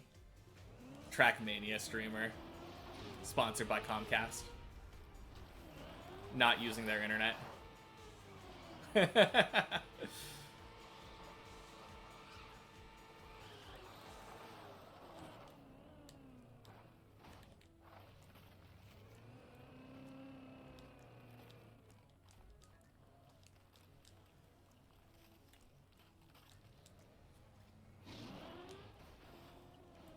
Oh, crap. Whee!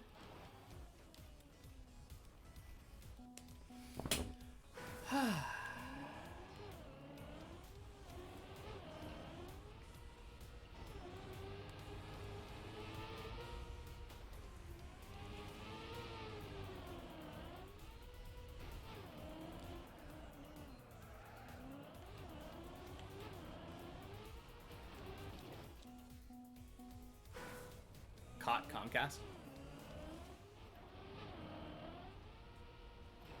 Oh. Well, that's not too bad then. Yeah, I have, like... I used to have Comcast for years. But, like, horror stories. I would literally never go back there because of the experience that I had. And the weird thing is, it's not even, like... Most people just hate their customer service. They were really nice to me every time that I had to talk to them. But the problem was that I had to talk to them. So, when I initially got internet, when I went to sign up, they were like, yeah, do you need to rent our modem and router? And I was like, no, I'm gonna buy that myself. Because they were gonna charge like $5 a month or something for a router and a modem.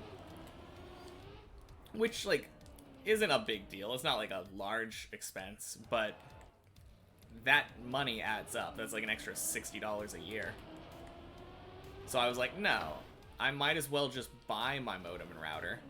I'm planning to have internet forever, so Why would I need to rent one if I could just buy one?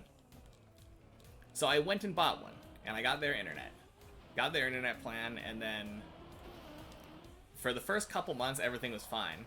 I look at my internet bill a couple months later, though, and they have added a modem rental fee. That $5 rental fee. So I have to call them up, and I'm like, hey, we talked about this earlier when I signed up. I'm not renting your modem. And they're like, oh, we're sorry about that. Let's take that off. They take that off. I wait a couple more months. A couple months pass, and I look at my internet bill again, and there's that $5 fee again. So I'm like, I call them up again. I'm like, hey, I just talked to you like a month ago. What's going on? Or like a couple months ago, I talked to you. We had this conversation about this installation or this rental fee. Please stop. And they're like, yeah, we're sorry about that. Let me remove that. Again, a couple months later, I get another fee. And I'm like, all right, that's it. And at that point, I just cancel and I never went back. Because having to talk to your internet company like once every 2 months, that's a no-go. Oh, geez. Yeah, that was an awful recovery.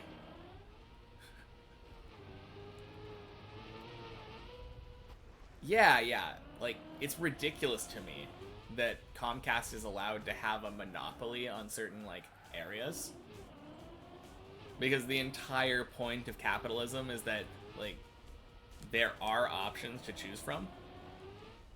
And it's not like internet is a, like... It's not like a... What's the word? Like a... it's not... Like, if you wanted to get some, like, stained glass windows or something, you'd have to go to, like, a glass blower, some professional that is, like, really good at a specific thing. That's not how internet is. Internet is, like, everywhere.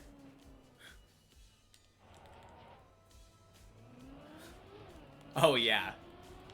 Or are you talking about backwards on that little gap on floor 1? That was so bad. I had seen somebody be in that position a couple times, but I have never been there myself.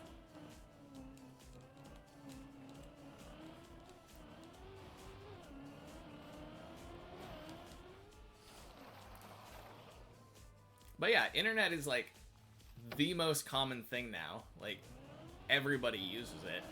Crazy that you can have only one service provider in an area. Yeah, hello, welcome in.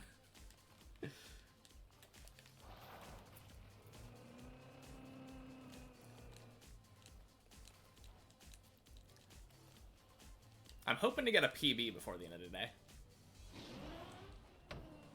Currently, the PB is the turtle spot in floor 1.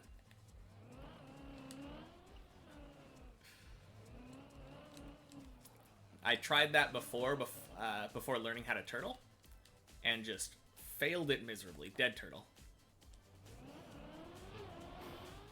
But I've been practicing floor 2 a bit today, and then goofing around and trying to see how high I can get. And I'm hoping beyond hopes that we can get there. Oh wait, I don't like that. I accidentally bumped this. Every time I bump this, I bail. It might be possible, like, with perfect speed, but I don't want to have to take that chance.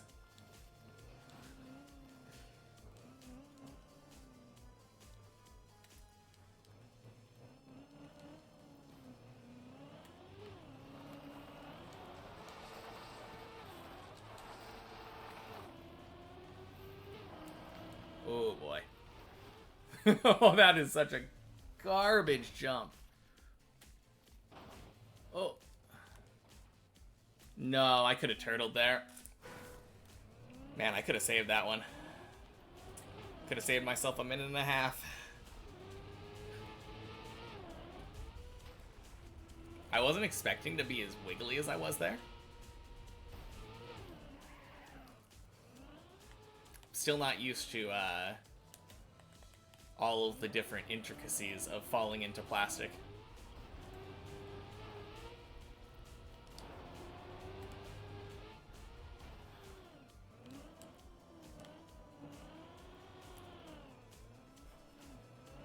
Yeah, I'm absolutely not confident in my ability to pass floor 2 right now, though.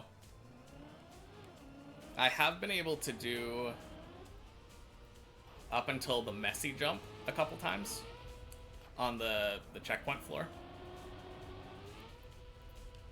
But, like, the jump immediately following that, I happened to get once from, like, luck.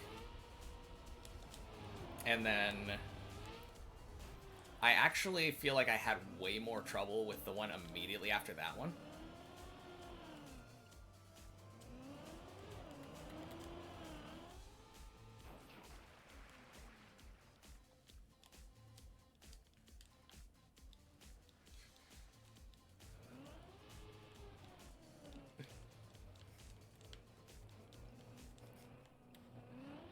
Man, this person's trolling.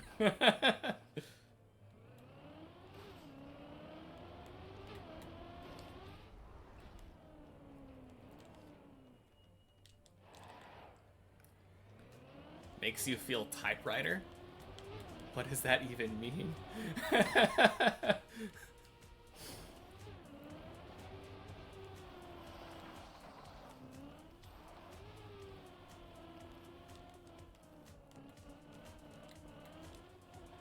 Whee!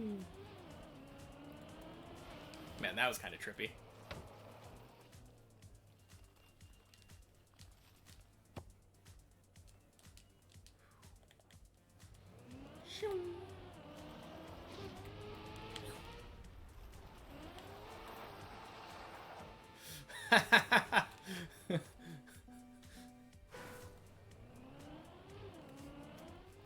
Man, favoritism much?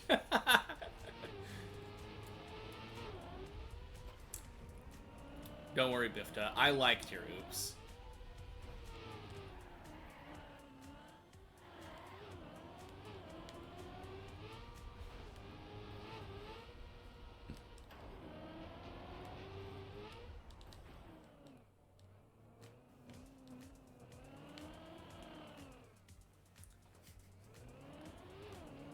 I am a human is exactly the type of thing that a bot would say, though.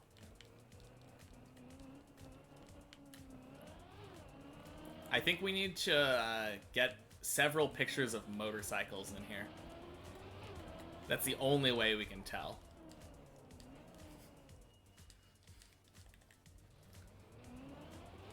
Man, so funny.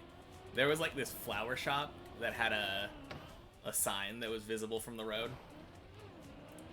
And when I was driving by it, I read that sign, and it said, "How can we tell that we're human?"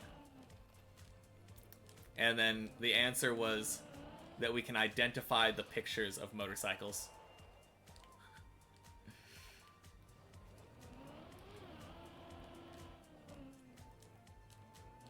I love silly signs like that. There's also like a veterinary clinic that I live somewhat near. And it always has random cat puns.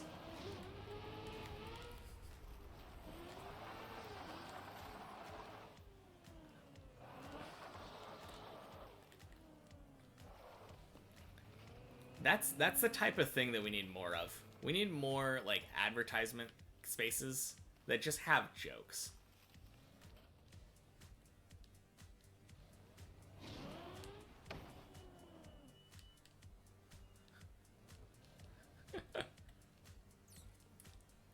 To be honest, I don't really know what's going on either. For some reason, you were getting shit for saying oops. Oh, turtle?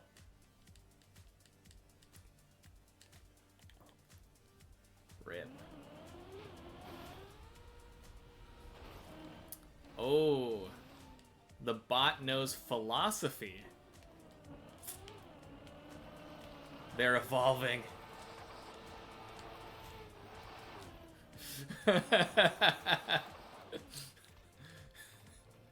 I can't confirm I'm human. I'm pretty sure that is, that's confirmation that they're not human, right?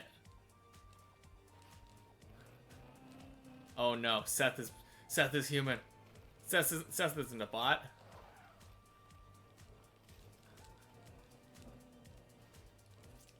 Sorry, I'm colorblind. I'm pretty sure I'm colorblind because wait, no. I'm not colorblind. Are those the same shade of orange? I'm pretty sure they're the same shade of orange.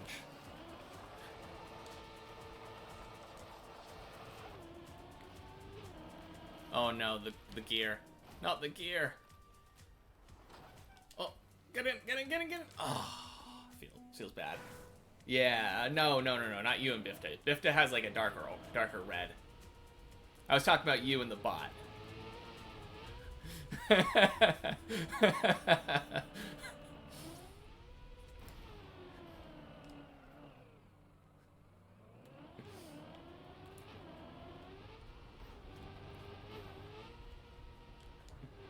The fastest typer in the world, not a bot. Actually, I'm pretty sure the fastest typer in the world was this old lady who wrote on typewriter. So silly. Like, did any of you see that video? Carl Jobs made like a video debunking some old lady who had a Guinness record for typing. And like every time that she would go in public and try to type, she would just like whiff hard. Oh, sorry, must be a bad day.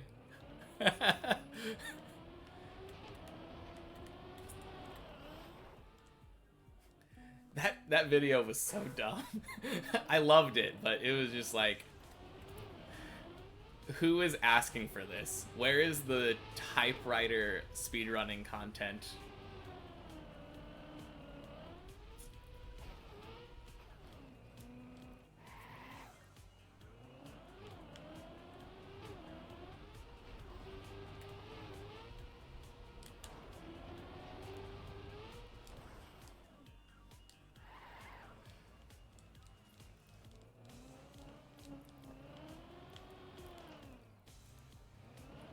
Yeah, I'm definitely not doing that. I mean, not the I don't care about the link. But like I've done those kinds of like speed typing test things. I am embarrassingly slow typer.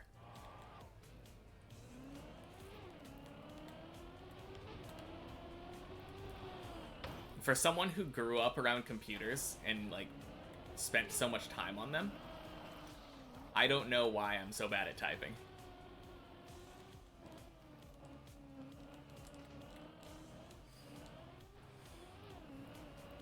I do remember seeing like a Code Bullet video though, where they made a bot that could read the one of those like those typing tests. And it was really good at typing. It turns out that bots are really fast at typing, and they're indistinguishable from real people.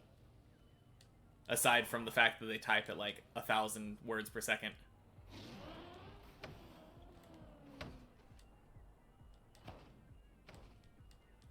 Typing quickly is a skill you have to specifically grind out. Yeah, that's probably true.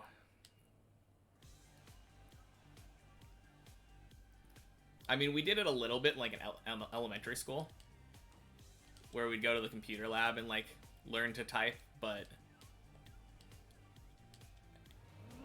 that was pretty much the extent of my practicing typing, other than like literally just doing it.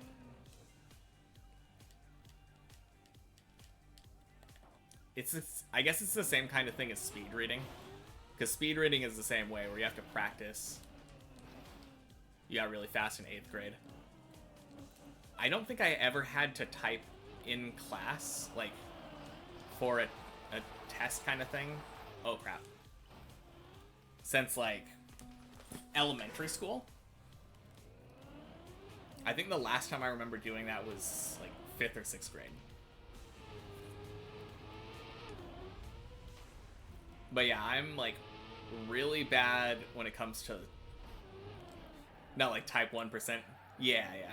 Just above average. Not well, I guess above average like has this implication that you mean like 51%, but I meant like I don't know, 70% or something.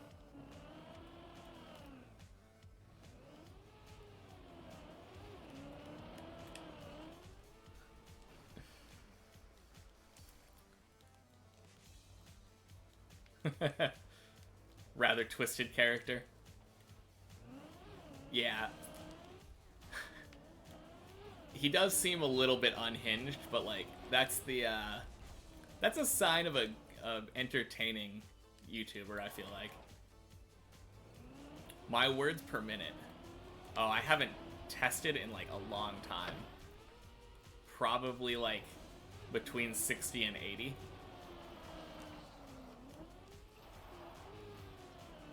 Yeah. I don't know what average is, but like I thought that I was a decent typer until I started dating my girlfriend.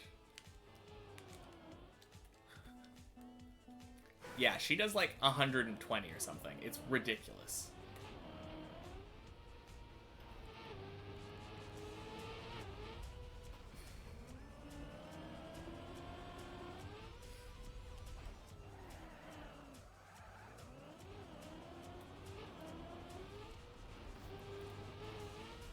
Are you referencing One Piece?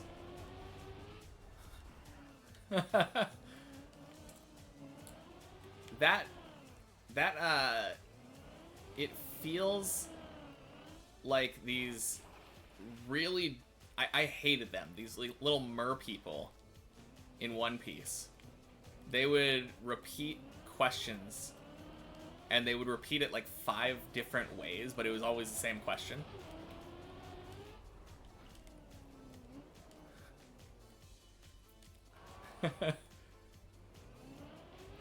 I mean, maybe you're not. It reminded me of Fishman Island, but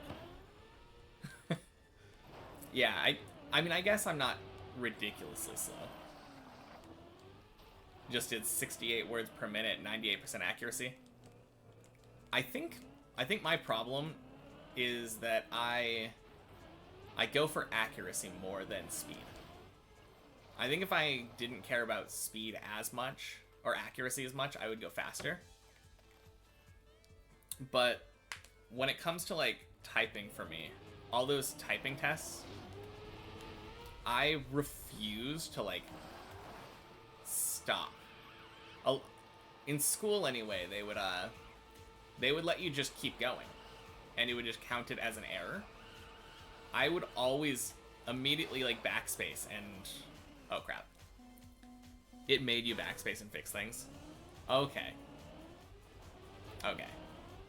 I know some of the ones that I've seen have also, like, forced the backspace, so I wasn't sure. But that definitely, like, messes with my words per minute. There are definitely typing tests where they don't make you do that.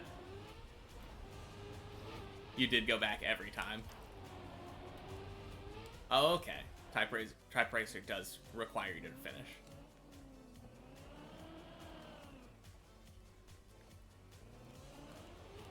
Yeah, exactly. Like, he leans into it, and I don't think Evan, like... I mean, that's the thing. It's all exaggerated, because he's playing a character.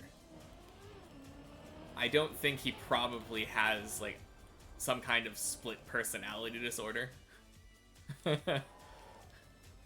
But it's sure funny watching him yell at a different version of himself for making dumb mistakes or, like, dancing at the wrong time or something. I don't know.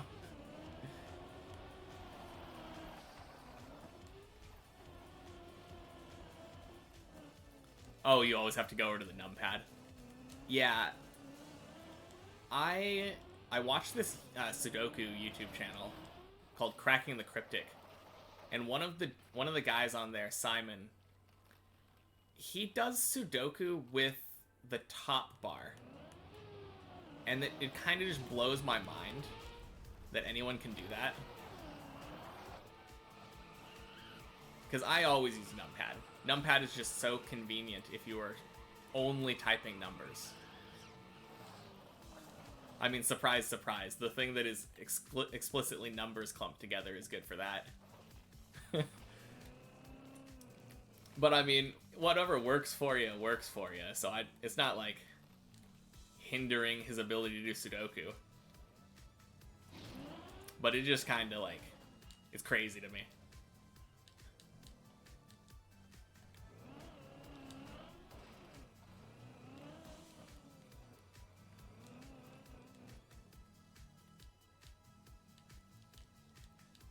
Yeah, yeah.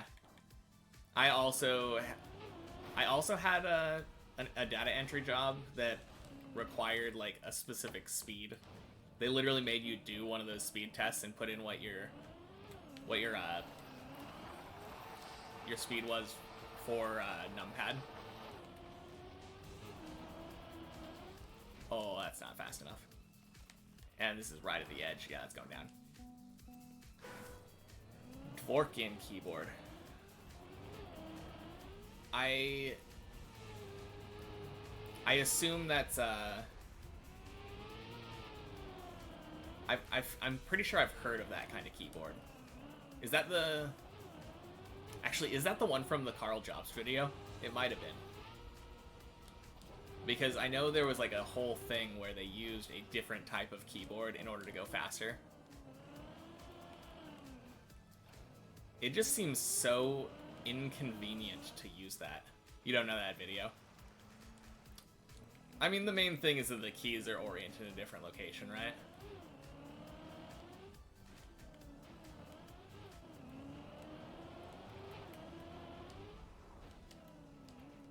QWERTY is designed to slow you down? I thought it was designed because, like... Actually, yeah... How often would J actually be used? J is such an uncommon letter. But that's like where you place your right hand. Floor 3! Woo! Yeah, sounds good, Bifta. I'll be here, assuming that you're back in the next 50 minutes. Why do I keep failing this? I must be so distracted or something. I'm doing so bad at these little step zones right now.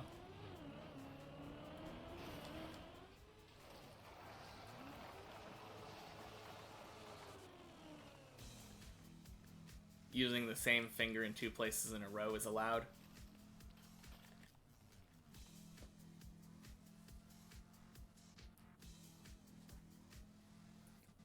Oh. That's kind of interesting if that's the case. That they intentionally designed a slow keyboard because computers couldn't keep up with it. I mean, kind of smart, but like...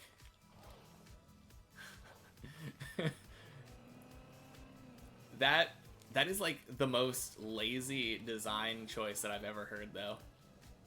Oh man, our stuff isn't optimal. How are we gonna make people okay with it? Oh, just make a worse keyboard.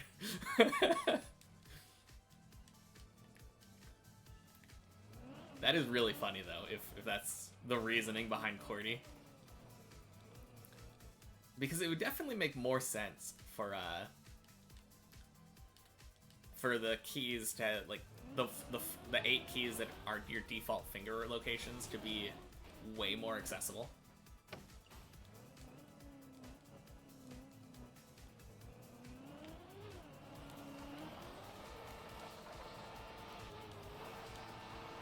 Okay, I bumped. I'm not gonna do that.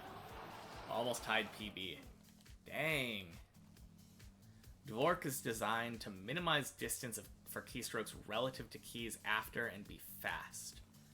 Does it take into account like when you write an E? I feel like a lot of the times E is followed by like an R or an S.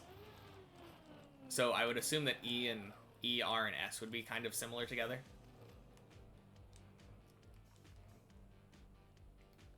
Oh, rip. Tied PB. Good job, good job.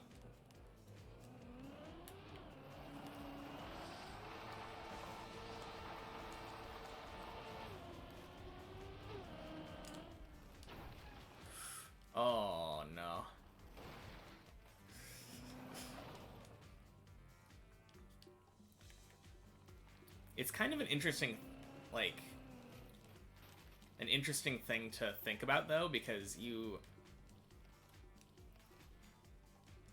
don't really think about the alternatives for a keyboard, because it's just the default that you're used to using. But the thought process that goes into making a good one is interesting.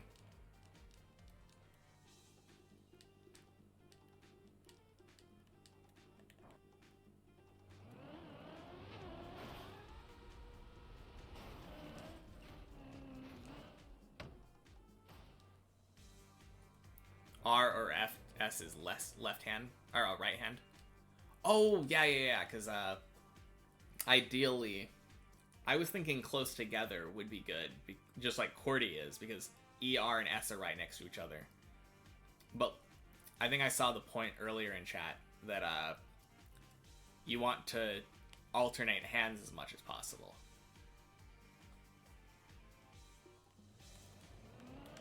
So that would be faster.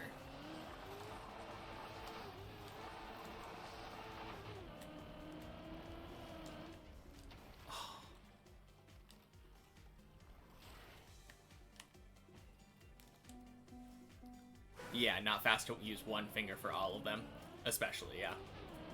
Because, well, E and R are different, but actually, ER and S are all different. Technically. It's the same hand, but...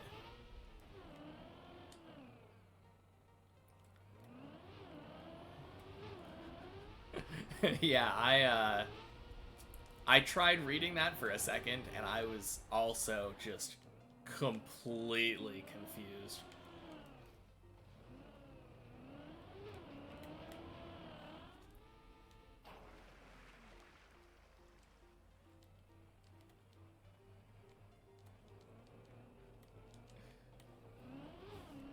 Are we still on this bot talk?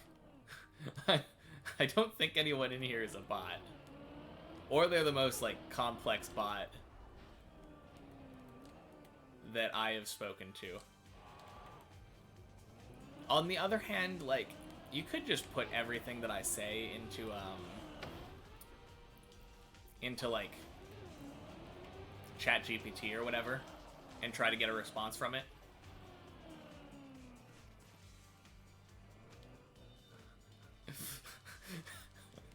Oh god. We're gonna have a war here.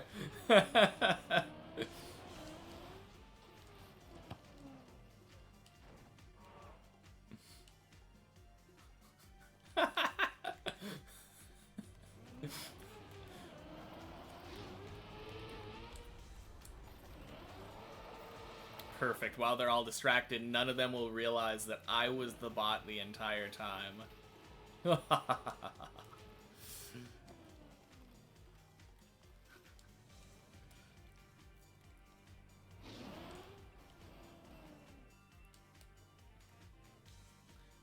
More human. Can you imagine if we had a test for that? You have to take that and you're like, oh yeah, sorry, you only scored like a 70 on your human test. Your vote is 0.7 the vote of everyone else in the country.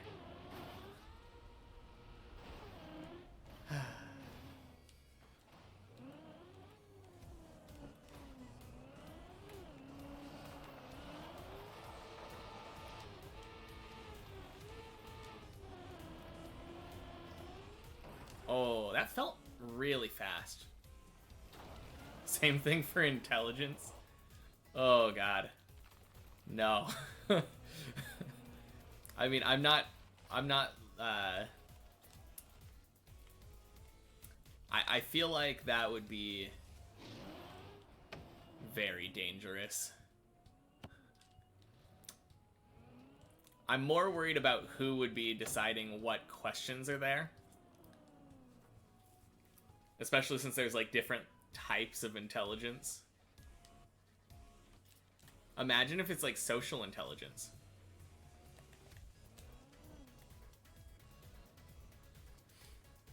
One plus one? Window?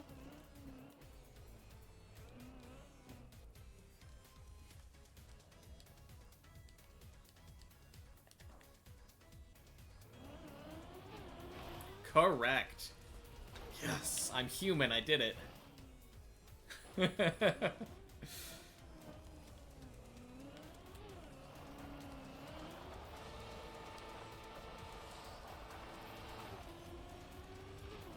Oh, that's so slow. I didn't trust the steering. I'm reverting back to my bad habits.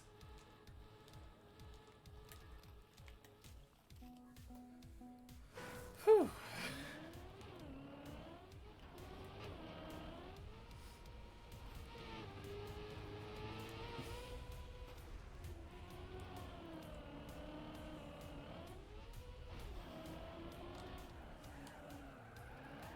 Now that would be funky though, if we had a voting system like that. I mean, it would still probably be better than the Electoral College, but...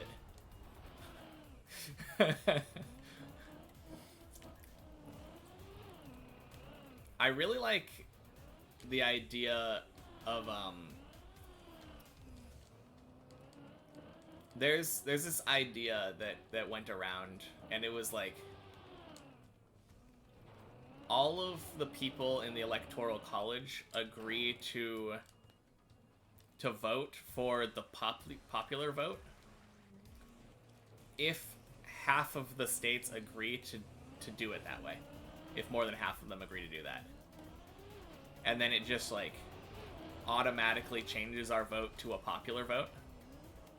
It seems really weird nowadays that, like, we send representatives to vote on behalf of the people in the state. Like, with the current technology we have, that is 100% not necessary anymore.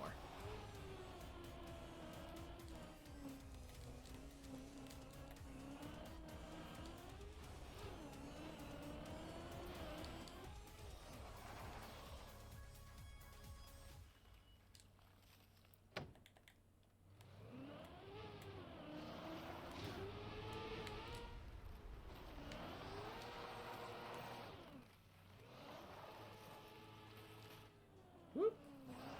Back down.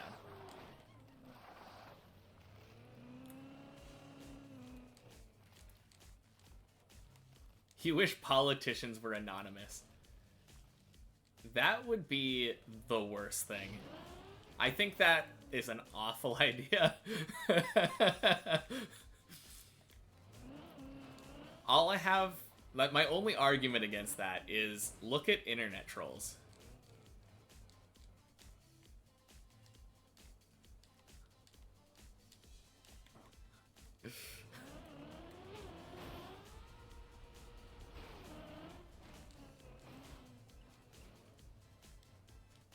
FPTP? What is this acronym?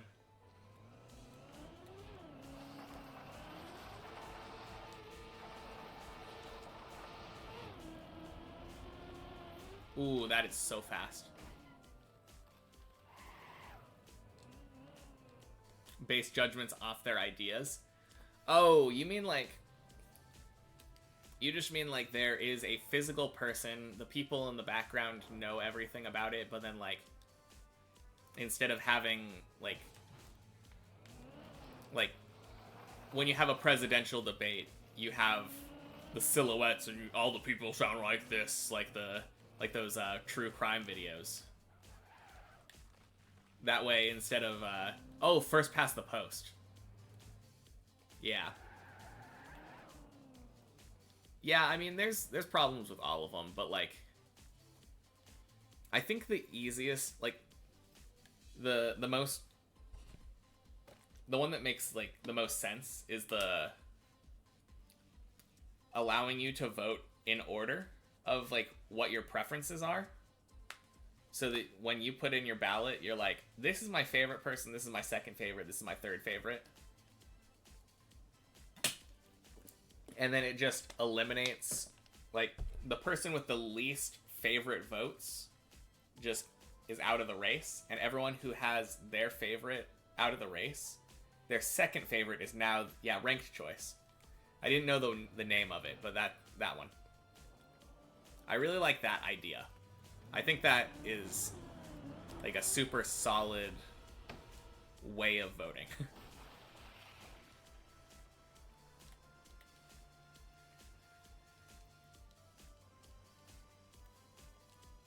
But on the other hand, I feel like anonymous voting could be really bad because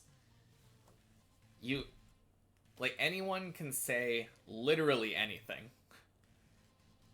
Politicians lie about what they're going to do all the time and what their intentions are.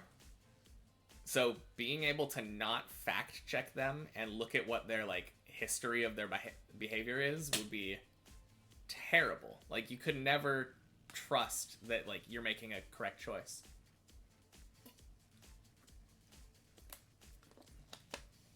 Hunter x Hunter was literally just popular vote, wasn't it? Everyone in the Hunter Association just put in a vote and said, I want this person. And then it needed to pass a specific threshold, and then they just stayed there and kept voting until someone did. I mean, it's really time consuming, but I think it probably would work. Oh, jeez. Oh. Oh.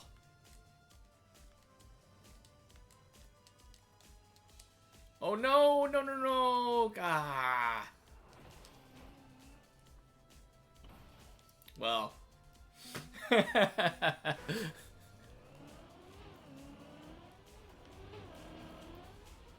How about this? This would be a really interesting way of doing it. Instead of voting, let's just do the Hunger Games. Except for our president. They can still have their sponsors, but whoever comes out on top wins, and whoever doesn't dies, and then they're gone, and then we don't have to worry about them for the next election. It's a terrible idea because you just end up getting Arnold Schwarzenegger would be the president instantly.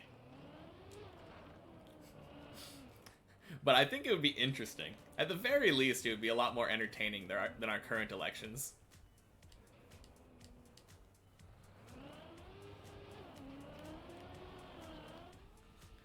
Don't rule that out. Yeah, I agree with you fundamentally, but the problem is that their ideas are liars. Nobody actually says what they actually feel and what they believe. They say what they think most voters will want so that they can be elected. Yeah. So in a perfect world, I entirely agree with you. I think it would be great to have voting entirely based off of people's belief systems, so that people who align with you can be elected by popularity. But then you get people who flip-flop back and forth between the Democratic parties between each elections. And then you're like, okay, so this person was liberal last year, but now they're conservative all of a sudden? I don't know about that, Chief.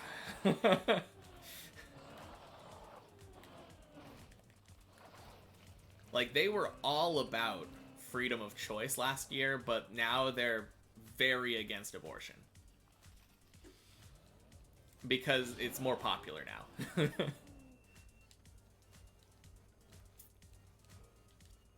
I don't really care, if they just weren't allowed to change their mind, they are anonymous to their personal identity. Would we be able to see their history, though? If someone were to look at the information, possibly, deduce, their political identity wouldn't be allowed to change.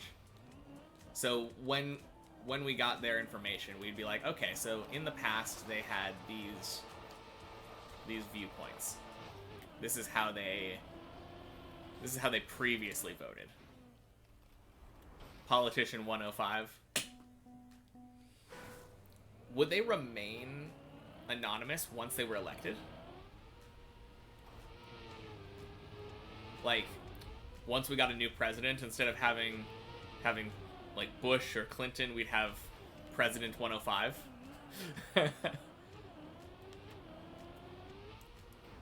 I mean, at that point, honestly, I I don't even think it matters that much. I mean, clearly, there's more ways to, like, fake it at that point. Because if it's anonymous, how we have to trust that the system isn't allowing President 105 to be the same president as President 110. And that's my problem, like, there, but... like, it's really obvious if we look at a person and say, okay, that person was already president for 2 terms. Then we can say, they clearly can't be president again. Yeah, it would be like an identifying number. But I'm arguing for the corrupt, like, government itself. Since the government is likely the person issuing these numbers. Yeah, you could check everything they've done historically at that point.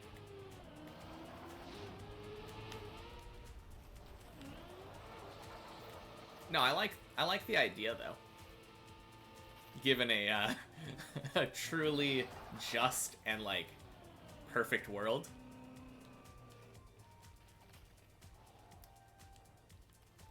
Let's just do the Death Note thing. I think that's a good idea. That should be our new political system. We have an anonymous god who reigns supreme over everybody. And if you do crimes, you die. Like, just write your name down. 100%. Just imagine how safe everyone would be. You'd never have to worry about being mugged. Because, like, they get caught, they go to prison, and then Kira's like, shouldn't have done that.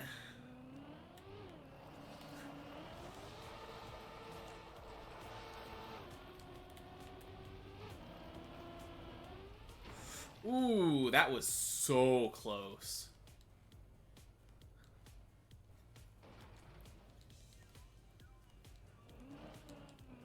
Oh, jeez.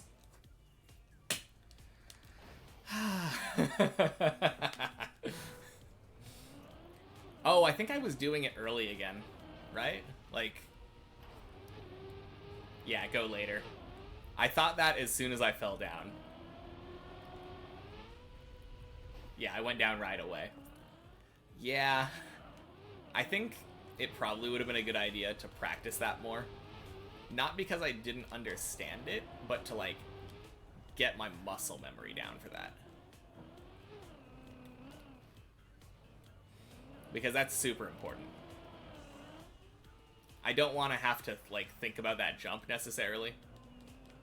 If I was just automatically going down later, that never would have happened. I feel like that's another one where the checkpoint is kind of close to the... Is it? No, it's pretty far into the ice. I think you could reset that.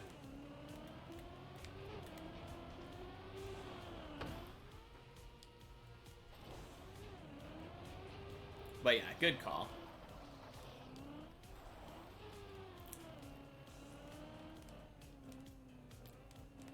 Alright, the real question though, what is the worst anime government system? Like the one that we don't want to have. I mean, realistically, it's probably like a death game of some sort. I kind of really don't like Psychopaths.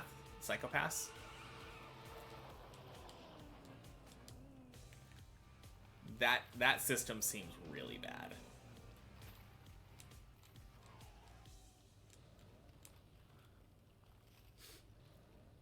Fire Force? I haven't actually watched that one, so inform me. What is the government like in Fire Force? Oh, jeez. Get back up there. Oh. Fire Force seems awful. You burn, you die. Like, you start any fires, you get like capital punishmented. And that's because of the fact that fires are like literally demons or something. I know, like, the very bare bones minimum of, like, if you were to read the Wikipedia synopsis.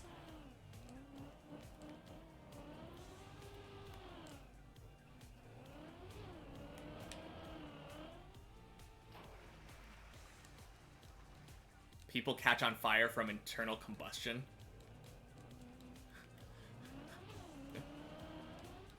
Oh, okay.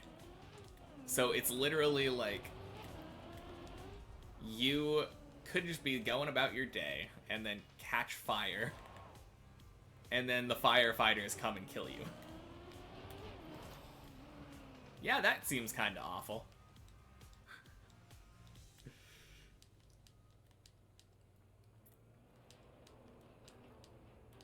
Yeah. Yeah, that does seem pretty bad.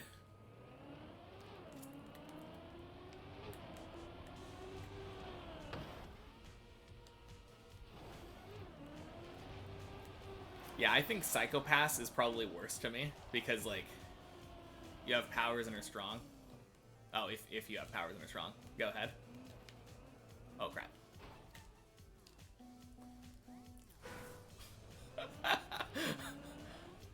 So, they basically matrix you if you're special. I assume that's if you don't agree to be part of the Fire Force. Like, I assume you can probably be like, yeah, I want to fight people, and then they'll be like, okay, cool, we'll get a strong person on our team now. But if you don't agree to that, they're like, okay, battery time. Are the Fire Force people just, like, are they, like, the mid people, then? How do they get chosen? Are they bred or something?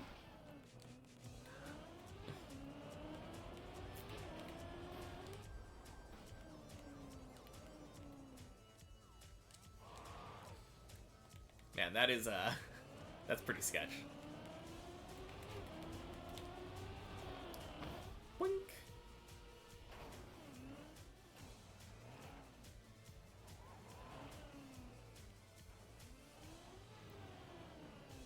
Oh, okay. So it's kind of like a zombie type show, except instead of people being zombies, they're spontaneously combusting. And obviously because, like, the spontaneous combustion isn't, like, contagious, right?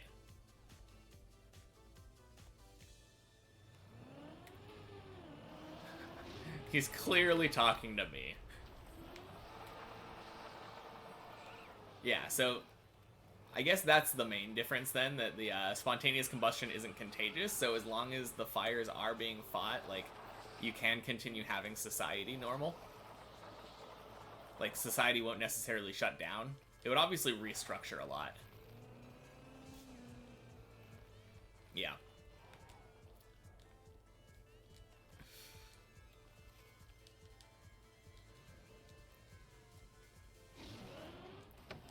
Now, imagine though, like, you get into a bad mood. You recommend watching? I've been thinking about it. 2 seasons available right now? When we're talking seasons, are you saying like 12 episode or like 24 episode? Because I think like Jujutsu Kaisen had 24 episode. 24 per. Okay. Yeah, that's not too bad. Oh man, have you watched Jujutsu Kaisen Season 2? Season 2 was so good. The action is great. Yeah, the biggest reason that I haven't watched it was, like, my girlfriend is, she, like, hates fan service. And there's, like, one character whose entire thing is that she wears a bikini for some reason while fighting fires.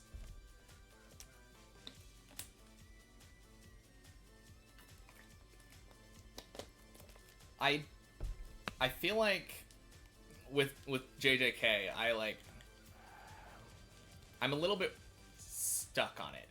So it's hard for me to recommend the show because I don't feel like it's a good idea to watch season 2 standalone. Yeah, she's cursed. But like, I enjoyed the first probably 12 episodes or whatever, and then I got really bored halfway through season 1, around like the beginning of the like cross school tournament arc. I literally quit the show, and then when I came back to watch it again, like it was really funny. It was right before a really big cool fight. I had stopped at the worst possible time. I don't know. I think season 1 is kind of a slog. Until the end. The end was great. The end of season 1 was fantastic. But like, I guess it's just the beginning then. The beginning was alright. The beginning was... It almost made me quit. So I guess it's a little bit below average from what I would say.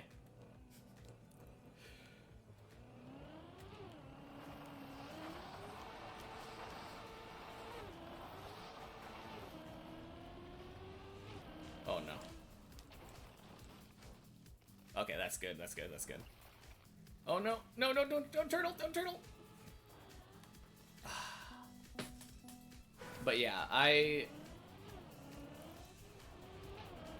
would probably recommend anyone watch it anyway, just because like season 2 was so good. So good. I would highly recommend season 2 to like anybody. I almost would say that season 2 you could almost watch it without season 1. You'd be like, who the heck is this pink-haired kid halfway through the season? I want to see more of the main character, but...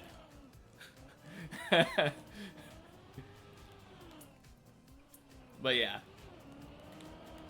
I don't know. Did I watch the movie? Jujutsu Zero? Yeah, I watched that movie. I think I watched it after season 2. But it really didn't feel that relevant to season 2. So I don't think I was really missing out on anything. It was pretty good. I think it was a good standalone movie.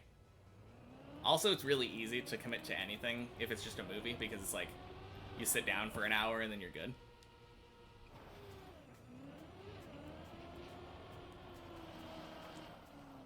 I mean, the movie was really pretty. It just didn't, like... I don't feel like it had much of a plot.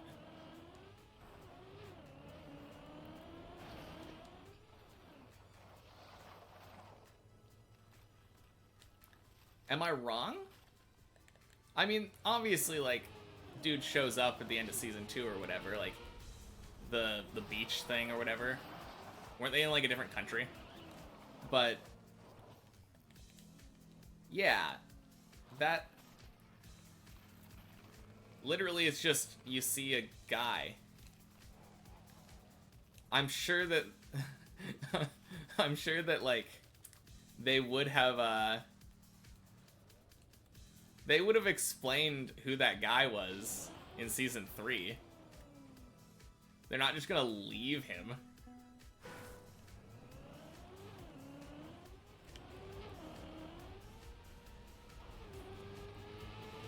Oh, you're talking about the... Yeah, but like, I don't know. I'm of the opinion that you should not make a movie mandatory content. If you're gonna introduce a character in a show, it has to be introduced, no matter how briefly. You can make a movie and then, like, have the character in the movie... You can have the character in the movie, like, give him more backstory, but they have to be standalone.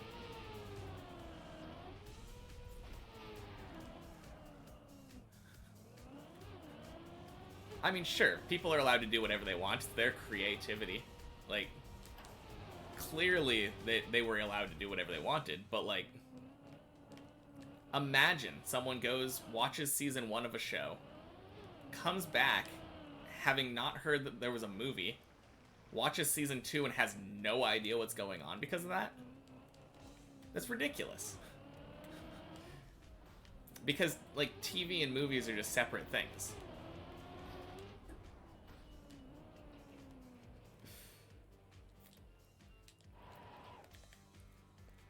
That being said, I am kind of annoyed that they are turning the last part of Haikyuu into just movies.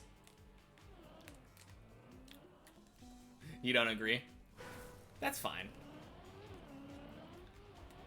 I don't know, it's the same thing. I think that way around is better.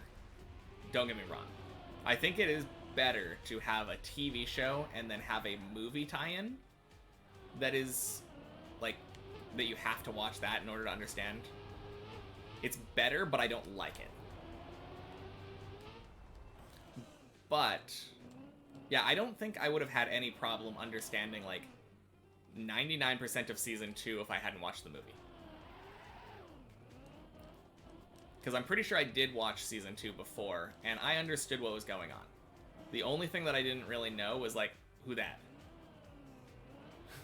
Because there's, like, one scene with the guy from the movie. Not really that important to know the background for one scene where they have, like, coffee or whatever.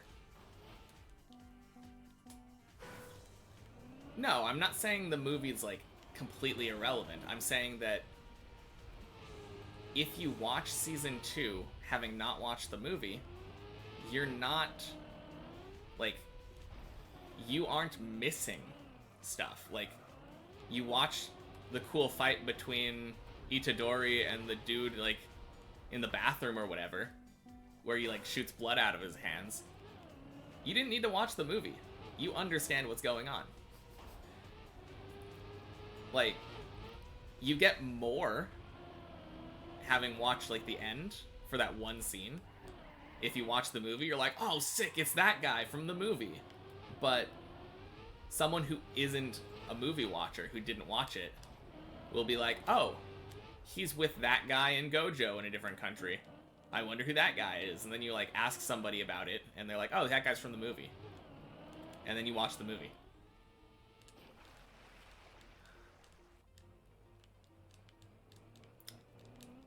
Well, season 3's not out. That's what I'm saying. Like, right? I'm pretty sure that season 2 is the most recent thing. I feel like I would have heard if season 3 came out. Maybe I'm wrong. Won't be out for a while. Exactly. So, until season 3 comes out, we don't know if this is a good point or not. Because for all I know, season 3 will come out and they won't explain a damn thing about that guy from the movie.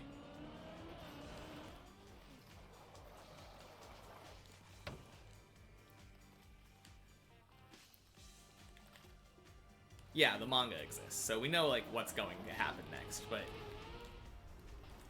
yeah, if the movie came out, or not the movie, if the 3rd season came out and it didn't explain anything about that character from the movie, I would be a little salty. Even though I did watch the movie and I enjoyed the movie, it would be a little bit weird to me that, like, they don't explain anything. That, like, even as a movie watcher, assume that I watched it in order, one at a time. I watched season 1. I watched season 2. Or, not, sorry, I watched season 1. I watched the movie. I watched season 2. And then I watched season 3. And then they just expect me to know? Like, they expect me to remember things. Obviously, it's better for binging. But we don't live in a world where, like, you have to binge. They come out at different times. It would be really weird for a show to come out, like... My whole point is that, like, My main point is that I don't think you should have to watch the movie.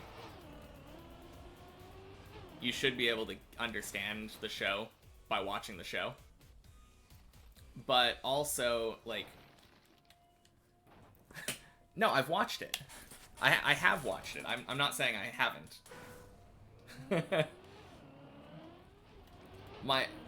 The point that I'm making... The only point that I'm making is that Season 2 didn't have a lot of things in it where if you didn't watch the movie, you would have no idea what's going on. There was basically an Easter egg, like an after credits scene kind of thing. And so far, watching the movie is just a thing that will have given somebody like, I see that, like an Easter egg.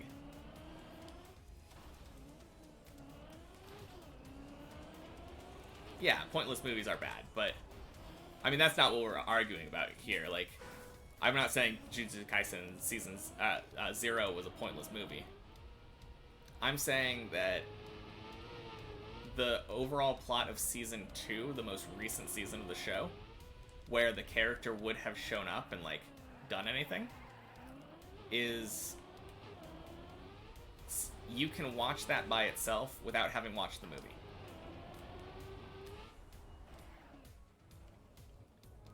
Oh, yeah. I mean, that's basically just the filler argument, though. Clearly, we'd rather have more better show. Or, like less show and have higher quality show. I think that's also a thing, though. Like, especially if the animation quality dips and it's just... Or the writing quality dips. Just let them take time.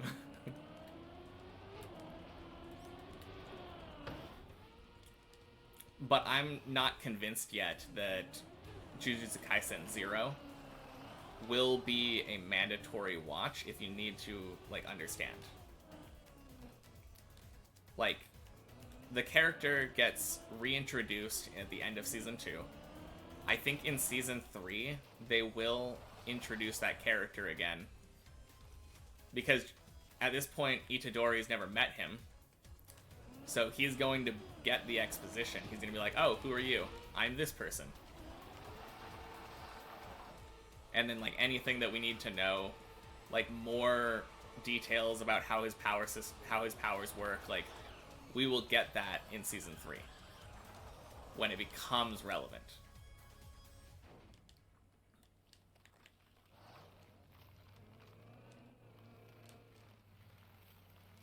They pull a Demon Slayer. Didn't Demon Slayer, like, have a movie and then one of the seasons was literally just the movie? That's also what Dragon Ball Super did. Like, they had 2 movies and then, like, the first 2 seasons were literally just crappy recaps of the movie.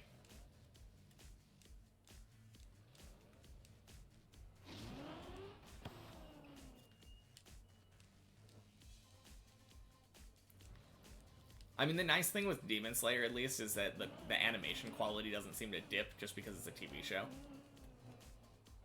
They're kind of just on top of that. The problem with Demon Slayer, though, is that the story, like, makes me fall asleep.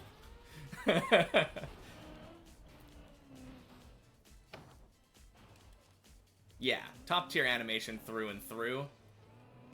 But, like, I guess pacing. Oh, I overturned that.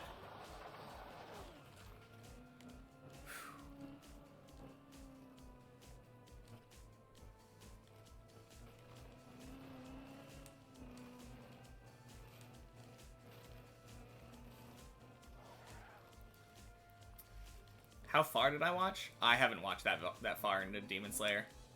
I was watching it, I was enjoying it, and then I stopped. At some point I took, like, a break. And I am still on the break.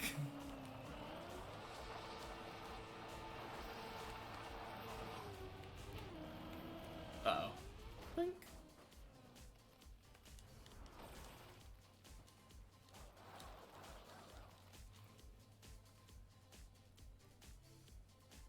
Yeah.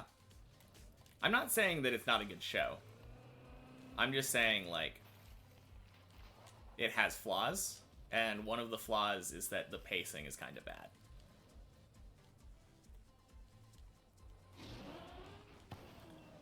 I don't think anyone will come to you and say that the story of Demon Slayer is why you watch it. You watch it for the pretties. You look at the animation and you're like, ooh, that makes my brain tingle. I mean, it has like a good enough story to back it up, but story is not the main focus when you think about that show.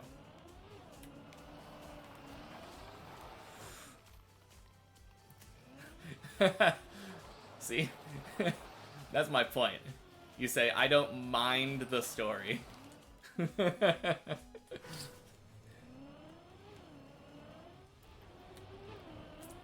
I don't mind the story. If you have to say that, like, the story could be a lot better at that point.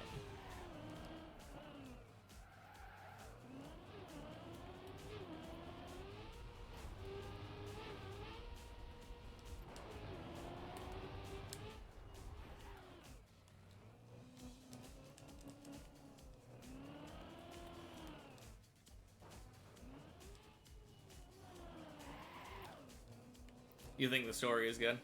Okay. Yeah, I mean, that's fine. Everyone enjoys things differently. It's just very cookie cutter, I think, is the main thing. But that's just shonen anime for you. Like, you can't really give it a hard time for that. I don't think its story is necessarily much worse than, like, most shonen. I think Jujutsu Kaisen has a more compelling story. And I think the animation at points is, like, comparable.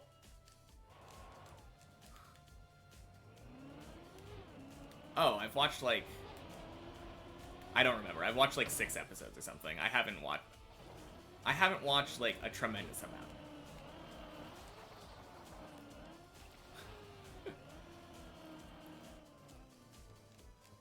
Yeah, I mean, I'm not saying, like, I've watched the entire thing, so I can't judge the quality of the entire story, but at the same time, I'm saying, like, within half of a, like, normal seasonal season of anime, you should have something of substance.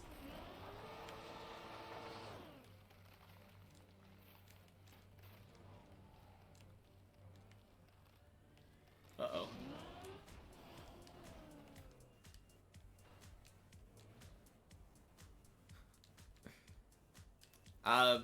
I said half of a seasonal season of anime. Like, a lot of shonen get 24 episode seasons, but most shows nowadays get 12 episodes. And a lot of shonen does not make good use of its, like, 24 episodes. It has a lot of boring filler in the middle. And if you have to sit through boring filler to get to it... Yeah, I mean... I was specifically talking about, like, seasonal anime. This is a pacing issue, though. Like, if you have too much boring stuff in like, one set of 6 episodes, some people just aren't going to watch it. And that's fine. It's not for everybody. And I'm not saying that I didn't enjoy it. I did enjoy it. I'm saying that the story wasn't all that great in the first 6 episodes. And I'm sure it gets better. But again, like, I think this is more of a shonen problem than a Demon Slayer problem. I wouldn't ever say, like, My Hero Academia has, like, a fantastic story, you know? Because that story, kinda bad. Like, the world building's pretty cool. Oh, jeez. Gotta get the dopamine fast. Not even. Like, well, I don't know. When I think of like a story that is really good, really fast, look at the first episode of Death Note. Like, how can you argue with that? First episode of Death Note, like, literally just, boom, introduce the mechanics of the world and what the show is going to be about, and pit the main character against the, like, overarching protagonist. But that hook, though, that first episode, and, like, every episode tends to, like, lead into another episode, make you ask questions about the world, and, like, what is going to happen. Didn't hook you? Okay. I think most people would probably agree with me, though. Like, it's a really cool premise.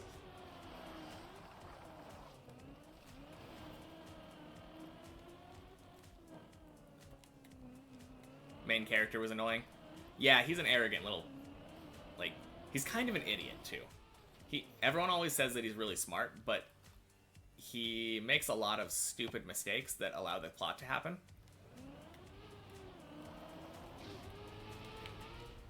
But at the same time, like, stupid mistakes that let the plot happen are very human. So it makes him seem more realistic as a character. I think perfect characters that make no mistakes are really boring.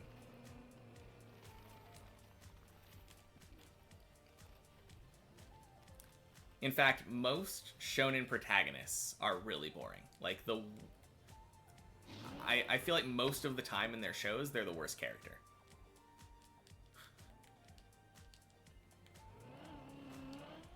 Based off of the shonen that I've watched, like,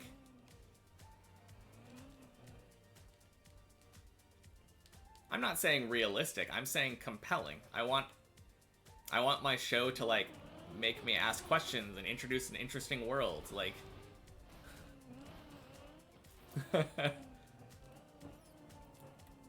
Oh. For character writing, you don't want a character that's... Like, why would you ever want a character in fiction that was just perfect? That with, like, no character flaws?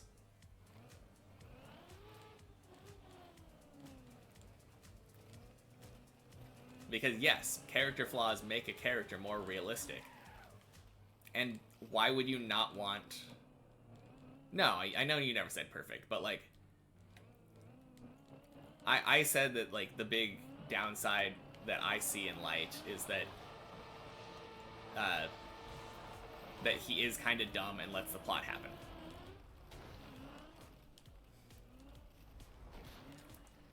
But that downside, like, of him being kind of an idiot and letting the plot happen isn't... You don't want a show where characters are realistic. You don't want shows where characters, like, have problems and flaws. Because that's the thing that I was talking about with realism. Not that, like,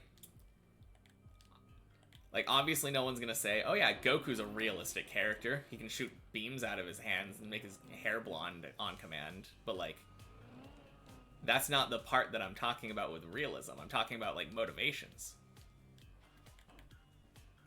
Because Goku is also, like, a flawed character, where he likes to fight strong people. And sometimes that comes between, like, doing the right thing.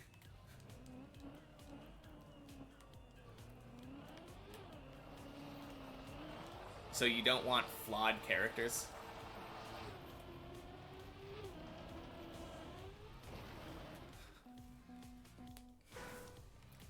You're good? Give me something else. Oh man, that just sounds so boring.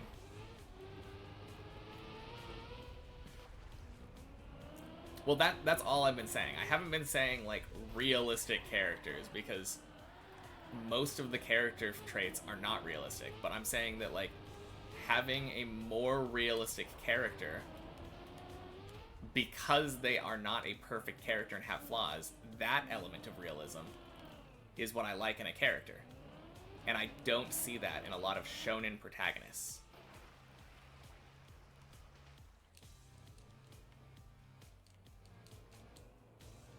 I don't even know what you're talking about right now, because, like, I don't know what you're talking about with... Are you talking about, like, physics?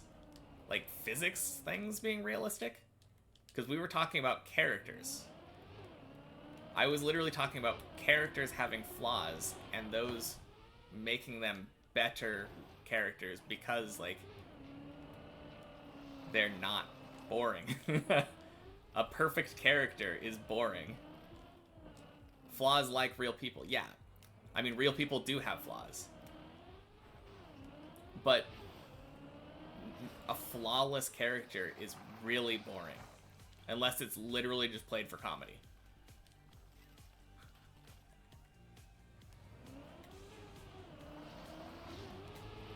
Name a flawless character, then, that is actually interesting. I want that. You don't want characters to be mirrors of real life. That's fair enough, but, like, just name a flawless... That is all I'm saying. You're trying to say, like, don't give me realism. I'm saying give character flaws, because character flaws are interesting. And part of the reason they're interesting is because of the realism behind it.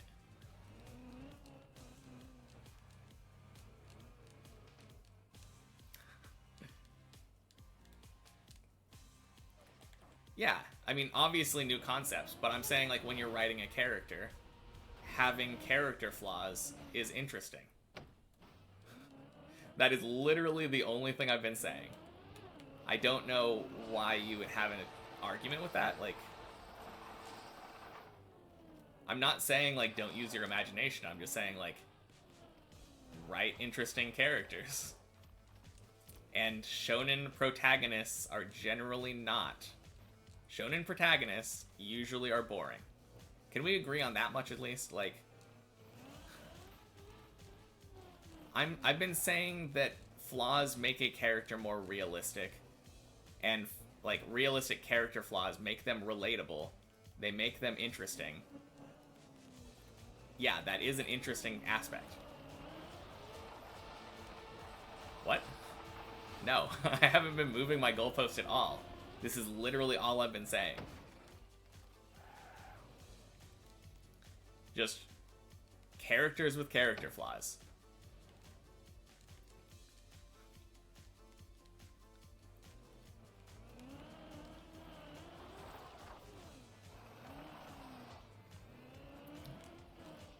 I mean, are you actually trying to argue that shonen protagonists are interesting characters? Because that is the main point I'm trying to make. I'm trying to make the point that shonen protagonists are kind of boring. And that I would rather have not that.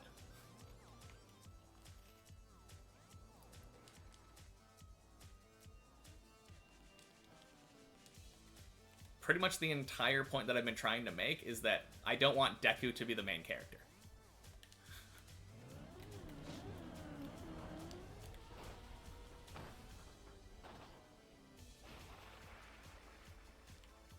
Yeah, I am weighing things on their merits. If a character is boring, like most shonen protagonists, that's not good.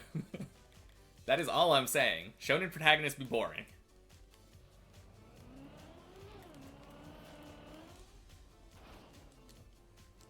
Okay?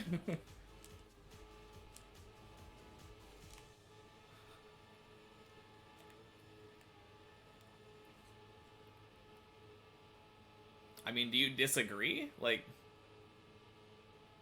most of the time shonen protagonists, like, they can be interesting. They can be. But most of the time they're not. Like, I don't think most people would argue that Tanjiro, especially early, is, like, the most interesting character. You don't generalize. That is literally how we judge things.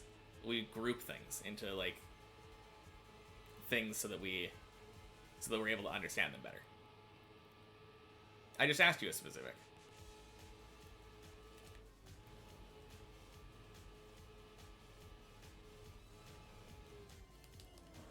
Oh, geez. Yeah, Tanjiro. I don't think he is the most interesting character. I don't think if you ask almost anybody who's your favorite Demon Slayer character, they'll be like, Oh, Tanjiro, he's my favorite. I have never heard someone say that before. Same with My Hero Academia. My Hero Academia, you ask somebody, who's your favorite character? No one's like, Deku, he's so interesting, he's amazing. No. They're like, Todoroki or something. Bakugo. People love... Oh my god, you're the vanilla dude who loves, like, Tanjiro and Deku? Okay. That's fine. I mean, everybody has different preferences, and if you enjoy that, that's fine. You're not a Deku boy? Okay. Oh. Oh, speaking of Deku, I do have this. But that is entirely because if you rotate it, he has the eat this face.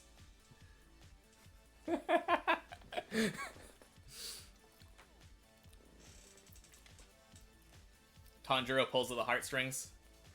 Okay. I mean, I can't judge it because I haven't watched all of it. But at the beginning, he's boring. I haven't made it far enough. That's fair. That is true.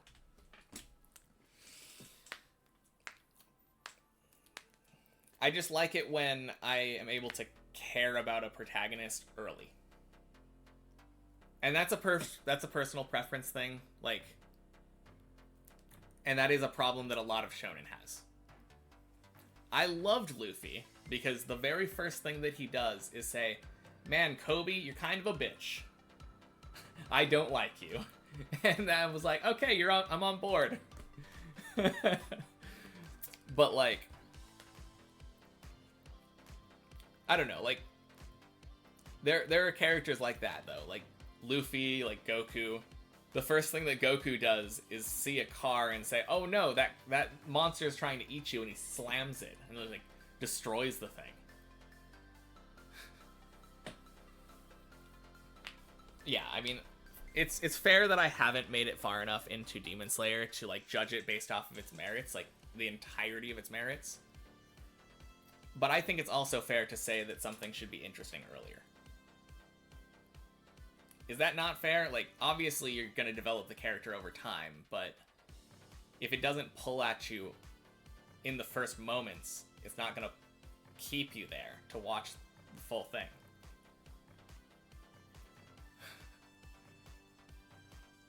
I think things should be interesting from the first. Everyone pulls differently, that's true. I'm not going to disagree with that, but like, characters being interesting at the very beginning. My interesting isn't yours. Yeah.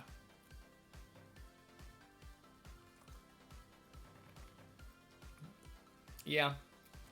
I mean, everyone is different, so that's true. Oh yeah. It's pretty late. I need to go. Let's see.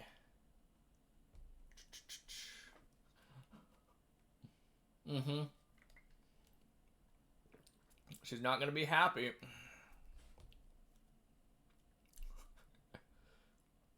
I've got like 50 minutes. She gets off at 5. Man, I think we might not be rating someone today because Twitch is being a pain. It's just spinning.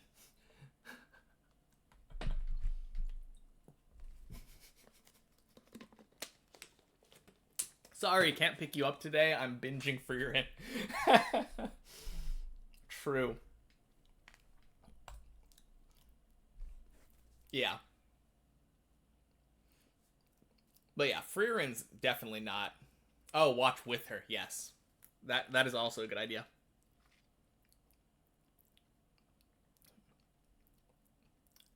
But yeah. Thank you to everyone who came by. I'm heading out now. We would raid somebody, but circle's spinning, and I don't have time to wait. So, later.